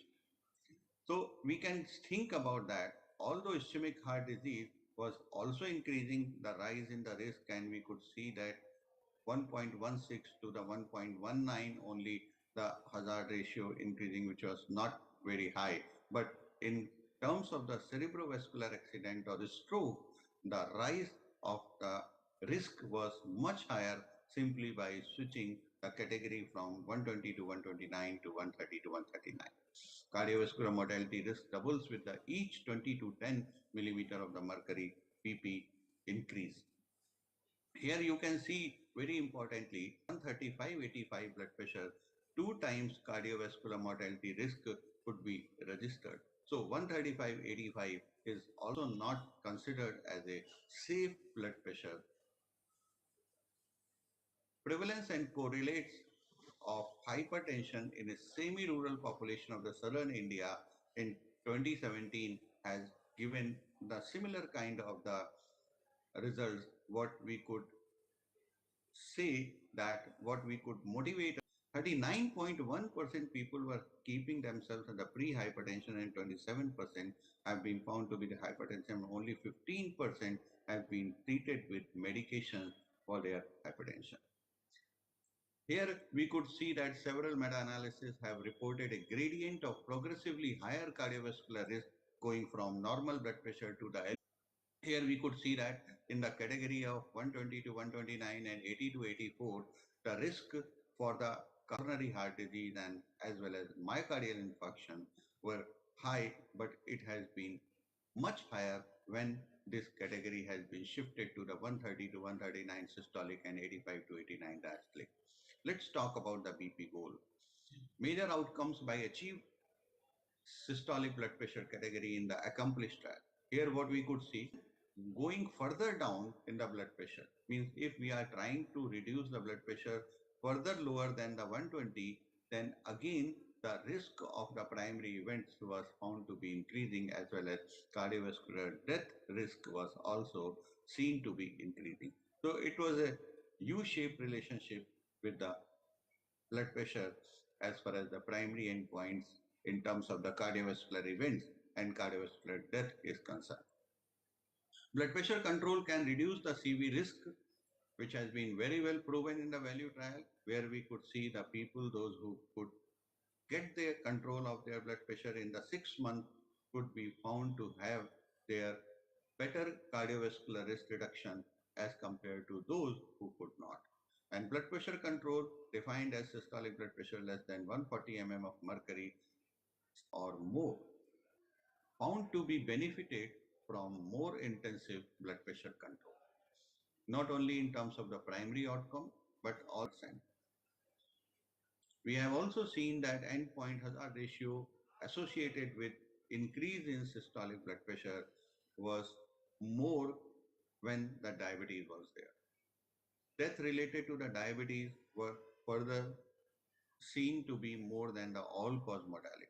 So all-cause mortality and death related to the diabetes and any endpoint related to the diabetes we could see on the higher side once the systolic blood pressure rise was considered. In hot study, it has been established the people, those who could keep their diastolic blood pressure 80 mm of mercury or less than that, they have been seen significant reduction in the myocardial infarction, major cardiovascular event, stroke, cardiovascular mortality prevention and stroke, secondary stroke prevention, peripheral arterial disease, it is 130/80 or less than 130/80. But threshold for the diagnosis have been given the liberty to 140/90 only in the condition when no clinical cardiovascular disease was existing and 10-year atherosclerotic cardiovascular disease risk was less than 10%. And there was one more category, that was a secondary stroke prevention in specific comorbidity. Then grade 1 hypertension was ranging between 140 to 159 and 90 to 99 of the diastolic. Grade 2 hypertension was ranging between 160 to 1679 systolic and 100 to 109 diastolic. And then grade 3 hypertension was 180 or more than that, 110 or more than that diastolic, and isolated systolic hypertension was considered if the systolic blood pressure is 140 or more than that, but the diastolic blood pressure is still keeping less than 90. As far as the Indian guidelines are concerned, Hypertension Society of India has given the Indian guidelines for the hypertension in 2019, which has also given almost similar kind of a picture. 2021 European Society of the European Society of the Cardiology guidelines on cardiovascular disease prevention in clinical practice has shown that it is recommended that blood pressure should be classified as optimal, normal, high normal, grade 1 to 3 hypertension according to the office BP, which has already been told to you in the previous slide. It is recommended to base the diagnosis of hypertension on out-of-office blood pressure measurement with ambulatory blood pressure measurement and home blood pressure monitoring when feasible. It is recommended to base the diagnosis of hypertension on repeated office measurements of blood pressure or more than one visit except when hypertension is severe, means grade 3 or more or with the high risk patient. So what this European Society of Cardiology guidelines has said, once you are screening and diagnosing the hypertension, you must consider optimal blood pressure less than 120/80, normal 120 to 129 and 80/84, high normal 130 to 139 and 85 to 89, and hypertension is to be considered once it is 140/90 or more than that. Then we should investigate to find out the mass hypertension if it is there. Out of office blood pressure measurement is necessary by ambulatory blood pressure monitoring or home blood pressure monitoring. If it is even if it is normal, then repeat blood pressure measurement is required after 1 year. If the person is found to be hypertensive, then repeat visits for office blood pressure measurements are required, as well as it is to be considered to be confirmed again with out of office blood pressure measurement through that, then it is causing all kinds of the adverse cardiovascular and outcomes as well as adverse stroke outcomes. The clinic blood pressure is less than 140/90. It is considered almost similar to the 135/85 mm of mercury, the home blood pressure monitoring. So recommended office blood pressure target ranges are, if you are diagnosing the hypertension, then blood pressure in 18 to 69 years of the person, it should be targeted to keep between 120 to 130. Means a person is diagnosed to have hypertension, it should be kept or brought to the blood pressure, systolic blood pressure were between 120 to 130. If the person is keeping diabetes, the same cutoff for target blood pressure is there, 120 to 130. Patient is having the CKD, is being given liberty to keep the blood pressure between 130 to 140, less than 140. More, if the person is having the coronary artery disease, and if the person is having stroke or TIA, the blood pressure target is again ranging between 120 to 130 to keep it. Lower systolic blood pressure acceptable if tolerated. Less than 140 mm of mercury in more than 70 years of the age is acceptable if 130 millimeter of mercury is not possible in them. Diastolic blood pressure is less than 80 for all treated patients is recommended. In 2020, International Society of Hypertension Global Hypertension Practice Guidelines has said that Normal blood pressure is considered less than 130 and diastolic blood pressure normal considered less than 85. And similarly, then high normal between 130 to 139 systolic and 85 to 89 diastolic. Society of Cardiology, International Society of Hypertension, all are in their recommendations to keep the systolic blood pressure 130 mm of mercury or less than that. Lower the better, faster the better. Better quality of the blood pressure control is always giving a good quality of life. So another important thing, we must start a treatment with the multiple drug therapy. Not a single drug is enough for the initiation for the treatment. Use single pill combination therapy to improve adherence. Follow an evidence-based simplified treatment algorithm. Indians are having a lot of challenges as far as they are metabolically concerned. They are having a lot of abdominal adiposity, they are having high waist circumference and waist to hip ratio, and they are having low level of hypokine and high plasma leptin, low rate of the glucose disposal, more of the insulin resistance and lot of genetic factors which make them more prone to get the metabolic diseases as compared to the other population. So because of what our target should be lesser, we are the persons, those who are having more prone to get the obesity, more prone to get the truncal adiposity, and which is responsible for the continuously increasing insulin resistance. In nowadays, in due course of the time, we have also developed the physical inactivity, and poor sleep has been developed in the wake of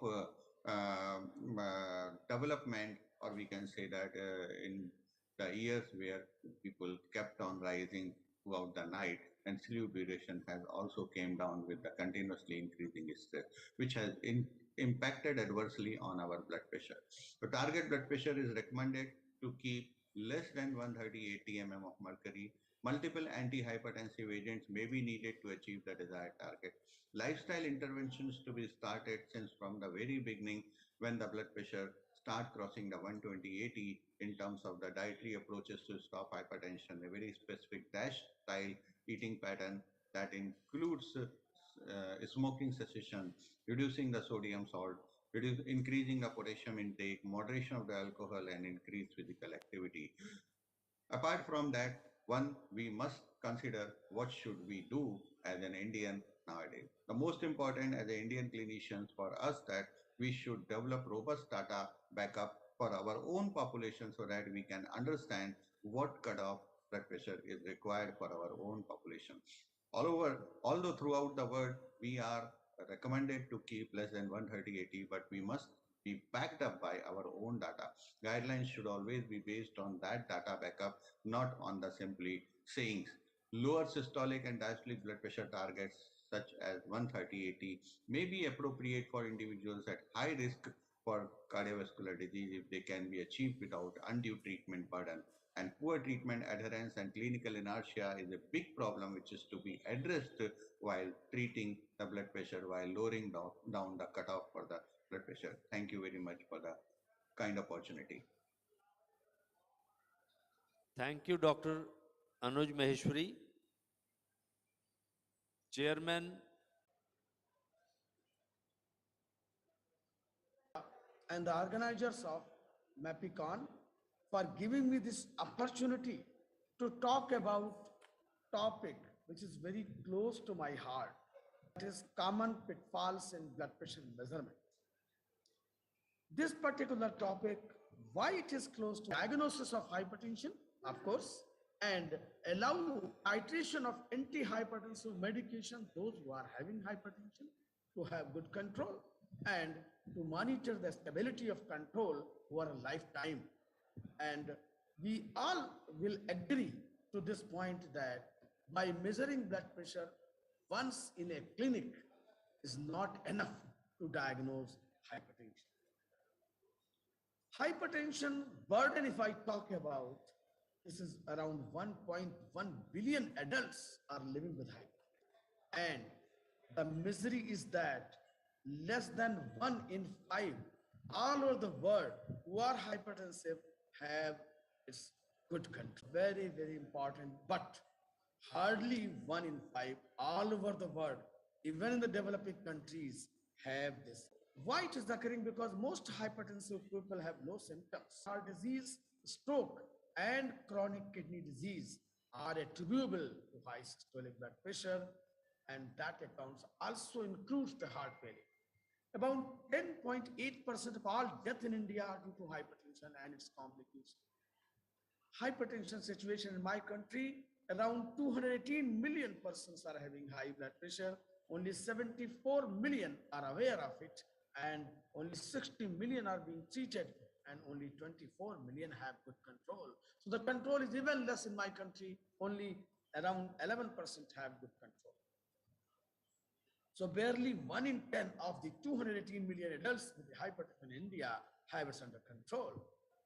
When we talk about measurement of blood pressure, one should know that any monitor or any machine for measuring blood pressure is a machine. It has no brain. You have to utilize your own brain. The first thing is to find out good monitor for the measurement of blood pressure.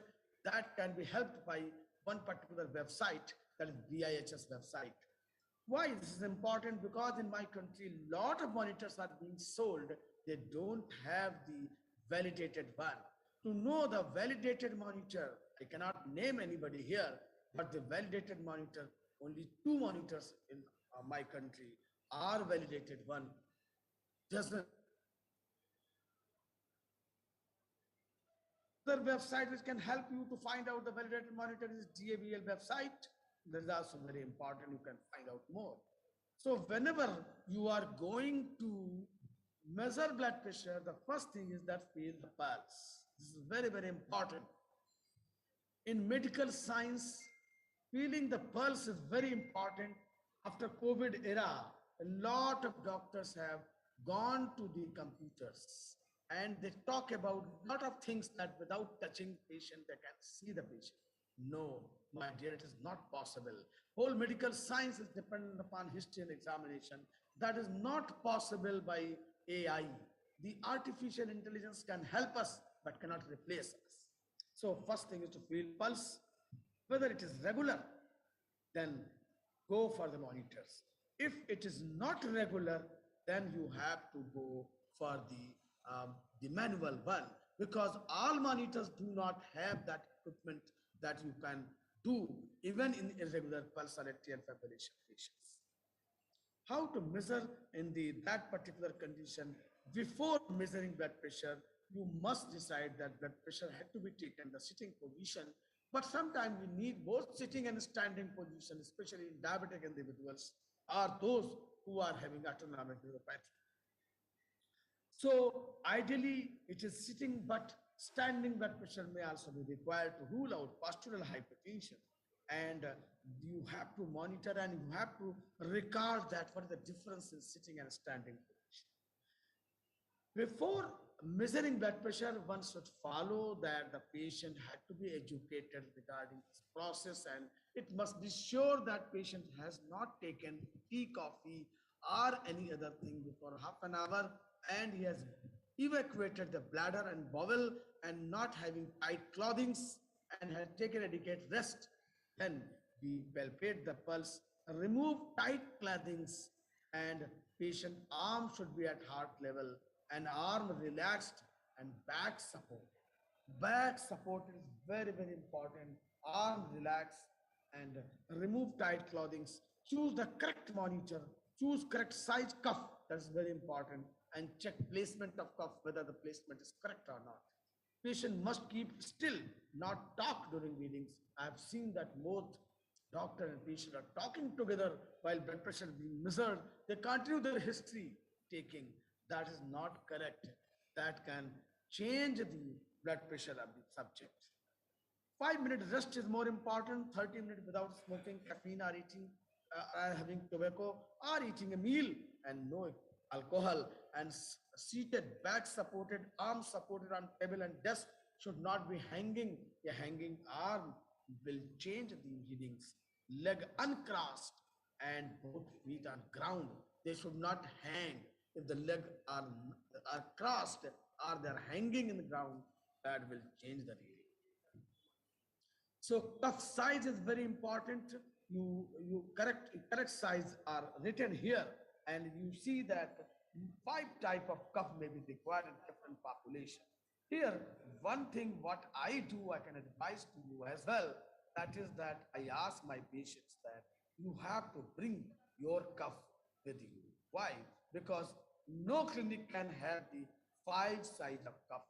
So adult one having the normal size cuff, you can have that 24 to 32 centimeters, but large adult, extra large adult child, that may not be present at your clinic. So if you are doing blood pressure measurement at your clinic, the patient should carry his own cuff. The choosing the correct blood posture, cuff size is important. Measuring the circumference of your upper arm with cloth, measuring tape midway between the elbow and shoulder. Choose a cuff size that includes this measurement. And position for taking your blood pressure at home. Rest for 5 minutes before. Sit in the chair with both feet flat on the ground and back straight, and place your arm at the level of your heart or chest and should be rested, not hanging. Stay still and do not talk as your blood pressure machine operates. This type of measurement should be done morning right after to measure blood pressure. Finger monitors are also available in my country, but they have so far been found to be inaccurate and are not good for the diagnosis of hypertension. So these things are important. I have talked about them earlier. And when you are taking it manually, then the inflation and deflation rate is important. Deflation rate should be 2 millimeter mercury per second. And reading of blood pressure recorded should be nearest 2 millimeter mercury. So whenever I found the blood pressure rated 125 upon 75, I doubt that it is correct one, because that is not the way to write your blood pressure. Should be in the 2 millimeter mercury, 2 millimeter mercury difference. And if the blood pressure is more than 140/90, you have to require another measurement with a minute interval between measurements. If the second measurement is substantially difference, take a third reading and record the lowest of the last two measurements as the clinic BP. The third reading is very different. Then you have to consider more readings to find out the correct blood pressure. Range is there, and psychological stress, public speaking. While I'm talking, my blood pressure is definitely more than while I was resting. The anger and conflict can increase blood pressure to the tune of 20 to 60 millimeter mercury. Sexual intercourse, definitely, and major physical exertions like running, lifting, they will increase blood pressure. And pain, any type of pain can have the impact of the 20 to 40 millimeter of mercury. Waking from sleep, the person has just arise from the sleep and you are taking blood pressure. That is not the correct one. Give some 5-10 minutes rest. Mid-morning surge you have to keep in mind. Driving definitely increases blood pressure. Postures changes are there, and we all have seen them and have practiced during our physiology classes what are the postural changes occurring in the blood pressure. Anticipation of major physical exertion. Even anticipation will definitely increase sympathetic drive, and blood pressure will be more. Minor physical exertion and ambient temperature will definitely have the change. Eating and tobacco use and telephone call, distended bladder, alcohol, coffee, they will all have change that I have mentioned here. You have to be very, very sure that your monitors are accurate, and that is important. Cuff, if the cuff is too small, you can have the increased systolic blood pressure, and cuff or clothing can have increase or decrease, both things can happen. Back feet unsupported can have change 5 to 15 millimeter. Legs crossed can have difference of 5 to 8 millimeter mercury. Not resting 3 to 5 minutes because of anxiety, the patient may have 10 to 20 millimeter mercury high blood pressure. Patient talking can have a difference, and pain definitely have talking. So correct posture, I've already mentioned this. Have so many times I'm mentioning it, so because very, very important. You can see this picture. This is very, very important to have similar type of measurement of blood pressure. The rest I have already talked about, and using the home blood pressure monitoring to those patients who have the high blood pressure at your clinic. You must advise them for home BP, and this advice for home BP for at least 3 to 5 days, morning, evening, 2 readings that will confirm the diagnosis, and that confirmation of diagnosis is very, very important. So this home blood pressure monitoring is especially useful for high blood pressure and individuals starting high blood pressure treatment to determine its effectiveness. Individuals with risk factors of high blood pressure, pregnant women, and all these are required.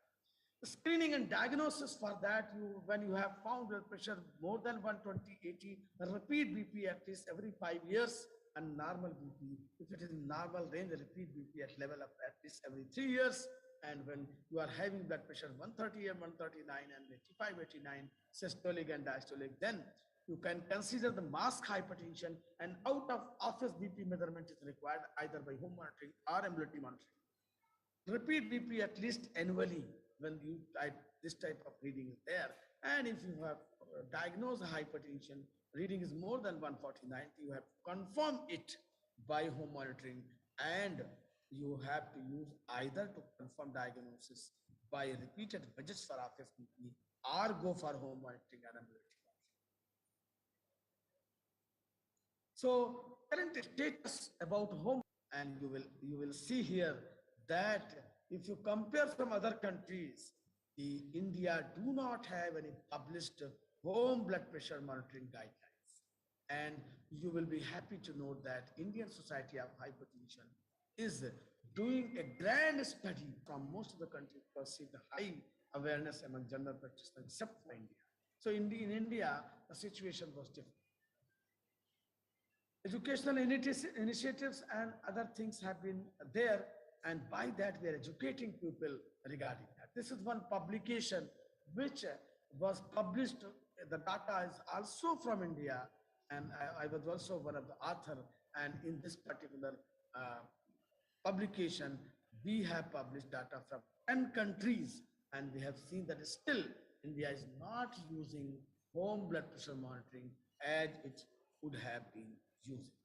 So that was my presentation. And now it is open for discussion. If you have any questions, I will be happy to answer. And again, you see, I would suggest is one should keep a clear watch, you see, on how to measure proper blood pressure and take minimum 3 readings before going to the conclusion of labeling somebody as hypertensive. Thank you very much.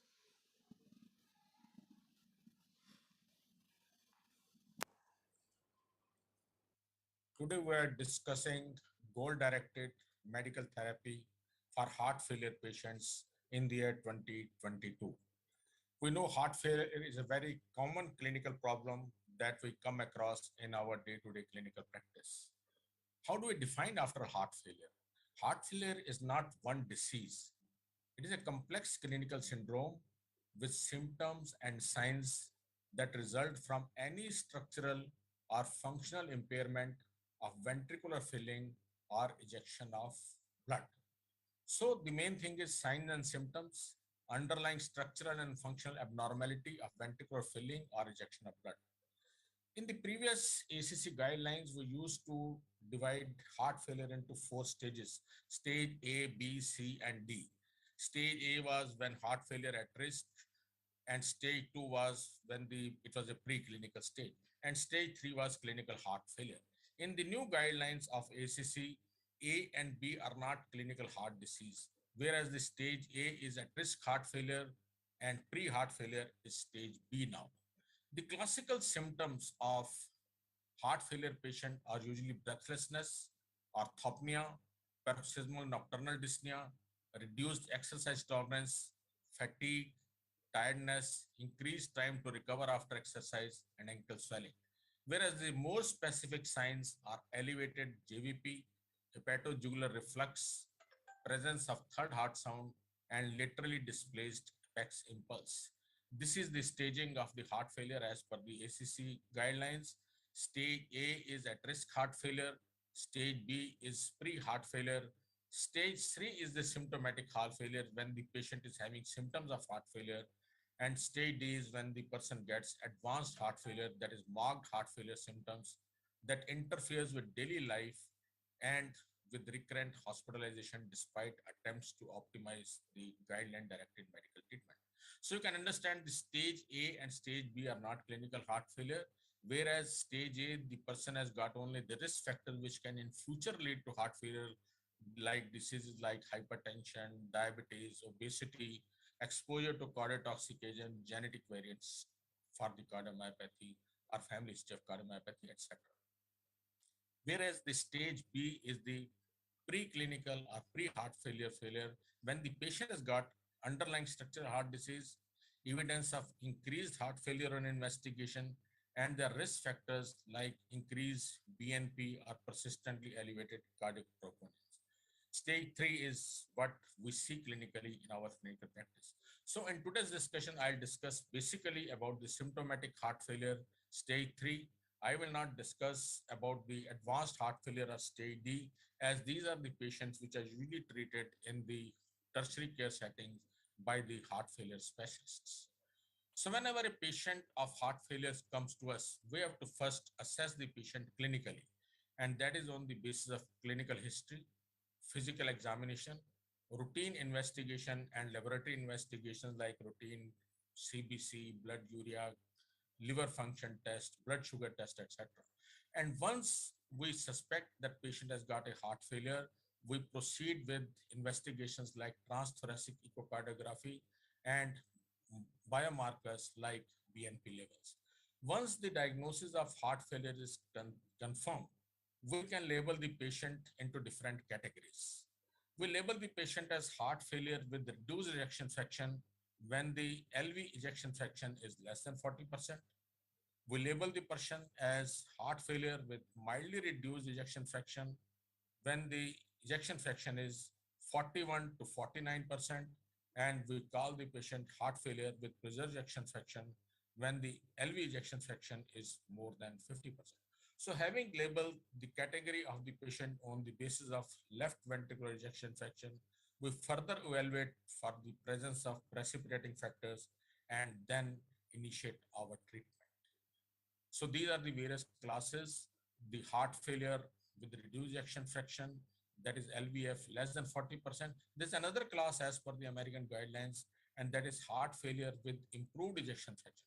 That means previously the person was having the reduced ejection fraction with LVF of less than 40%, but with treatment and on follow-up, now the LVF has become 40%. This is also a very important clause because many times once the patient has returned to the improved, we tend to reduce the treatment or stop the treatment, which we should not do, and we'll discuss later on. LV ejection 41 to 49% is heart failure with mildly reduced EF. In previous guidelines, we used to call it mid-range ejection fraction, but now with the new guidelines, we call it heart failure with mildly reduced ejection fraction. Then the another class is when the LV ejection fraction is normal and primarily it is a problem with the filling of the heart. We call it heart failure with preserved ejection fraction. So these are the various classes as per the European guidelines: heart failure, reduced ejection fraction, heart failure with mildly reduced ejection fraction, and heart failure with preserved ejection fraction. American guidelines have another class added to it, and that is heart failure with improved ejection fraction. That is, person was previously having heart failure with the reduced ejection fraction, but now the LV ejection fraction has become more than 40. Causes which can lead to the development heart failure could be the valvular heart disease, like the diseases of the mitral valve, or tricuspid valve, and pulmonary valves. It could be because of the myocardial diseases like the coronary artery disease, hypertension, and cardiomyopathy. They produce diastolic heart failure or the diastolic filling defect or the heart failure with preserved ejection fraction.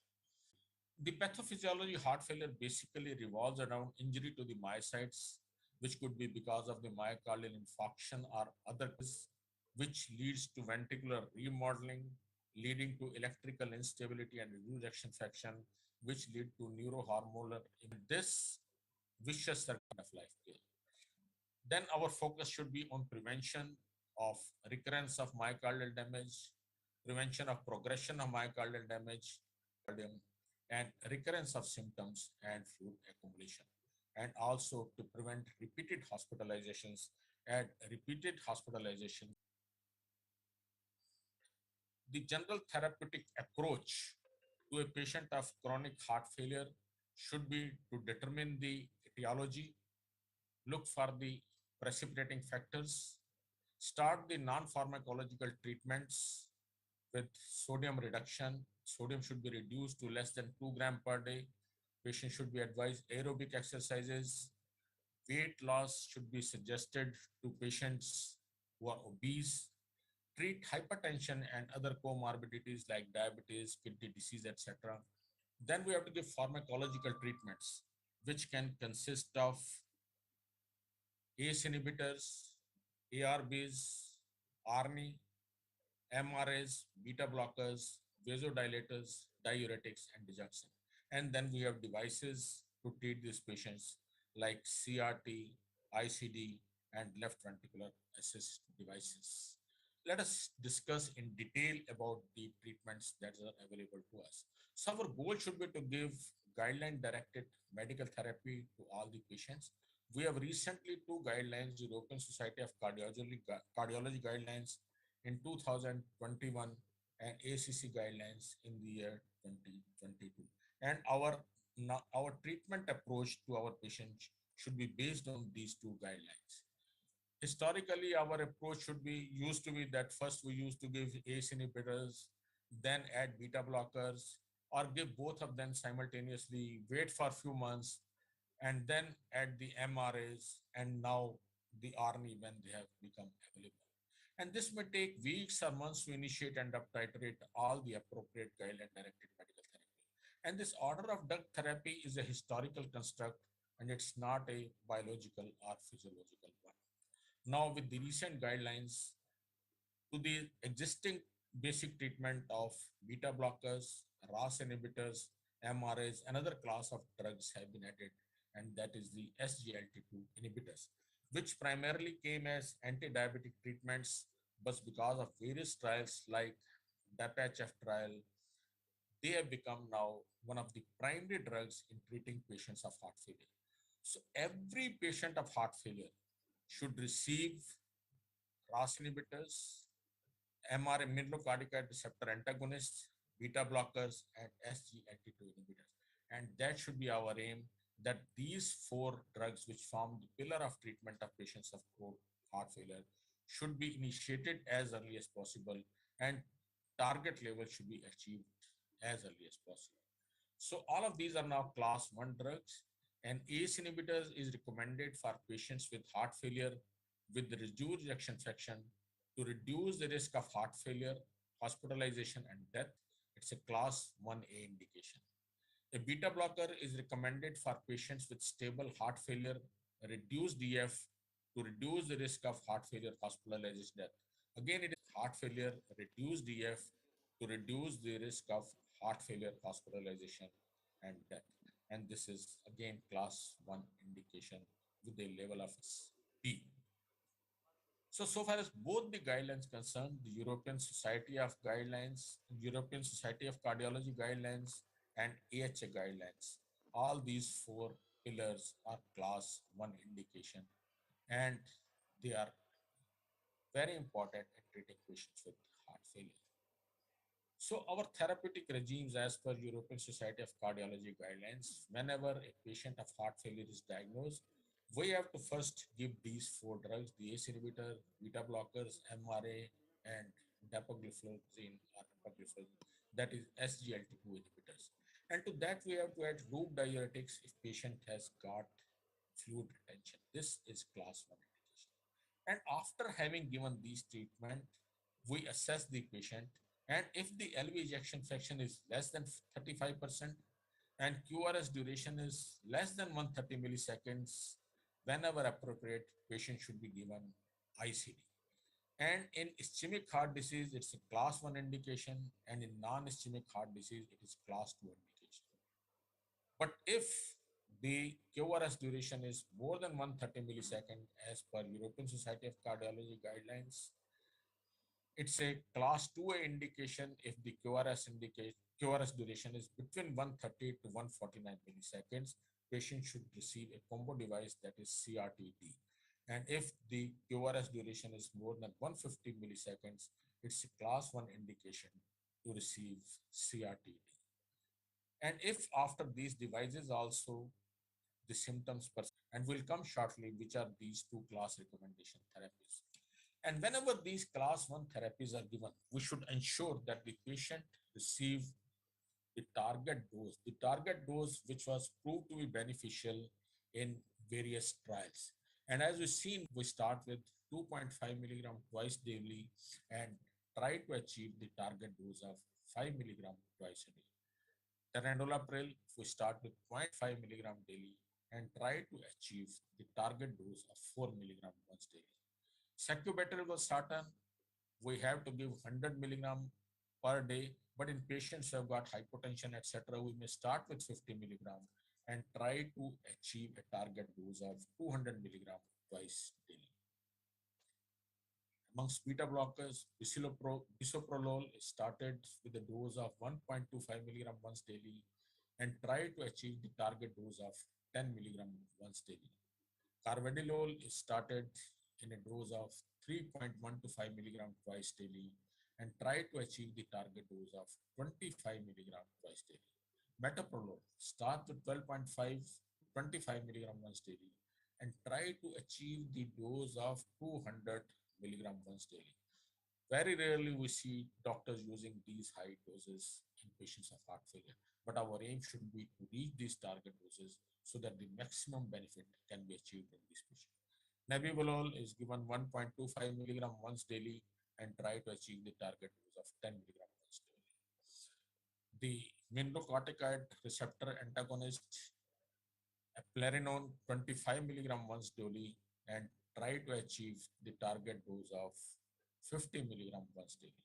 Spironolactone starts with 25 milligram once daily and try to achieve the dose of 50 milligram once daily. One should tailor this medical therapy according to clinical profiles because we may not be able to start all the 4 drugs in one go because patient may have a bradycardia, tachycardia. We have to assess the blood pressure, whether the patient has got atrial fibrillation or patient is in sinus rhythm, or whether patient has got a chronic kidney disease or hyperkalemia. And presence or absence of these comorbidities or parameters is going to change the way we are going to treat our patients, initiate the treatment, and then carry on with the treatment. So we should tailor make treatment for each of our patients. So heart rate may be less than 60, between 60 to 70, and more than 70. Obviously, if the heart rate is less than 60, we will not start with beta blockers. Similarly, if BP is low, less than 90/60, we'll try to avoid ARNI and we may prefer drugs like SGLT2 inhibitors. Patients with hyperkalemia will try to avoid drugs like mineralocorticoids, antagonists, receptor antagonists, and ACE inhibitor and ARBs. In patients of atrial fibrillation or no atrial fibrillation, is similarly going to change the way we are going to start or treat this patient. Conventionally, the sequencing of these treatments used to be very slow. We used to start with ACE inhibitors or ARBs, then add beta blockers, then mineralocorticoids, and then the ARNI, and then in the end, SGLT2 inhibitor. And this used to take couple of months to reach the guideline-directed medical therapy. Our aim nowadays should be to rapid sequences, have a rapid stepping up, and try to achieve all these 4 therapies are initiated in these patients within a period of 4 weeks. That means diagnosis to GDMT time should be as low as possible so that maximum benefits can be given. Now, when should the therapy initiated to the patients? So whenever we come in contact with the patients, for example, if we come in contact with the patient, we diagnose the patient heart failure in our outpatient, that's a preferred treatment. We can start the treatment early, and by starting treatment early, we can prevent heart failure hospitalization.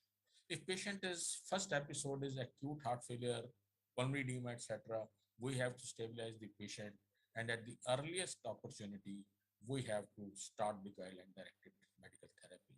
And similarly, whatever drugs we could not start during the hospital phase, in the post-hospital discharge phase, we should try to initiate those treatments as early as possible. It's always better to initiate the guideline-directed medical therapy while the patient is in the hospital, as it has many advantages. The safety data exists and the efficacy data exists. These various trials, Pioneer HF, Soloist, WHF, and Impulse, have shown us the benefit of starting these treatments in the early stages. The ACC has now suggested us various steps in treating patients with heart failure. Step one is to establish the diagnosis of heart failure with reduced ejection fraction, address the congestion, and initiate the GDMT, that is guideline directed medical therapy. In the step two, we tried to the target dosing as tolerated, do the lab test, assess health status and LVF. And in step six, if the patient doesn't require, we refer the patient for heart failure specialty care and for additional therapies. So step one should be whenever patient has got ejection fraction less than 40% and patient is symptomatic, that stage three, we should start these four pillar drugs, which is known as also quad RX, foundational GDMP. And these are ARNI, that is suggested as a first line drug instead of ACE inhibitors or ARBs. And if one can't afford to give ARNI to these patients, one may give ACE inhibitors or ARB. Along with this, beta blockers, MRAs, and SGLT2 inhibitors. And diuretics are given to these patients if the patient has got a volume overload. So in the first step, after having established the diagnosis of heart failure with reduced ejection fraction, stage C, that is symptomatic, address congestion, address volume overload, and initiate the guideline directed therapy with the four pillar drugs. After having started these four pillar drugs, you reassess these patients again after say 2 weeks or so. And then these four drugs are continued these patients. Few of these patients of heart failure with reduced GF may completely reverse. Their ejection fraction may come back to normal. But in these patients, then these patients are labeled as heart failure with improved ejection fraction. But mind you, the treatment should be continued as before in these patients, and there should be no complacency in continuing to treat these patients with the four pillar drugs. In step three, consider different scenarios. For example, if the patient is African American and still symptomatic, one may consider adding hydrogen nitrate combination. If the LV ejection fraction is less than 30% and we expect that the survival of the patient is more than 1 year, we should advise these patients ICD implantation. And if the left ventricular ejection fraction is less than 35%, and in addition, there is LBB with more than 150 milliseconds, they should be advised CRTD. Even if it is more than 130, it's a class 2 indication to advise these patients CRTD therapy.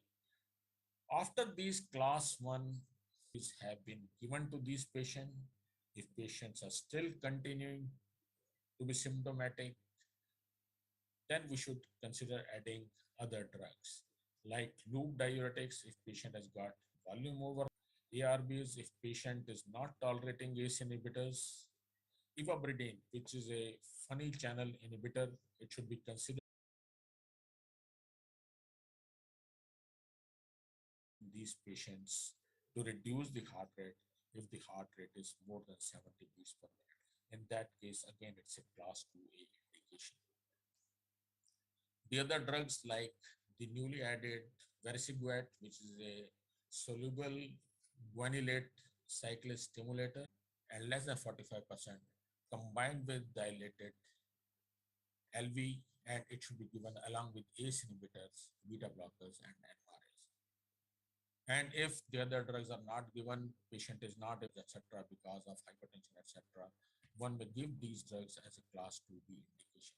Digoxin TD CRT is helpful in patients who have got LBB with an QRS duration of more than 150 milliseconds, and the three leads are inserted in the patient. One goes to the right atrium, one goes to the right ventricle, and one stimulates the left ventricle, and the lead goes through the coronary sinus, and through the coronary sinus it stimulates the left ventricle. The simultaneous impulses from left ventricle and right ventricle, they synchronize the two ventricles and thus improve the ejection fraction. This is the indication which I've already discussed in the patient by improving the intraventricular synchrony, by improving the atrioventricular synchrony. By these processes, it causes reverse remodeling and helps to reduce the mortality in these patients. ICD may be indicated in patients with documented ventricular fibrillation, which are hemodynamically not tolerated VT.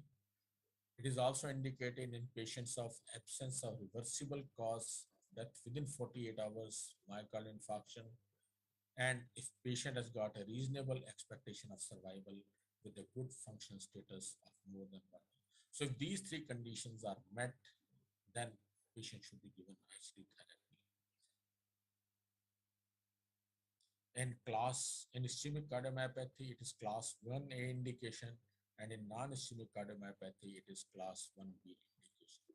The additional therapies which may be considered in patients are like surgical intervention, surgical revascularization, which may be considered in patients with heart failure with LVF less than 35% and stable coronary anatomy. Patients who have got MR may require treatment for MR either percutaneously or surgically. Heart failure with mildly reduced ejection fraction, that is ejection fraction with 41 to 50%. The treatment is almost same as in reduced ejection fraction, but the evidence is not so strong. So all these therapies, that is the diuretics, SGLT2 inhibitors, ACE inhibitors, MRAs, these are class 2A or class 2B indications. As I already mentioned, the patients with heart failure with improved ejection fraction, it's class 1 indication that such patients should continue to prevent relapses of heart failure and LV dysfunction, even in patients who become asymptomatic. And these patients should continue on the 4-pillar treatment. So friends, the clinical assessment, to conclude my talk, clinical assessment should be accompanied with echocardiography and BNP level measurements. Heart failure is classified as heart failure with the reduced EF, heart failure with mildly reduced EF, heart failure with preserved ejection fraction, and heart failure with improved ejection fraction. For treating heart failure with reduced EF, the 4 key therapies should be initiated as quickly and as safely as possible. The aim should be to achieve guideline-directed medical treatment as early as possible. The initiation of key therapies should be tailored for individual patients. Additional pharmacological agents should be used if heart failure is not controlled after key therapies. ICD and CRT therapy should be used in appropriate patients. Patients with refractory heart failure and acutely decompensated heart failure should be referred to the tertiary care center for proper treatment. Guideline-directed medical therapy should be continued in heart failure with improved EF patients. Patients should be assessed for comorbidities like iron deficiency, chronic kidney disease, diabetic, etc., and adequately treated. Thank you very much for your patient hearing. If there are any questions, I'll be very pleased to answer. Thank you, Dr. Harshvardhan. I think you have explained very nicely in a simplified way the treatment of heart failure. Heart failure in the past few the classification of heart failure is concerned, particularly in relation to the ejection fraction. So previously people.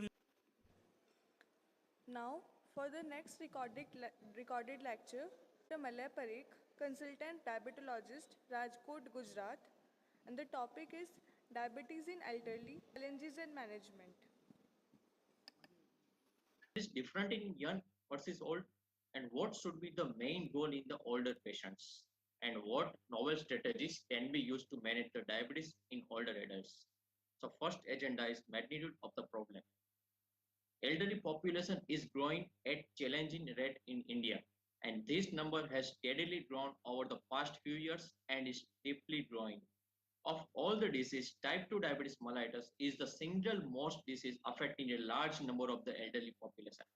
And prevalence rate of type 2 diabetes in elderly Indian population is almost 30.42%, and worldwide trend of the population of 60 years and above from 1980 to 2020, you just see the difference from world in 1980 is only 8.6. But so what are the aging population in India right now?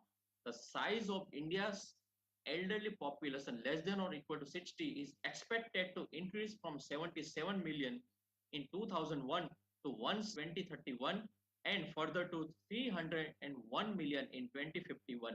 So this proposal is likely to reach 12% and 17% in 2051. So old, less than 70 years are projected in country in the world. More than half, almost 53% of the people with diabetes are above the 60 years, and more than 85% are above the 45 years. And in India, the prevalence of the diabetes is 11% in people between issue. There is a loss of appetite, there is a lack of the nutrition, and multiple medication polypharmacy, and the comorbidities in aging and diabetes. There is a multiple pathophysiology lead to the aging and diabetes, and some are the metrovascular disease like coronary artery disease, cerebrovascular disease, peripheral artery disease, microvascular like retinopathy, neuropathy, nephropathy. There is a cognitive dysfunction, and depression is very common in multiple medication. Genetics coexisting illness all lead to the reduction in the insulin secretion. In the insulin secretion, both ultimately lead to the progression to impaired glucose tolerance, and ultimately there is a type 2 diabetes development, and age also affect on the beta cells of pancreas. There is a wonderful article published in Geriatric Society 1987, change in the postprandial glucose and insulin level with aging. You just see the difference in young age is the blue line, and so with coma is so uncommon but mainly occur in the elderly population, and various functional impairment also in the elderly person with the diabetic like percent, vision impairments almost 53%, history of the recent fall almost 33%, fear of fall almost 43%, and independent in the ADL activity of the daily living almost 95%, and independent in the IADL instrumental activity of daily living almost 38%. So cognitive dysfunction in older adults with and without diabetes. So left side you just see the older adult without diabetes only 18.5%, but with diabetes normal. Same depression in with and without the diabetes patients. You just see the older adult without diabetes and older adult with diabetes. There is a higher percentage of the depression in the diabetic population, male and women, compared to without diabetic population. And there is an impaired cognition during the hypoglycemia in elderly patient with type 2 diabetes compared to normal. You just see the difference. There is another wonderful article published in 1994. There is a compared to normal in diabetic population in elderly patient with type 2 diabetes. There is an impaired cognition during the hypoglycemia compared to normal. So what is the chronic hyperglycemia? Second is the repeated hypoglycemia. Third, medication and polypharmacy. Microvascular like retino, neuro and nephropathy. Macrovascular like heart disease, stroke and peripheral artery disease, and damage from the vascular events. What are the main complex interactions? So what are the potential benefit and risk of the intensive glucose lowering HbA1c less than 7? The main benefit is reduction in the acute symptoms, mortality, CV events, retino, neuro, nephro, various microvascular complication reduction. But the main risk is the hypoglycemia, cardiovascular events, death, chance of the weight gain, and other complications like fractures, heart failure, and lactic acidosis. So what are the main individualized HbA1c target for less than 7%? Most patients with type 1 and type 2 diabetes and target A1C less than or equal to 6.5% may be considered in some patients with type 2 diabetes to further lower the risk of the nephropathy and retinopathy. And HbA1c more than 7%, glycemia is a major challenge in the treatment of type 2 diabetes in the elderly. There's a various risk factor. What are the main patient risk factor? First is advanced age, recent hospitalization, intercurrent illness, chronic endocrine deficiency like thyroid disease, pituitary and adrenal disease, loss of normal counter regular, poor nutrition or the fasting, prolonged physical exercise, and sometimes alcohol also. And for drug risk factor, mainly two factors. First is the sulfonylurea and another is the insulin. And third is the drug interaction with the sulfonylurea. Of these residents also have CVD, while 56% have the hypertension and 69% have two or more chronic conditions in addition to diabetes. And this prevalence of the diabetes in the nursing facilities, it may be underestimated to experience the hypoglycemic episode, CV complication, infection, dehydration, physical and cognitive disability. What are the main management of the diabetes in older adults? So main first is the diet, medication and exercise and the physical activity. But very important is the management of the risk factor. Less than 70 milligram per deciliter, cessation of the smoking, low dose aspirin therapy and yearly screening for the microalbuminuria, retinopathy, the barrier like clinical function and the analog instead of the NPH or human 30-70 50-50 premix insulin and premix insulin instead of the mixing insulin separately. Various agents available right now for type 2 diabetes in elderly patients. First is the diet, lifestyle, nutrient inhibitors, sulfonylurea, glenites, insulin, and incretin like DPP and the GLP-1 receptor. Main sulfonylurea was used initial dose half of the usual dose at less than 8.5 and there is a chance of avoid the hypoglycemia. In elderly people with cognitive impairment, strategies should to strict avoid hypoglycemia, which include the choice of the OHA therapy and less stringent A1C target. And elderly people with type 2 diabetes should perform aerobic exercise or resistance training if not contraindicated to improve the glycemic control. Main prevention of the diabetes in aging population. First is regular physical exercise, best to start when young. Adopt the healthy lifestyle measure, awareness and social domain in older adults to provide a framework to determine target and therapeutic approach for diabetes management. Screen for the geriatric syndrome like polypharmacy, cognitive impairment, depression, urinary incontinence, fall, persistent pain, and frailty in older adults. Thus, they may affect the diabetes self-management and diminish the quality of life. And screening for early detection of the mild cognitive impairment or dementia should be performed for a 65-year-old age or elder at the initial visit annually and as the appropriate. Also, ADA 2022 recommend for hypoglycemia because older adults with diabetes have great risk of the hypoglycemia than younger adults. Episode of the hypoglycemia should be ascertained and addressed at routine visits. And for adult with type 1 diabetes, acute hyperglycemia complication should be avoided all patients. And treatment of the there is another insulin therapy guideline also in AD 2022. Patient on the basal long or intermediate acting or prandial insulin. If basal insulin change, less chance of the hypoglycemia. And important to monitor the medication to increase the likelihood of the adherence and reduce the risk of the drug interaction. And it is important that the older properly educated on the identification and treatment of the hypoglycemia. By that, I can. For everybody and particularly for elderly population, because they are more prone for all the complications for their long-standing diabetes.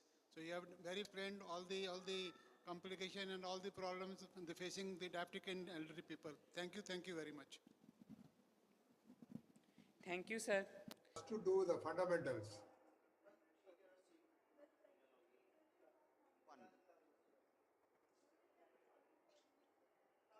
Some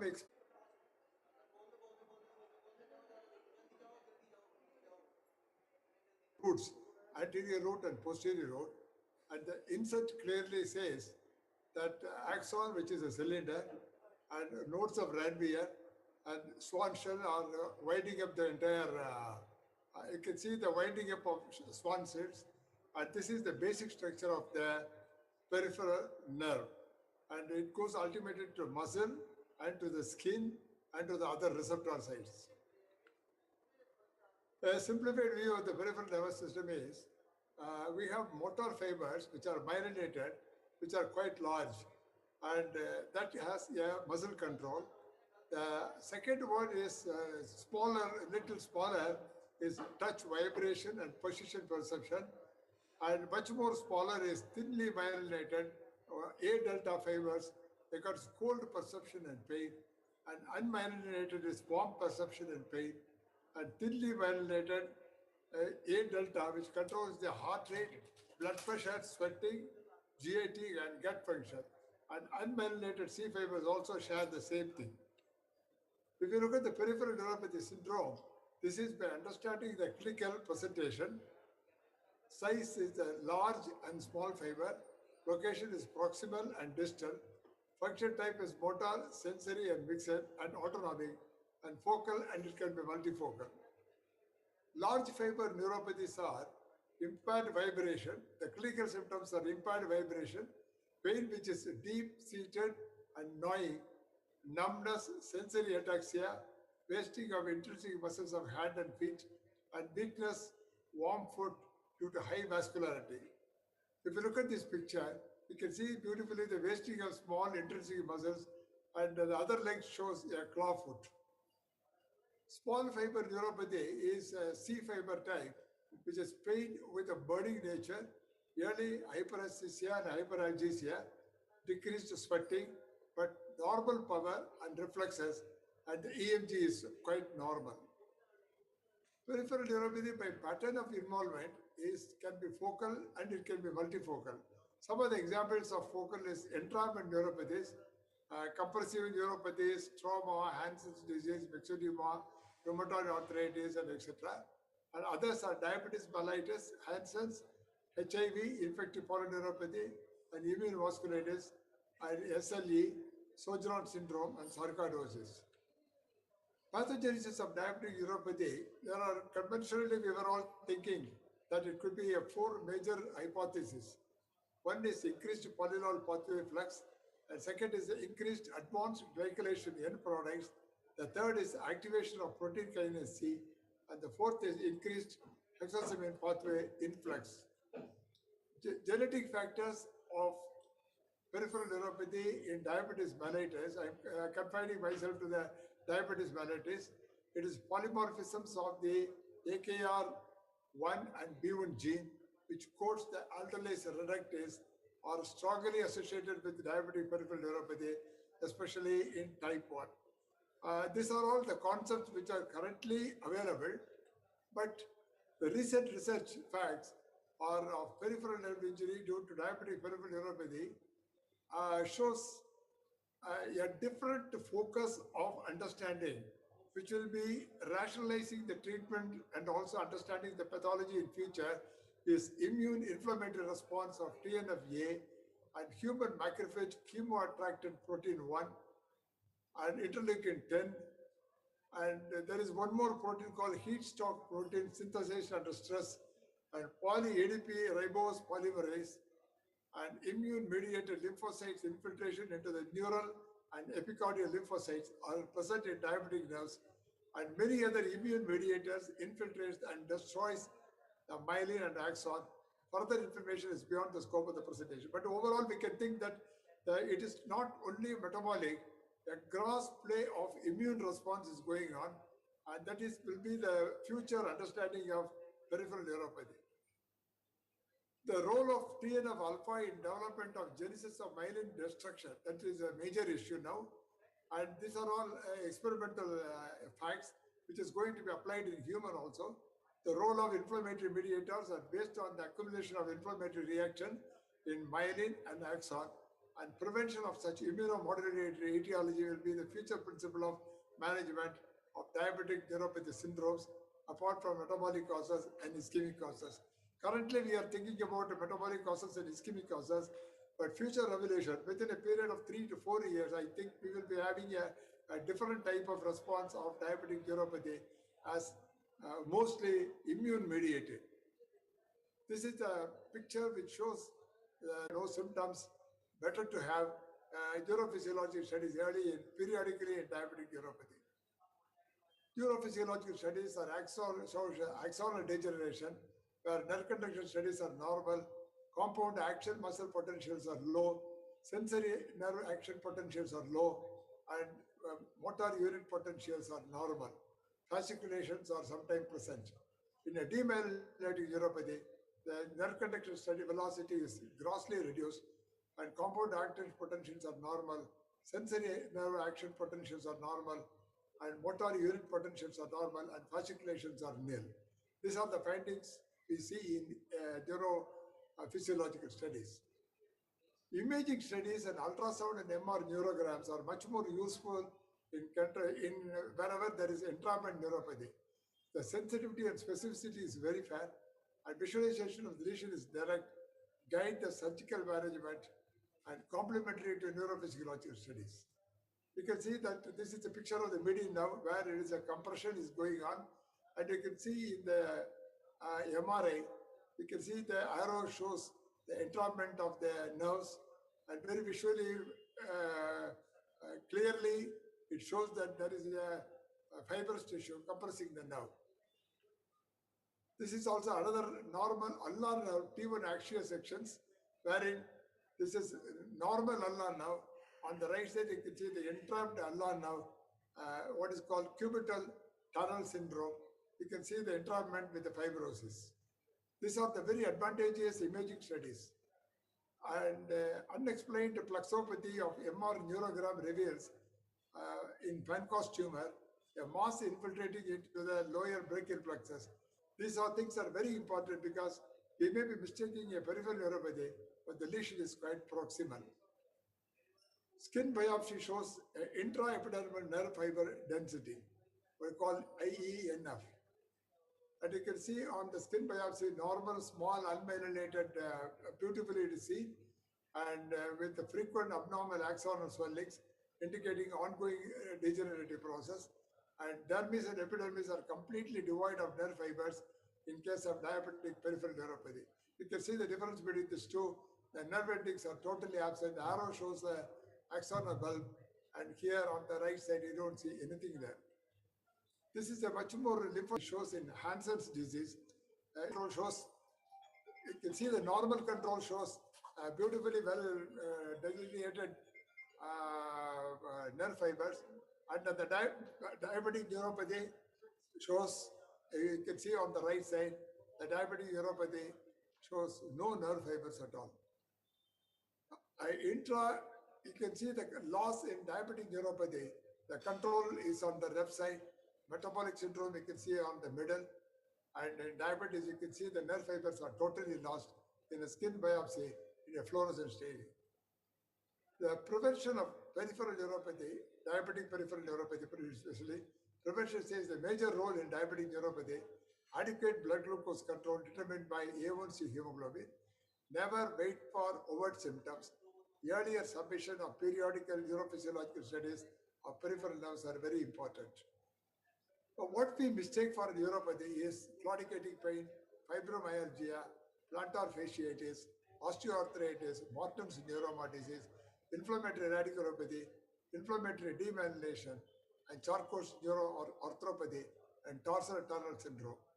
Common drugs are used are pregabalin, gabapentin, tricyclic antidepressants, tramadol, lacosamide, and fentanyl and buccal tablets. Tramadol is being used now, has their own value according to the individual.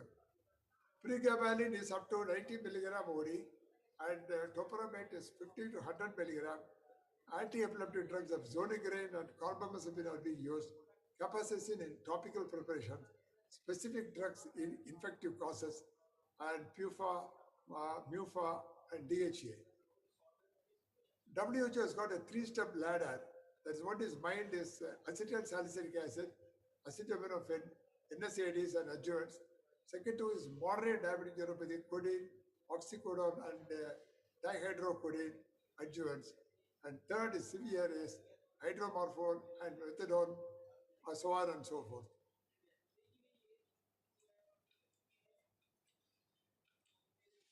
Role of exercise, that is one of the important newer development. The role of exercise in the cure of peripheral neuropathy of diabetic origin. Active aerobic exercises, even though difficult initially, is the best form of development of newly proliferating axons and myelin with adequate recovery. Experimentally proven fact. So exercise is a major major, rather physiotherapy or exercise, self-exercise, aerobic exercise are very important in development of painful neuropathic syndromes, wherein we see a wonderful improvement within a month. Non-pharmacological management as TENS therapy has affected segment of nerve, acupressure and foot massage, magnesium sulfate warm foot bath before bed give a reasonable relief of pain, and molecular therapy is virus vector gene therapy. With a brimful thanks to the organizers and everyone personally, the learned dignitaries present there. Thank you so much.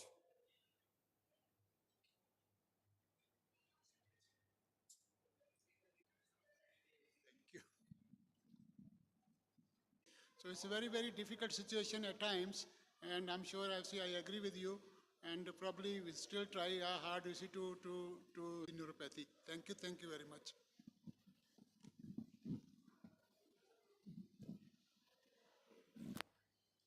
Thank you, sir. Now we are Express my sincere apology for not being able to be there physically at Bathinda due to last minute domestic compulsion. Coming to subject thrombolysis and what is its current status in 2022 phase of acute coronary syndrome. In this entire syndrome of acute coronary, only a platelet dependent is irreversibly injured. More than 55% of myocardium is at risk and it can be salvageable. But as the time passes, at 3 hours, only 33% of myocardium is salvageable. And at 6 hours, only 16% of myocardium is salvageable. And therefore, opening the artery and the benefit of reperfusion is time dependent from the first moment of occlusion of the coronary artery. As we can see in this graph, as the time passes beyond 120 minutes, we end up with the larger area of necrosis, large size of myocardial infarct, and that translates into the poor outcome. When we tried, it was clearly concluded that it is not the door to balloon time, but it is the position for the primary angioplasty. That is the one which captures the total ischemic time, which correlate better with adverse outcome. It was a analysis in randomized trial which has shown that longer symptom to balloon time were associated with larger infarct size, greater microvascular obstruction, reduced ejection fraction, and increased death. We have three mode of reperfusion available with us: thrombolysis, primary angioplasty, and pharmacoinvasive strategy. This is graph taken from good old time, almost 25 years ago. As we can see, this is in reference to the thrombolysis. As the door to needle time increases, in-hospital mortality increases.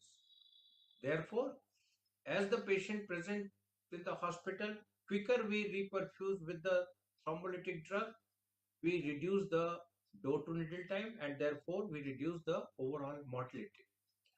This was again same time data, more than 50,000 patients of acute MI which were randomized to the thrombolytic therapy or control. As we can see, benefit of thrombolytic therapy was greatest in patients who were treated within few hours of symptom onset. The only drawback with the reperfusion is that some percentage, almost 30 to 40%, do not have myocardial perfusion. Some percent of patients have intermittent patency, and 10 to 13% of patients have chances of reocclusion.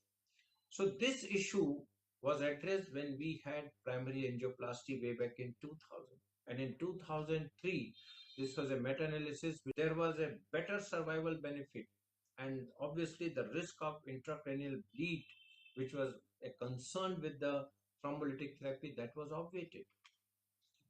In 2017, with all these 2.5 decades of primary angioplasty being in the scene, if we look at the guideline, 2017 guideline for reperfusion strategy in infarct-related artery, as we can see, in early phase of ST elevation, that is within 3 hours, primary PCI and fibrinolytic therapy, they have both class 1A position of personal physicians availability and of course devices and drugs availability.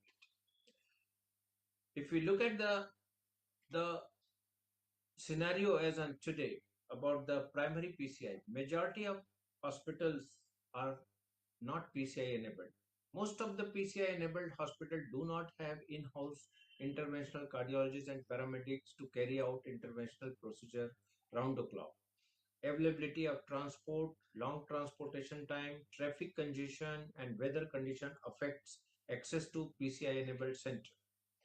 If we see the capability of the center vis-a-vis intervention, more than 50% of the patient with STMI, even now they present to the non-PCI capable center, and less than optimal outcome is expected in a center which is a low volume center with a less experienced operator. Even the time of the day when the patient present, patients who present during the off hours after the routine office hours between 6 p.m. to next morning 8 a.m. These patients had a higher rate of PCI failure and 30-day mortality compared to those who presented during the normal duty hours. Door to balloon time increases, mortality rises steeply. From the National Cardiovascular Registry data, if we see that median transfer time for STMI was 109 minutes, median door to balloon time was 152 minutes. Only 27% of the patients were within less than 120 minutes. If we look at the Indian scenario, it is further poor. In South India, it is almost average patients having pain and presenting to the hospital was 10.8 hours. North India is slightly better, 5.2 hours. It is a large CREATE registry, which I'm sure all of us are aware about it. Look at this CREATE registry. It was a more than 20,000 patients who were studied, and 58% of the patients received thrombolytic therapy and only 15%.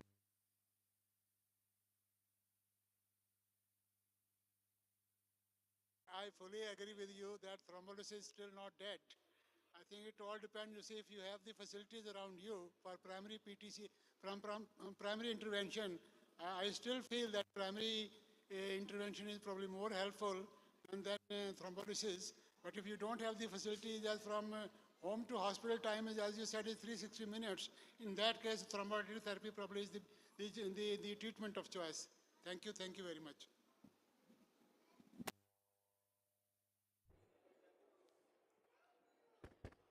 Due to the technical problem, the lecture is abrupted. Now proceeding with the next lecture, Dr. Shyam Sundar, President, Association of Physicians of India, Professor, Institute of Medical Sciences, Varanasi, and the topic is Management of Enteric Fever.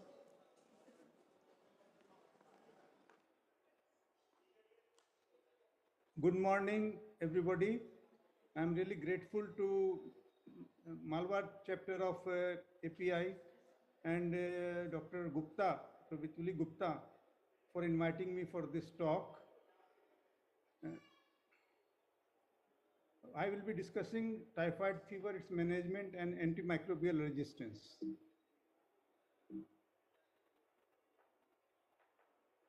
Typhoid fever is a systemic infection. It's caused by Salmonella enterica serotype typhi. In short, we call it Salmonella typhi.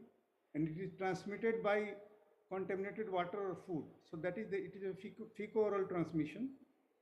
Salmonella typhi is the most common etiologic agent amongst these bacilli. And the cases of paratyphi A, however, is increasing. Majority of cases occur in South or Southeast Asia and Sub-Saharan Africa. There are outbreaks. Short cycle outbreaks is defined as the contamination in the immediate environment, which leads to inadequate hygiene and sanitation. This is in the immediate environment. Whereas long cycle outbreaks occur when there is a contamination of the, say, water supply, or if there are untreated sewage or human feces, raw human feces are used as a crop fertilizer. And this is a picture where you can see that India and other Southeast Asian countries, they have a very high incidence of this typhoid fever. And other countries are also, large number of countries are affected by this. What is the clinical picture?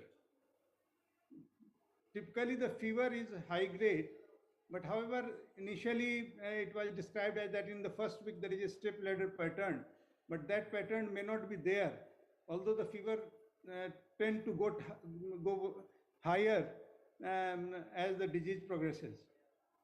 There is a typical rose red spots on macular eruption on chest and abdomen in the first week itself.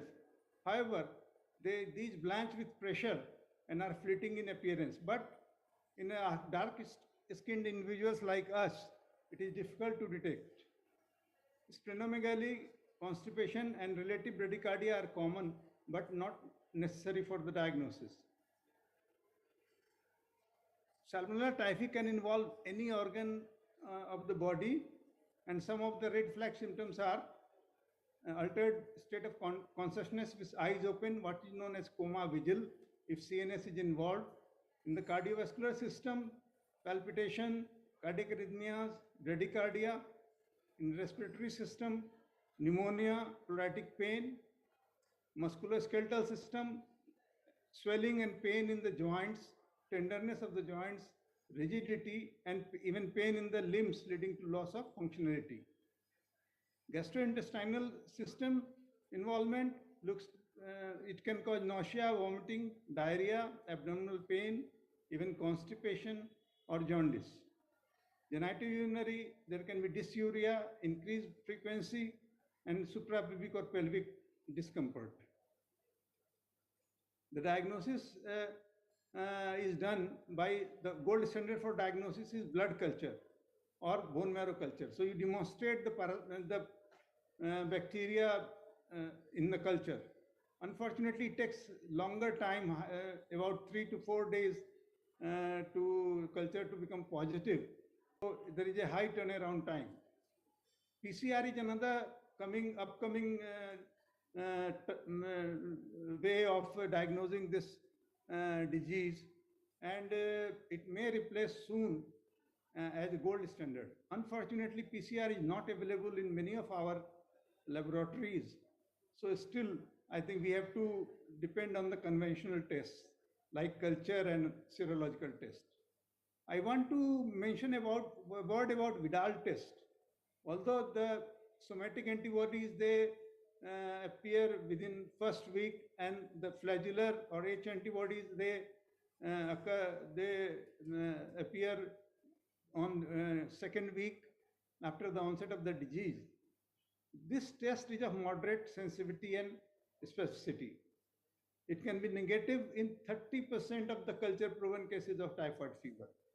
On the other hand, Salmonella typhi O and H antigens has cross-reacting epitopes with other bacteriaceae, enterobacteriaceae, other bacteria of enterobacteriaceae, malaria, typhus, and bacteremia caused by other organism cirrhosis. So it has a very low, not unacceptable sensitivity and specificity, and it is better abandoned. Now, for last few decades, Typhi-DOT has been used, which uses a lateral flow system or flow-through system, where there are lipopolysaccharides antigen, which or the other antigen used in is 50 kilodalton outer membrane protein antigen. So these are the antigen which are used to capture the antibodies, and using the blood culture as the gold standard, anti-LPS IgA returned a sensitivity of 96% and a specificity of 96% as well, when typhoid cases were compared with the healthy controls.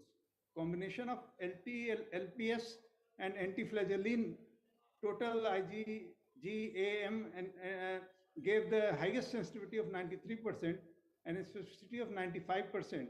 So it was comparison was with the febrile controls.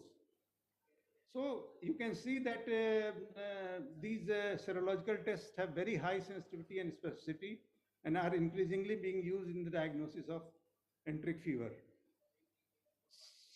The LPS or flagellins are the antigens which can be or which should be used if you want to diagnose typhoid fever.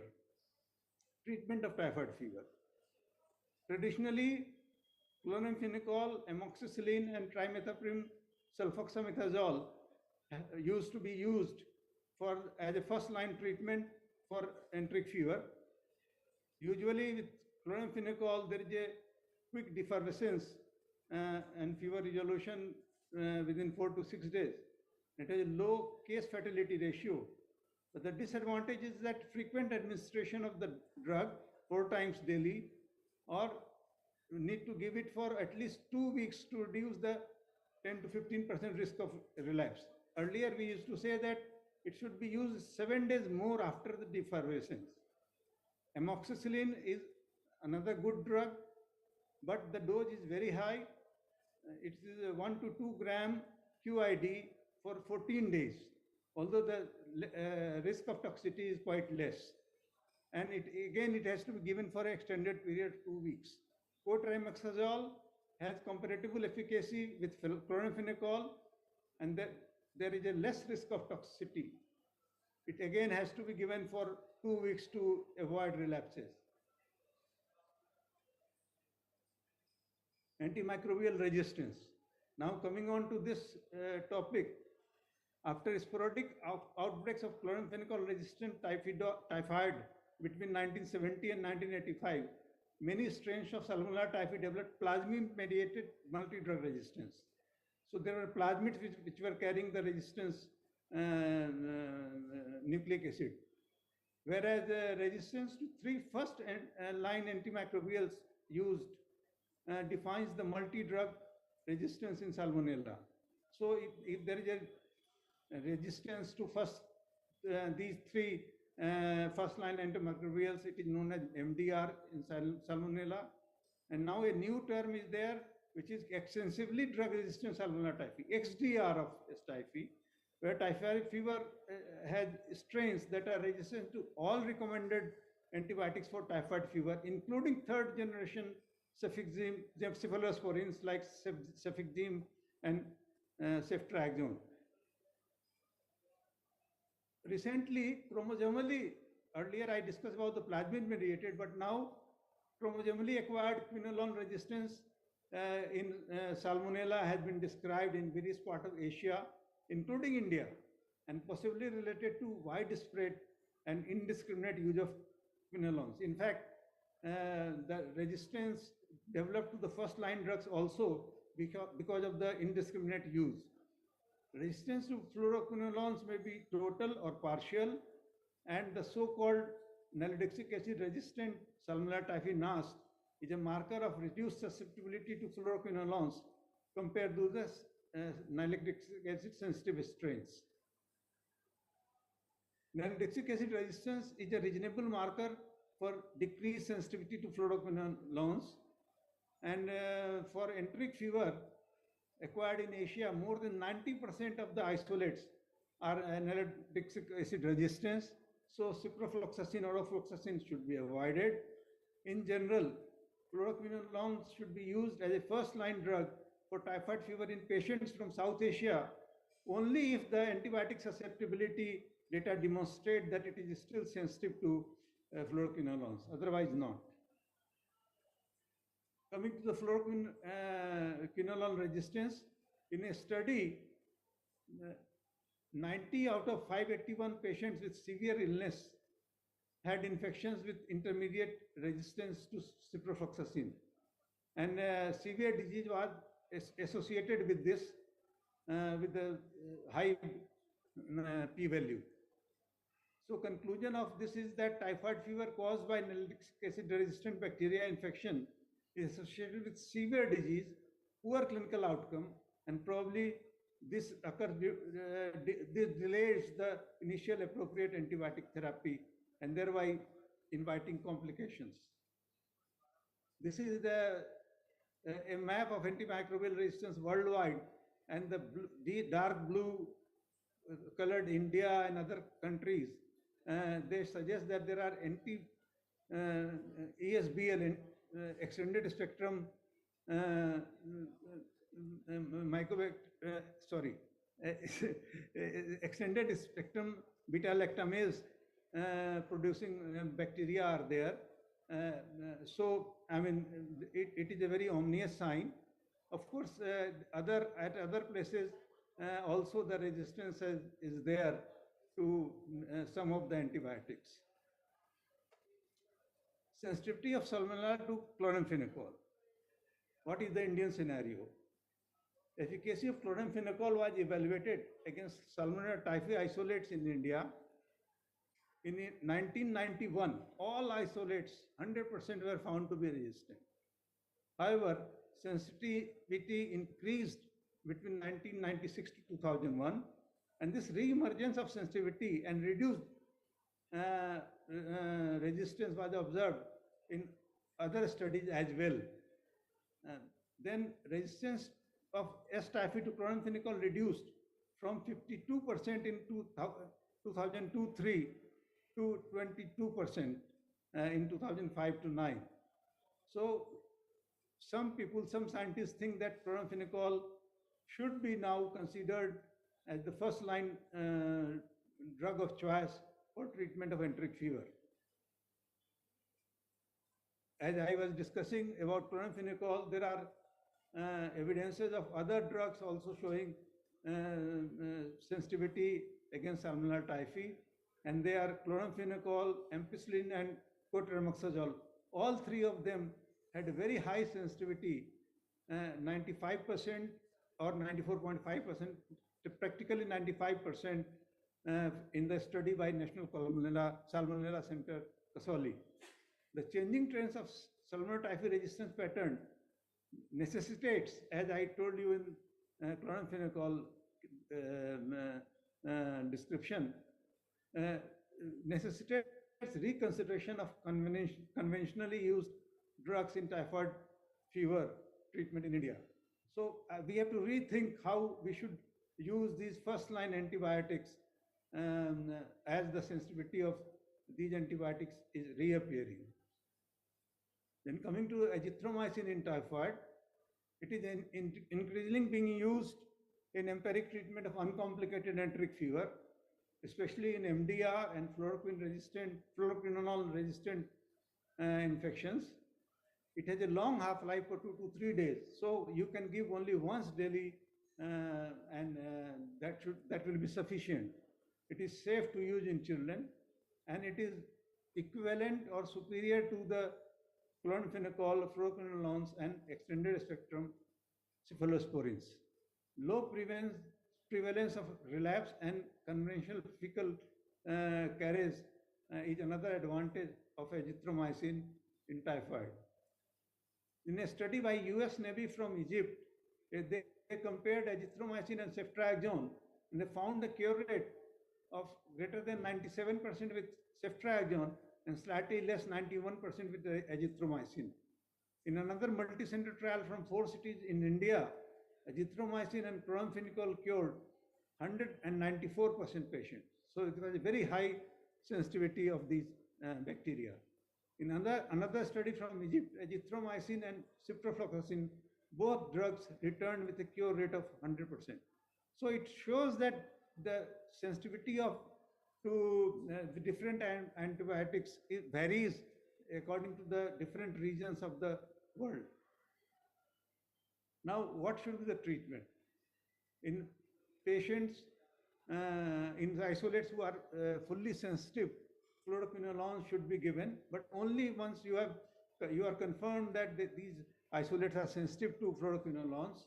The dose is 15 milligram per kilo per day for 5 to 7 days. In case of multi-drug resistance, fluoroquinolones or cefixime should be used. Fluoroquinolones, again 15 milligram for 1 week, and cefixime 15 to 20 milligram per kilo. Remember this dose, and it has to be used for a longer period, 7 to 14 days. So I would rather err on the side of longer duration for 14 days. And again, I mean, it is not enough to write, say, 200 milligram twice daily or things like that. We have to give proper doses, and it is true for antibiotics, any antibiotics. Quinolone resistance is there, then you use either azithromycin or ceftriaxone. In the daily dose of azithromycin used again 8 to 10 milligram per kilo, or ceftriaxone 75 milligram per kilo. Remember again, 75 milligram per kilo means that you have to give, say, 4.5 gram daily if a person is weighing 60 kilo. So dose is again, and then the duration. You don't stop the drug early. It has to be given, I think, for 2 weeks. There are other alternative effective drugs. In case of fully sensitivity, you can use either of the 3 first-line antibiotics with the daily dose that I just described. Cotrimoxazole, however, has to be used for 14 days as well. In case of multi-drug resistance, again, azithromycin and cefixime should be used. The dosages are same as I told you earlier, 8 to 10 milligram per kilo in a case of azithromycin, and 15 to 20 milligram per kilo in case of cefixime. If there is a quinolone resistance, azithromycin or ceftriaxone can be used.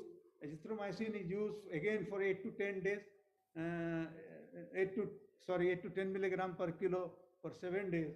And if ceftriaxone, again 75 milligram per kilo, 10 to 14 days. And if it is not available, you can use cefixime 20 milligram for 7 to 14 days.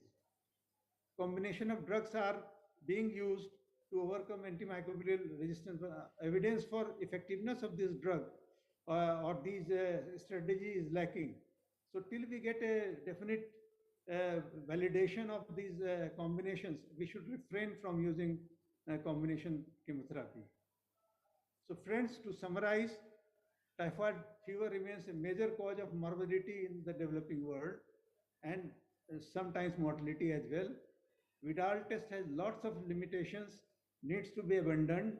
What we have seen in the periphery, that people, even after 3 months of fever or no fever, they get Vidal positive, and the physician treats that report, not the patient. So Vidal test is treated, and these patients are given unnecessary antibiotics, leading to its misuse and development of resistance. Recent emergence of drug resistance, especially to common first-line antibiotics and quinolones, has made the treatment very difficult and expensive. As you can see that the first-line drugs were quite affordable, and now if you have to be, you have to use ceftriaxone, it becomes very expensive. Ceftriaxone and azithromycin are good treatment options for typhoid in India, and I prefer ceftriaxone over other antibiotics. Another point which I want to tell you, that now should be a rethinking on use of first-line drugs like chlorpheniramine, amoxicillin, or cotrimoxazole as a first-line treatment for enteric fever, owing to the increased resensitivity that has been observed. Thank you very much for your kind attention. Thank you, Dr. Shyam Sundar. As friends, as you know, Dr. Shyam Sundar of Association Physicians of India and professor at the Institute of Medical Sciences, Varanasi. And that probably Vidal test should be banned. We should not recommend anybody for Vidal test. And as you all know, the test is positive for O antibodies on 7th day and for H antibodies on 10th day.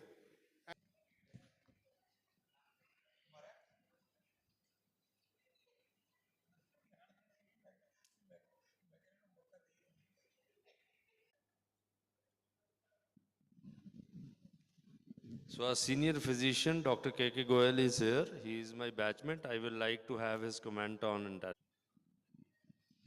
Thanks, Dr. Vitul. Now we are in private practice and we have lost touch with the academics.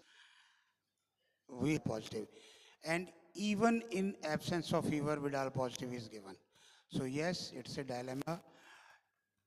When I started my practice, I was, you can say, furious with these patients, and I used to try to convince. Treatment, patient could not survive. We still remember those days when chlorphenicol was stopped there at that time.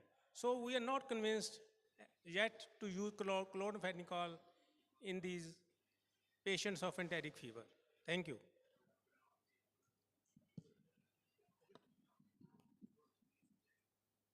Thank you.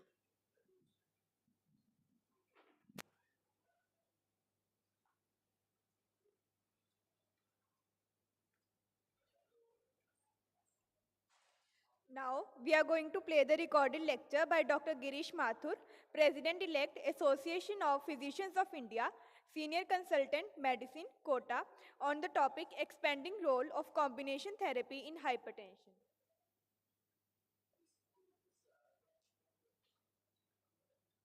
Good morning.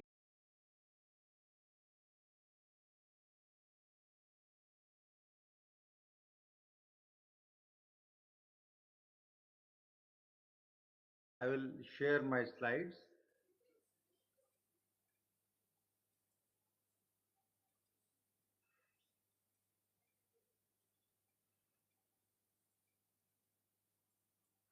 I hope my slides are visible.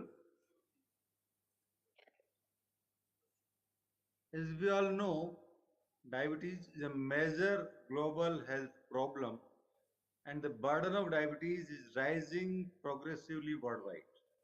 At the same time, average lifespan of world population is increasing due to better access to food, education, better healthcare, and consequent to which the number of elderly diabetic is increasing gradually. And the elderly diabetics need special attention because they are unique as they have many comorbid conditions because of their socio-economic status. So we need to take special care of elderly diabetics. In next 15 minutes or so, I'll discuss the aspects of quarter of the total population. And these changes present significant challenges to welfare, pension, and healthcare systems in the both developing and developed nations. There are many factors which affect diabetes management in the elderly, like obesity or sarcopenia, then reduced physical activity, unhealthy diet, coexisting illnesses, longevity, genetic factors, autoimmune phenomena, the polypharmacy because there are many coexisting diseases, and the age-related changes in the glucose metabolism. There are many geriatric syndromes present in elderly people which are worsened with the presence of diabetes, like cognitive impairment and dementia, depression, reduced muscle strength and quality, disability, falls and fall-related morbidity, and urinary incontinence. And at the same time, there are many physiological changes in elderly people which affect the medications in elderly with diabetes, like, like metformin and acarbose. There is decreased hepatic metabolism and blood flow, which leads to slowed elimination of drugs metabolized in liver, like netigranide. There is decreased renal blood flow. We can keep HbA1c target between 6.5 to 7.5%. But if there are recurrent hypoglycemia, there is short life expectancy, the coexisting illnesses, geriatric syndromes, there are repeated falls and fractures, disabilities, functional impairment, and polypharmacy, then we should keep a flexible goal. We can keep HbA1c between 7.6 to 8.5 or even higher. These are the major causes of morbidity, disability, and mortality in the older populations with type 2 diabetes. They have microvascular complications like neuropathy, retinopathy, and nephropathy, and macrovascular complications like cardiovascular disease and stroke. And there is overwhelming evidence that the level and duration of glycemia influences the development of diabetes related complications.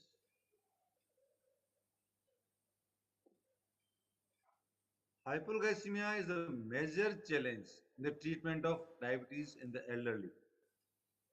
There are many risk factors. There are patient risk factors, lifestyle risk factors, and drug risk factors.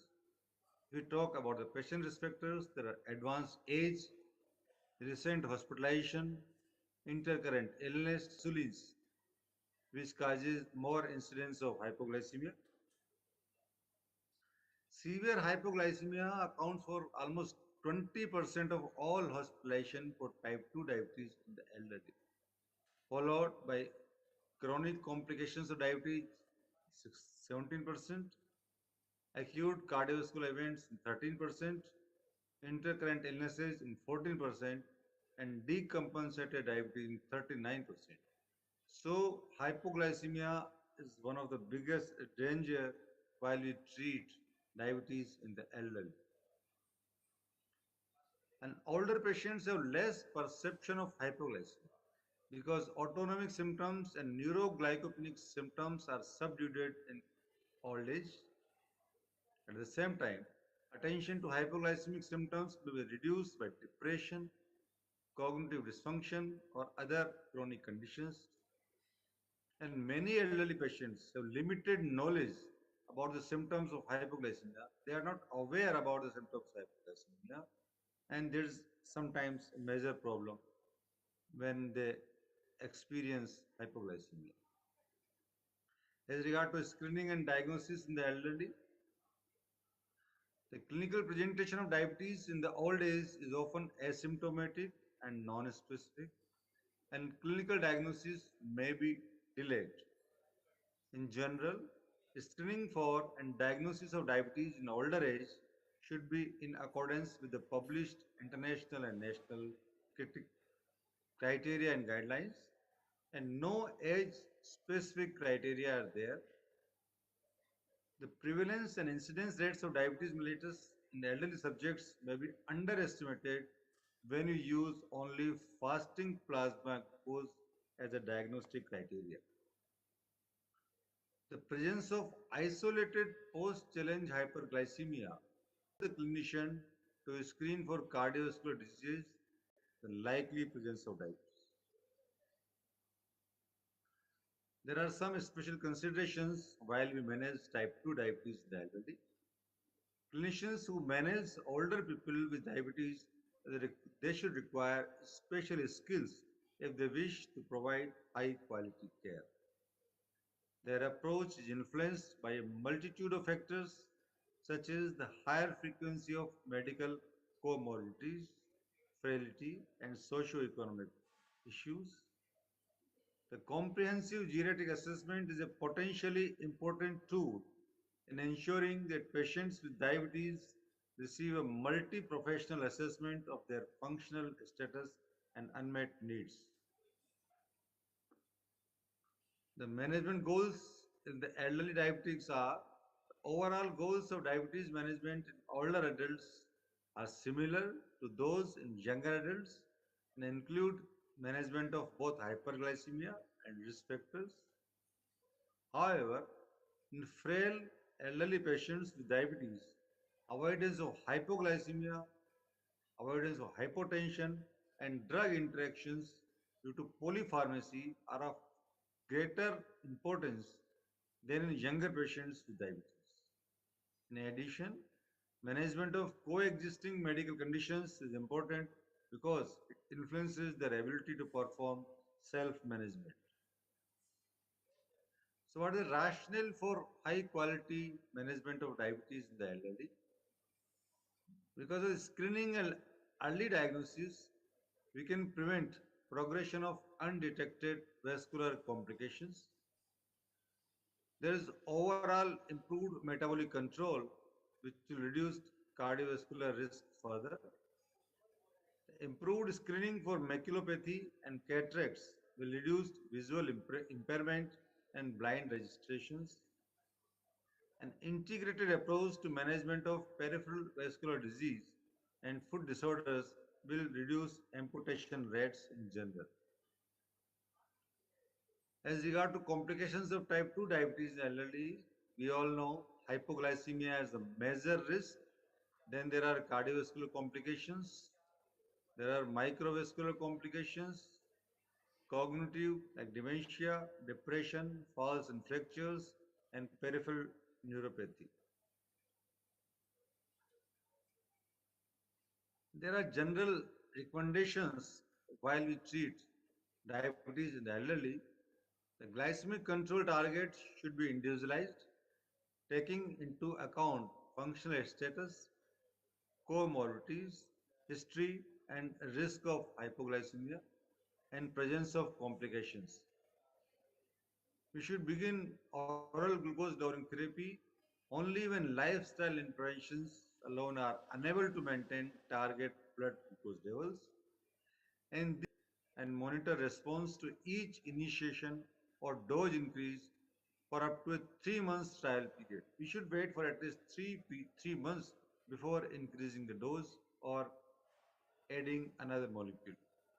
We should consider discontinuing ineffective and unnecessary therapies. We should also consider the cost and the risk to benefit ratio when choosing a medicine.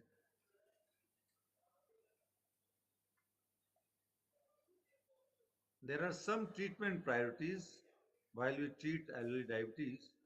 The elderly patient with diabetes is often a frail patient. Elderly people with diabetes are also at higher risk for hypoglycemia and hypoglycemia unawareness. Hypoglycemia is associated with many adverse consequences. The available data suggests that the risk of tight glycemic control exceeds the benefit.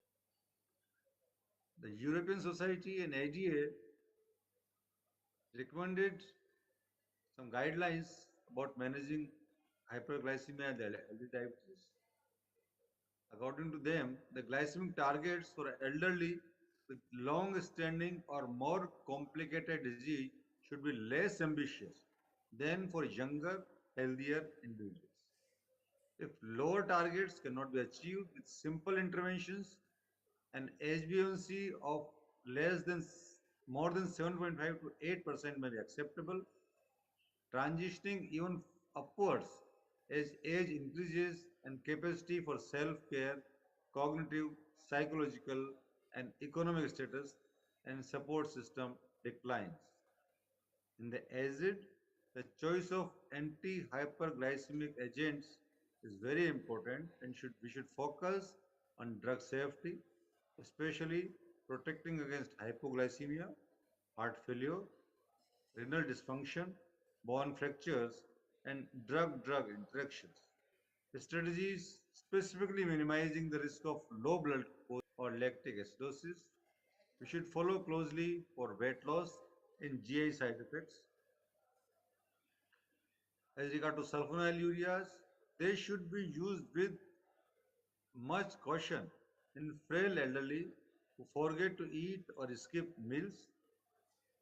Drug-induced hypoglycemia are common if there is renal or cardiac dysfunction and gastroparesis. So sulfonylurea should be avoided if there are risk of hypoglycemia. As regard to glutathiones, they are well tolerated, does not cause hypoglycemia, but they cause fluid retention, congestive heart failure, myocardial infarction, fractures, and bladder cancer. Alpha glucosidase inhibitors, they are fairly safe and effective, but are not used widely because of the flatulence and diarrhea are common with these group of drugs.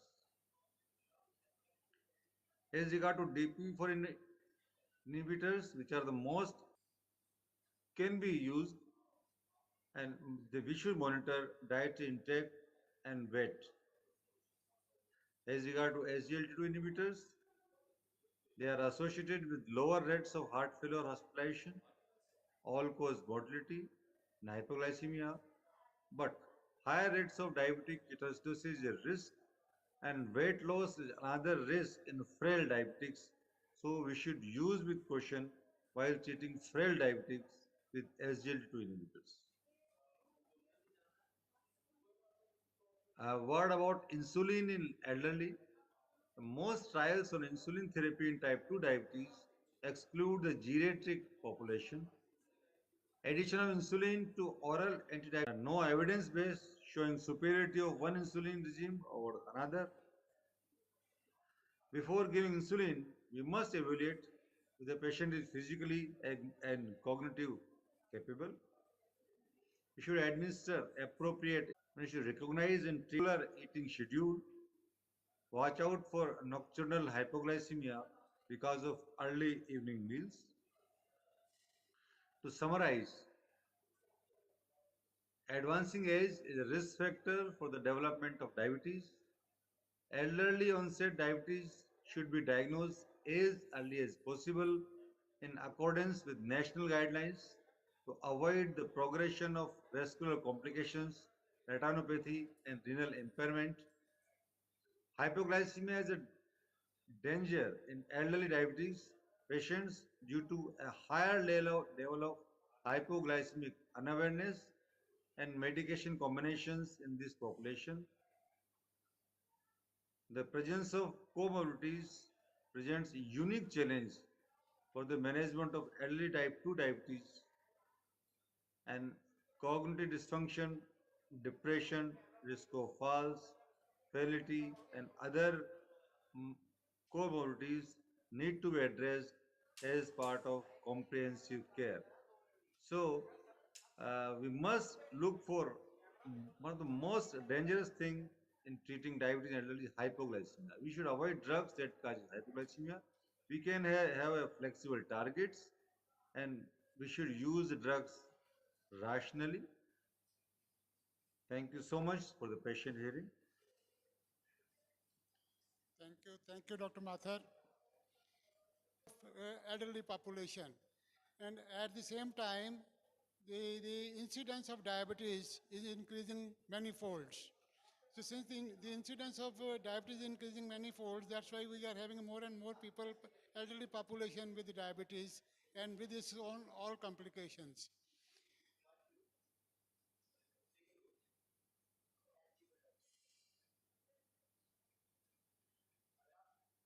So I think my personal feeling is that we all physicians and even the public should involve in treating the treatment of as far as the diabetes is concerned, not only the medical part.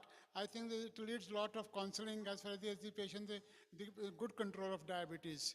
Apart from drugs and other things, counseling I think plays a lot of major part in as far as the good management of diabetes. Thank you very much.